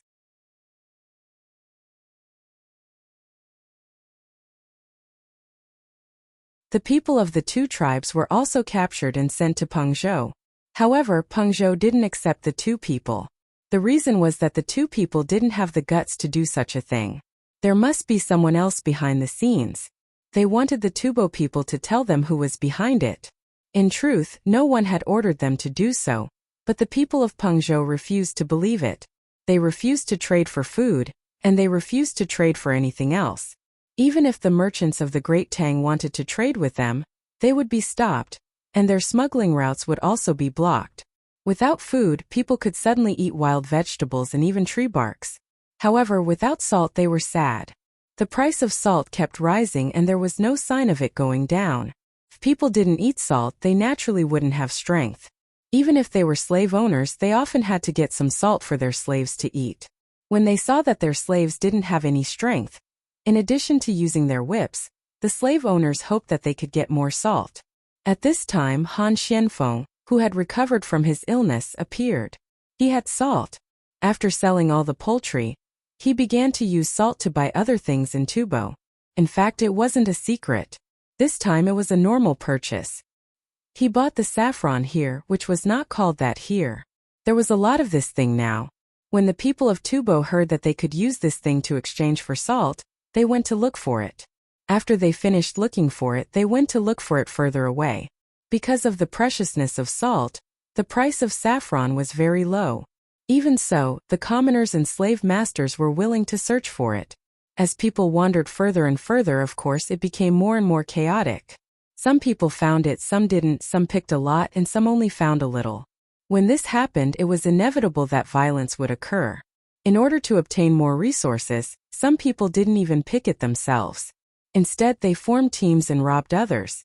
This kind of chaos could be tolerated in Tubo, but after summer, the number of locusts in Tubo gradually increased. Not everyone could be like Yao Chong, who really commanded the people to exterminate the locusts. Many times, the people of a certain area faced the same resistance as Yao Chong when he was the first to exterminate the locusts. Not only did the people not help, they even worshipped the locusts and organized others to exterminate them. Tubo encounters such a situation. Seeing more and more locusts, the people could only pray to their gods. No one went to deal with the locusts. Even the poultry had to stop them when they went to eat the locusts. Seeing that the locusts were increasing and the saffron was almost finished, Han Xianfeng called Zhou Meiling and Mi Fan together. He said to the two, "Should we go back? Once this place becomes chaotic, I think we will be affected too." Mi Fan thought for a moment and nodded in agreement. "Okay, I will sell the casino tomorrow and let someone else take over. Let's leave. My lottery ticket is still making money. I've made a lot of money. During this time, I've probably made 20% of Tubo's money. Can we wait a few more days?" Zhou Meiling was the one who made the most money. When he heard the two discussing leaving, he was a little reluctant. Han Xianfeng looked at Zhou Meiling helplessly. "You are no different from a gambler. If a gambler doesn't want to win more money after winning, how can they lose all their money? If you really want to stay here, then you can stay by yourself. We won't accompany you." Zhou Meiling knew that when they came here, Han Xianfeng was the leader and Mi Fan was in charge of checking the situation. Hearing Han Xianfeng say that, he unhappily said, let's go. I will sell this lottery ticket. When the time comes, we will take the money and leave together."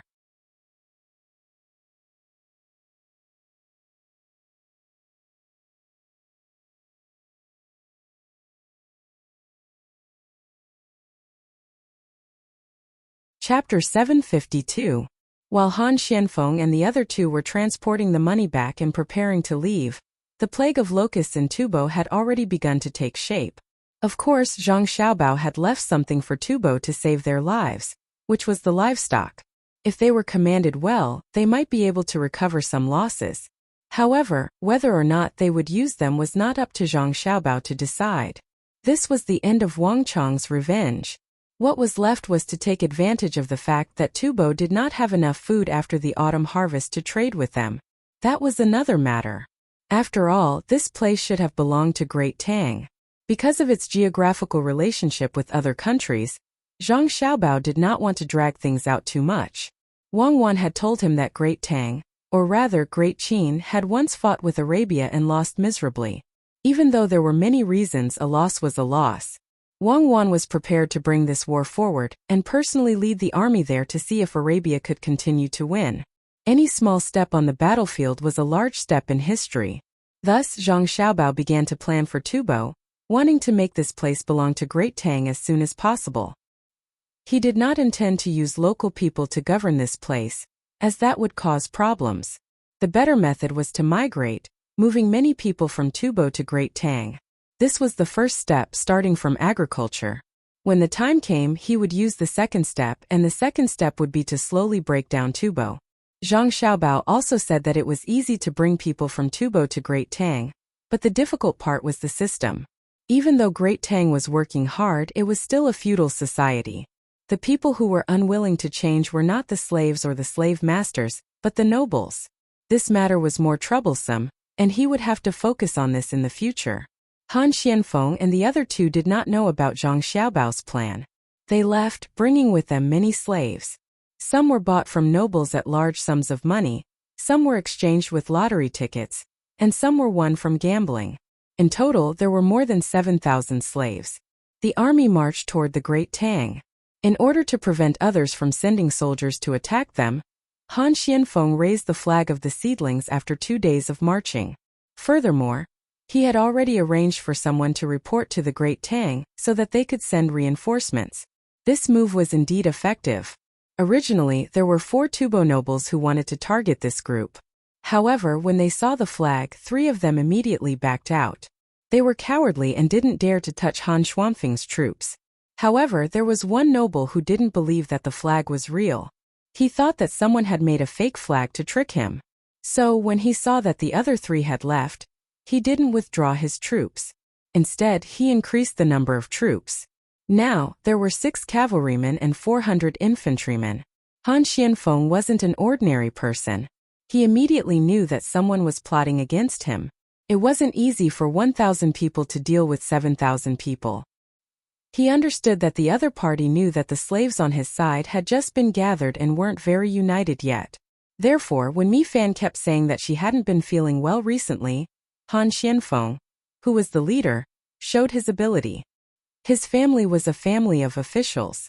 He knew very well how to win people's hearts. Otherwise, he wouldn't have been sent here. On this day, when Mi Fan found him and said that she was having trouble breathing, Han Xianfeng stopped the army. The 7,000 slaves formed a large circle.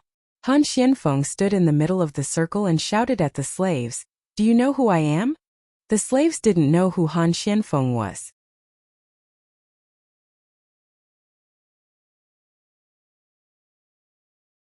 After disguising himself and speaking fluent Tubo, Han Xianfeng was just another slave master from Tubo.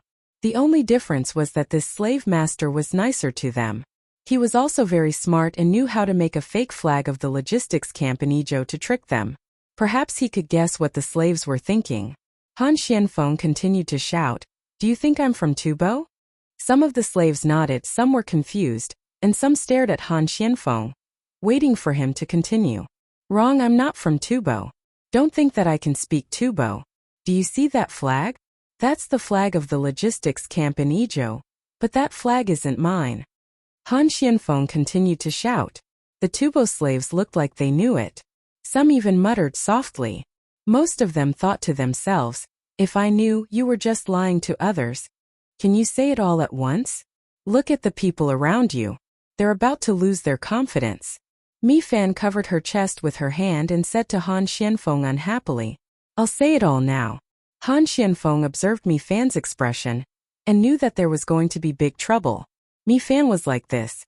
She was very sensitive to danger. According to the young master and young lady, it was her sixth sense. It was an existence that was beyond the five senses. It was very magical. Han Xianfeng nodded to Mi Fan and took out another flag. He opened it and said to the slaves, "This is my flag. Do you see Dao Miao wearing black clothes and a black hat? I am the person in charge of spying for the Zhang family and the Wang family in Sanshui County of Tang Dynasty. My code name is Dark Knight." The slaves' eyes suddenly widened. They thought that Han Xianfeng would say which noble he was. They didn't expect him to take out another flag and say that he was from the Zhang family and the Wang family in Sanshui County. Hearing that, they didn't think he was lying. But even if the slaves were willing to accept Han Xuanfeng's identity, they were still worried that he would lie.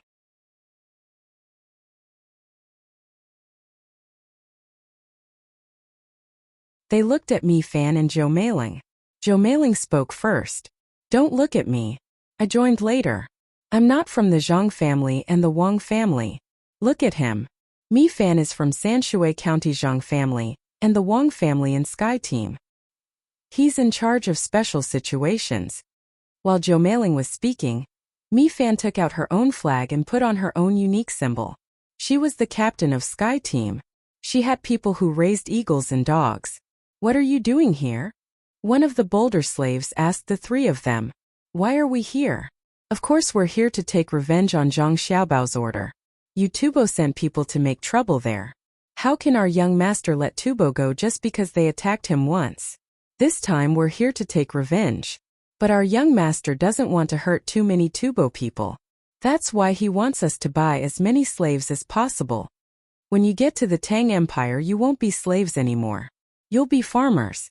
Although farmers have to listen to their masters, there's a difference between farmers and slaves. As long as a farmer has enough money, he can leave the master's family. It's just that Zhang family and the Wang family don't want to leave even if they have more money. In the Tang Empire, your lives will be 100 times better than now.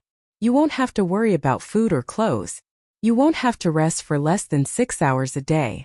When you have your own children, you can even send them to school to study. Right now, the opportunity is right in front of you. Someone wants to keep us in Tubo. Are you prepared to fight for a better life in the Tang Empire or continue to suffer in Tubo? Make your choice." Han Xianfeng shouted at the slaves. At the same time, he stared at a few spots in the crowd.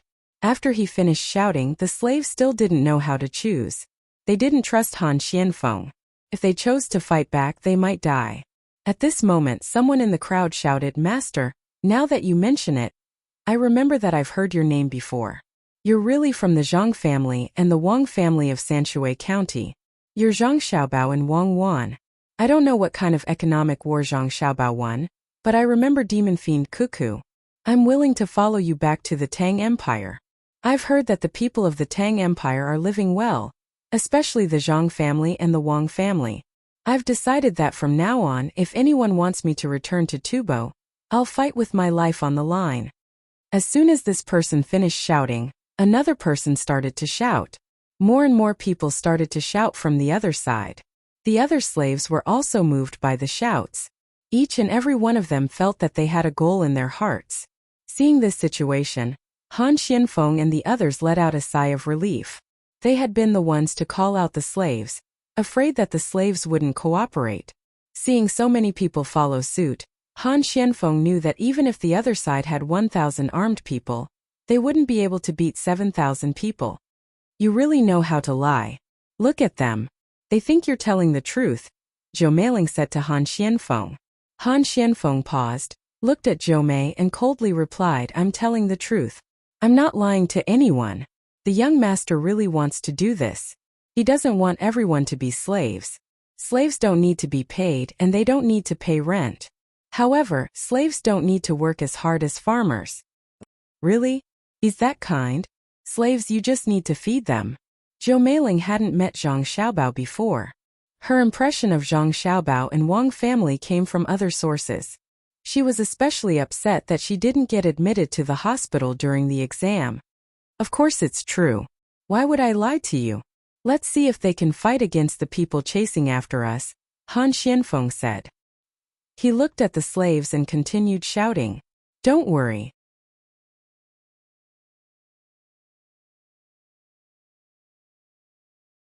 As long as you escape this time, you'll have a good life. Otherwise, you'll continue to be bullied. You won't be able to eat or dress well. Even if you find a good woman, those Tubo nobles will take her to their houses and enjoy her before you can take her. If you're a man, you should act like a man and protect your woman. You can't be bullied when you're about to be together. If you're a woman, you should think about whether you'll have a good life in the future. As long as you go to Tang, not only will you be able to eat and dress well, but you'll also have all kinds of cosmetics and mirrors. In order to make the slaves love each other, Han Xianfeng was willing to do anything. He even talked about cosmetics and used women to inspire men's courage. At this time, Mi Fan suddenly said to Han Xianfeng, "Let's go." "I'm fine. I feel very comfortable now. I think there will be a change soon." "What change?" Zhou Meiling asked. "How would I know? Anyway, there will be a change." Mi Fan didn't say anything else after replying. He indeed didn't feel as uncomfortable as before. He even felt that his breathing was more comfortable than usual. Hearing Mi Fan's words, Han Xianfeng could only choose to believe him. He gave some orders and continued to lead the 7,000 slaves. There weren't many tents. Only the 3 of them had 2 tents. They didn't have much luggage either. When they left, they let the slaves carry the rations themselves. The slaves were used to sleeping and resting in the wild. They didn't care about tents at all. Therefore, the group moved faster. They were still 3 days away from Jinchuan, and the 1,000 people behind them also sped up. Before they could catch up, 100 cavalrymen appeared in front of Han Xianfeng and the others. There were also a few eagles flying in the sky. Although there weren't many of them, after seeing the riders, Han Xianfeng finally collapsed. He said to Zhou Meiling, "Help me up. I can't take it anymore."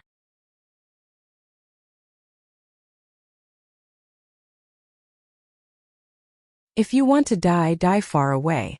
Don't die in front of me," Zhou Meiling said coldly, but she still helped Han Xianfeng up. The riders didn't stop. They rushed to the back of the slave group. Seeing the flags of the riders, the slaves believed Han Xianfeng's words. The flags belonged to the Chamber of Commerce. There were also seedlings on them. "Let's go. Let's go back." Han Xianfeng waved his hand and rode forward. The slaves, who were originally running out of strength, did not know where they found the strength to run again. Their faces were full of yearning for the future, and they ran quickly. After half an hour, the 100 cavalrymen also encountered the 1,000 people who were chasing after the group of slaves. The 100 cavalrymen stopped their horses and stayed where they were without saying a word, nor did they show their weapons. But even so, the people on the other side all stopped in their tracks. When the 1,000 people were in position, the captain of the 100 cavalrymen shouted to the other side, "The 7,000 slaves in front of us are the people that our young master and young lady want." After saying this, the 100 cavalrymen turned their horses around and chased after the group of slaves. The 1,000 people sent by the other nobles looked at each other. They didn't know what to do. They thought about the 2 tribes that had been destroyed by the other nobles. In the end, they didn't dare to chase. While Han Xianfeng met a benefactor and saved the group from danger, Heng Yue also met a benefactor in Baoxin County. At least that was what he said. He was the county magistrate of Xiankai County, the one with the surname Yan. After he took over the position in the county, he read the proposal brought back by Li Linfu. He had originally decided to live a peaceful life, but in the end, he couldn't control the thoughts in his heart. He took a leave of absence from the county and ran to Baoxin County. He Wei was currently in the Yamen receiving county magistrate Yan, who claimed to be a benefactor. He Wei didn't receive him in his study, nor the signing room. Instead, he received him in the room where he usually received commoners. Here, he could speak freely and wouldn't arouse suspicion. "County Magistrate Yan, you came all the way from Xiankai County. I'm very touched. Have you eaten lunch? Why don't we eat together?" He Wei didn't believe in benefactors. If there really was one, it definitely wasn't County Magistrate Yan. It was Zhang Xiaobao and Wang Wan. He asked County Magistrate Yan if he had eaten on purpose. He came all the way here and it wasn't even noon yet. How could he have eaten lunch? County Magistrate Yen also heard the sense of distance in He Wei's words, but he didn't care. It wasn't like he hadn't encountered such a person before. In the end he still dealt with him. Thus, he nodded and followed He Wei's words. Then I'll have to trouble you, County Magistrate I really haven't eaten. Good. Someone bring up the food used to receive guests. It's the kind that is usually served to commoners. County Magistrate he didn't lack a meal. Since the other party wanted to stay and eat, then let him eat. He ordered the people standing outside the door. The reason why he said the food was for commoners was because he was afraid that there weren't enough commoners today, and they wouldn't be able to finish it. Whether it was throwing it away or letting others eat more, it wasn't worth it. County Magistrate Yen didn't know. When he heard He Wei's words, he was puzzled. Why was there a provision for commoners to eat? Since when did the yamen have such a rule? Then he understood. It must be because He Wei didn't want to treat him well, so he gave such an order. Every county magistrate would always give a secret signal to his subordinates when he gave an order. It was estimated that this meal would not taste good.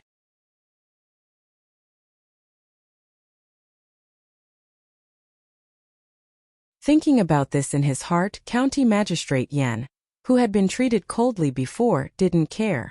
It was just a bad meal. As long as He Wei could eat it, then he could eat it too.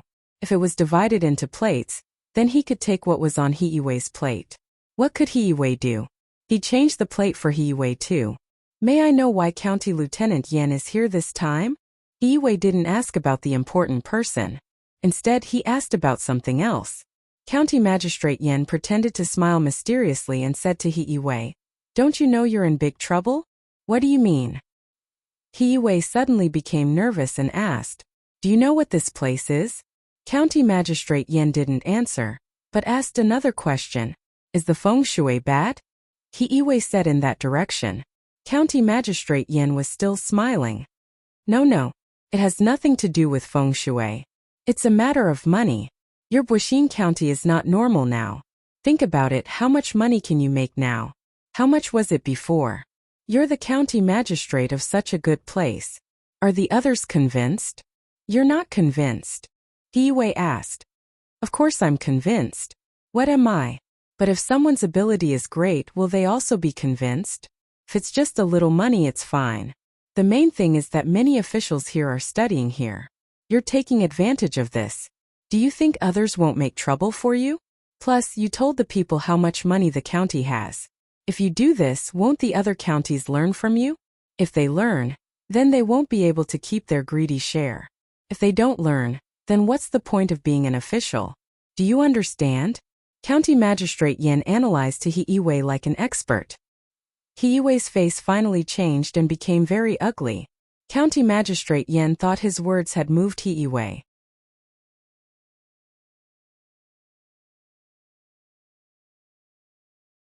When he was about to continue, He Wei waved his hand and said to County Magistrate Yen, "Thank you for your concern, County Magistrate Yen. Like you said, I won't be here for long. I'll leave after the autumn harvest and let someone else take over. Do you know where I'm going?" "Where?" County Magistrate Yen asked, puzzled. "I don't know. Come, the food is here. Eat first." He Wei originally wanted to tell County Lieutenant Yen not to think that his side was bad and that his future was smooth, but when he was about to say it, he hesitated. Coincidentally, the servants brought the food over and invited him to eat. County Magistrate Yen still wanted to ask more questions, but when he saw someone bring the food over, he had to shut his mouth and stared at the food. He wanted to see what He Wei was going to use to trick him. But when he saw the food, County Magistrate Yen was stunned. There were 2 dishes and a soup. The dishes were scrambled eggs with chives and bean sprouts with meat. The soup was spinach soup with a layer of oil on top. There were also 2 pieces of fermented bean curd and 2 pieces of stinky tofu. There was also a plate of radish strips and pickles. The main dish was a cake made of rice flour and rice flour. Before County Magistrate Yen could ask, He Wei said, "This place is used to entertain the people. Sometimes the people live far away and come here early in the morning. It's either noon or night. We can't let them starve, so we ask people to prepare some food in advance every day. It's a pity to leave it here. Why don't we eat it? We don't prepare much every day. If more people come, we will ask people to make more for them. This stinky tofu is the best. If you came yesterday, you could eat the salted stinky egg. I can eat 2 bowls of rice with half a salted egg. Try this dish. While speaking, Idyll ate first. He used his chopsticks to pick up some stinky tofu and put it in his mouth. He took a bite of the cake and enjoyed it very much. County Magistrate Yen didn't know what to do. When Idyll took a second bite, he used his chopsticks to pick up a piece of scrambled eggs with chives and put it in his mouth. The taste was very ordinary. It wasn't particularly delicious, but it wasn't bad either. County Magistrate Yen didn't understand why County Magistrate Yen would prepare food for the people. He felt that it was better to take care of his own business first. He drank 2 mouthfuls of the soup and said to Idyll, "Do you want to not be envied by others and still be able to make money? You see, what you are doing is wrong. You are giving food to the people, but aren't you afraid that the people will come here every day to eat? What will the officials of the surrounding counties think if they know about this?" Idyll didn't want to talk to County Magistrate Yen, but he saw that County Magistrate Yen was not going to give up. He put down his chopsticks and asked humbly, "What can County Magistrate Yen teach me?" "Sigh. That's the right thing to do. It's good that you know you're wrong. Come, I'll tell you a way so that you don't have to offend anyone and can earn money for yourself. These words have entered your ears from my mouth. If you tell anyone else, I won't admit it." County Magistrate Yen put on a look of educating others and whispered into Idyll's ear, "You're tuning into the Li Mei's Wuxia Whispers YouTube channel. We're so grateful for your support, and don't forget to subscribe to join us on this incredible journey through captivating stories. Your generosity through donations truly makes a world of difference, as it's the primary source of revenue that allows me to expand and enhance this channel for you. Thank you from the bottom of my heart for being a part of this adventure."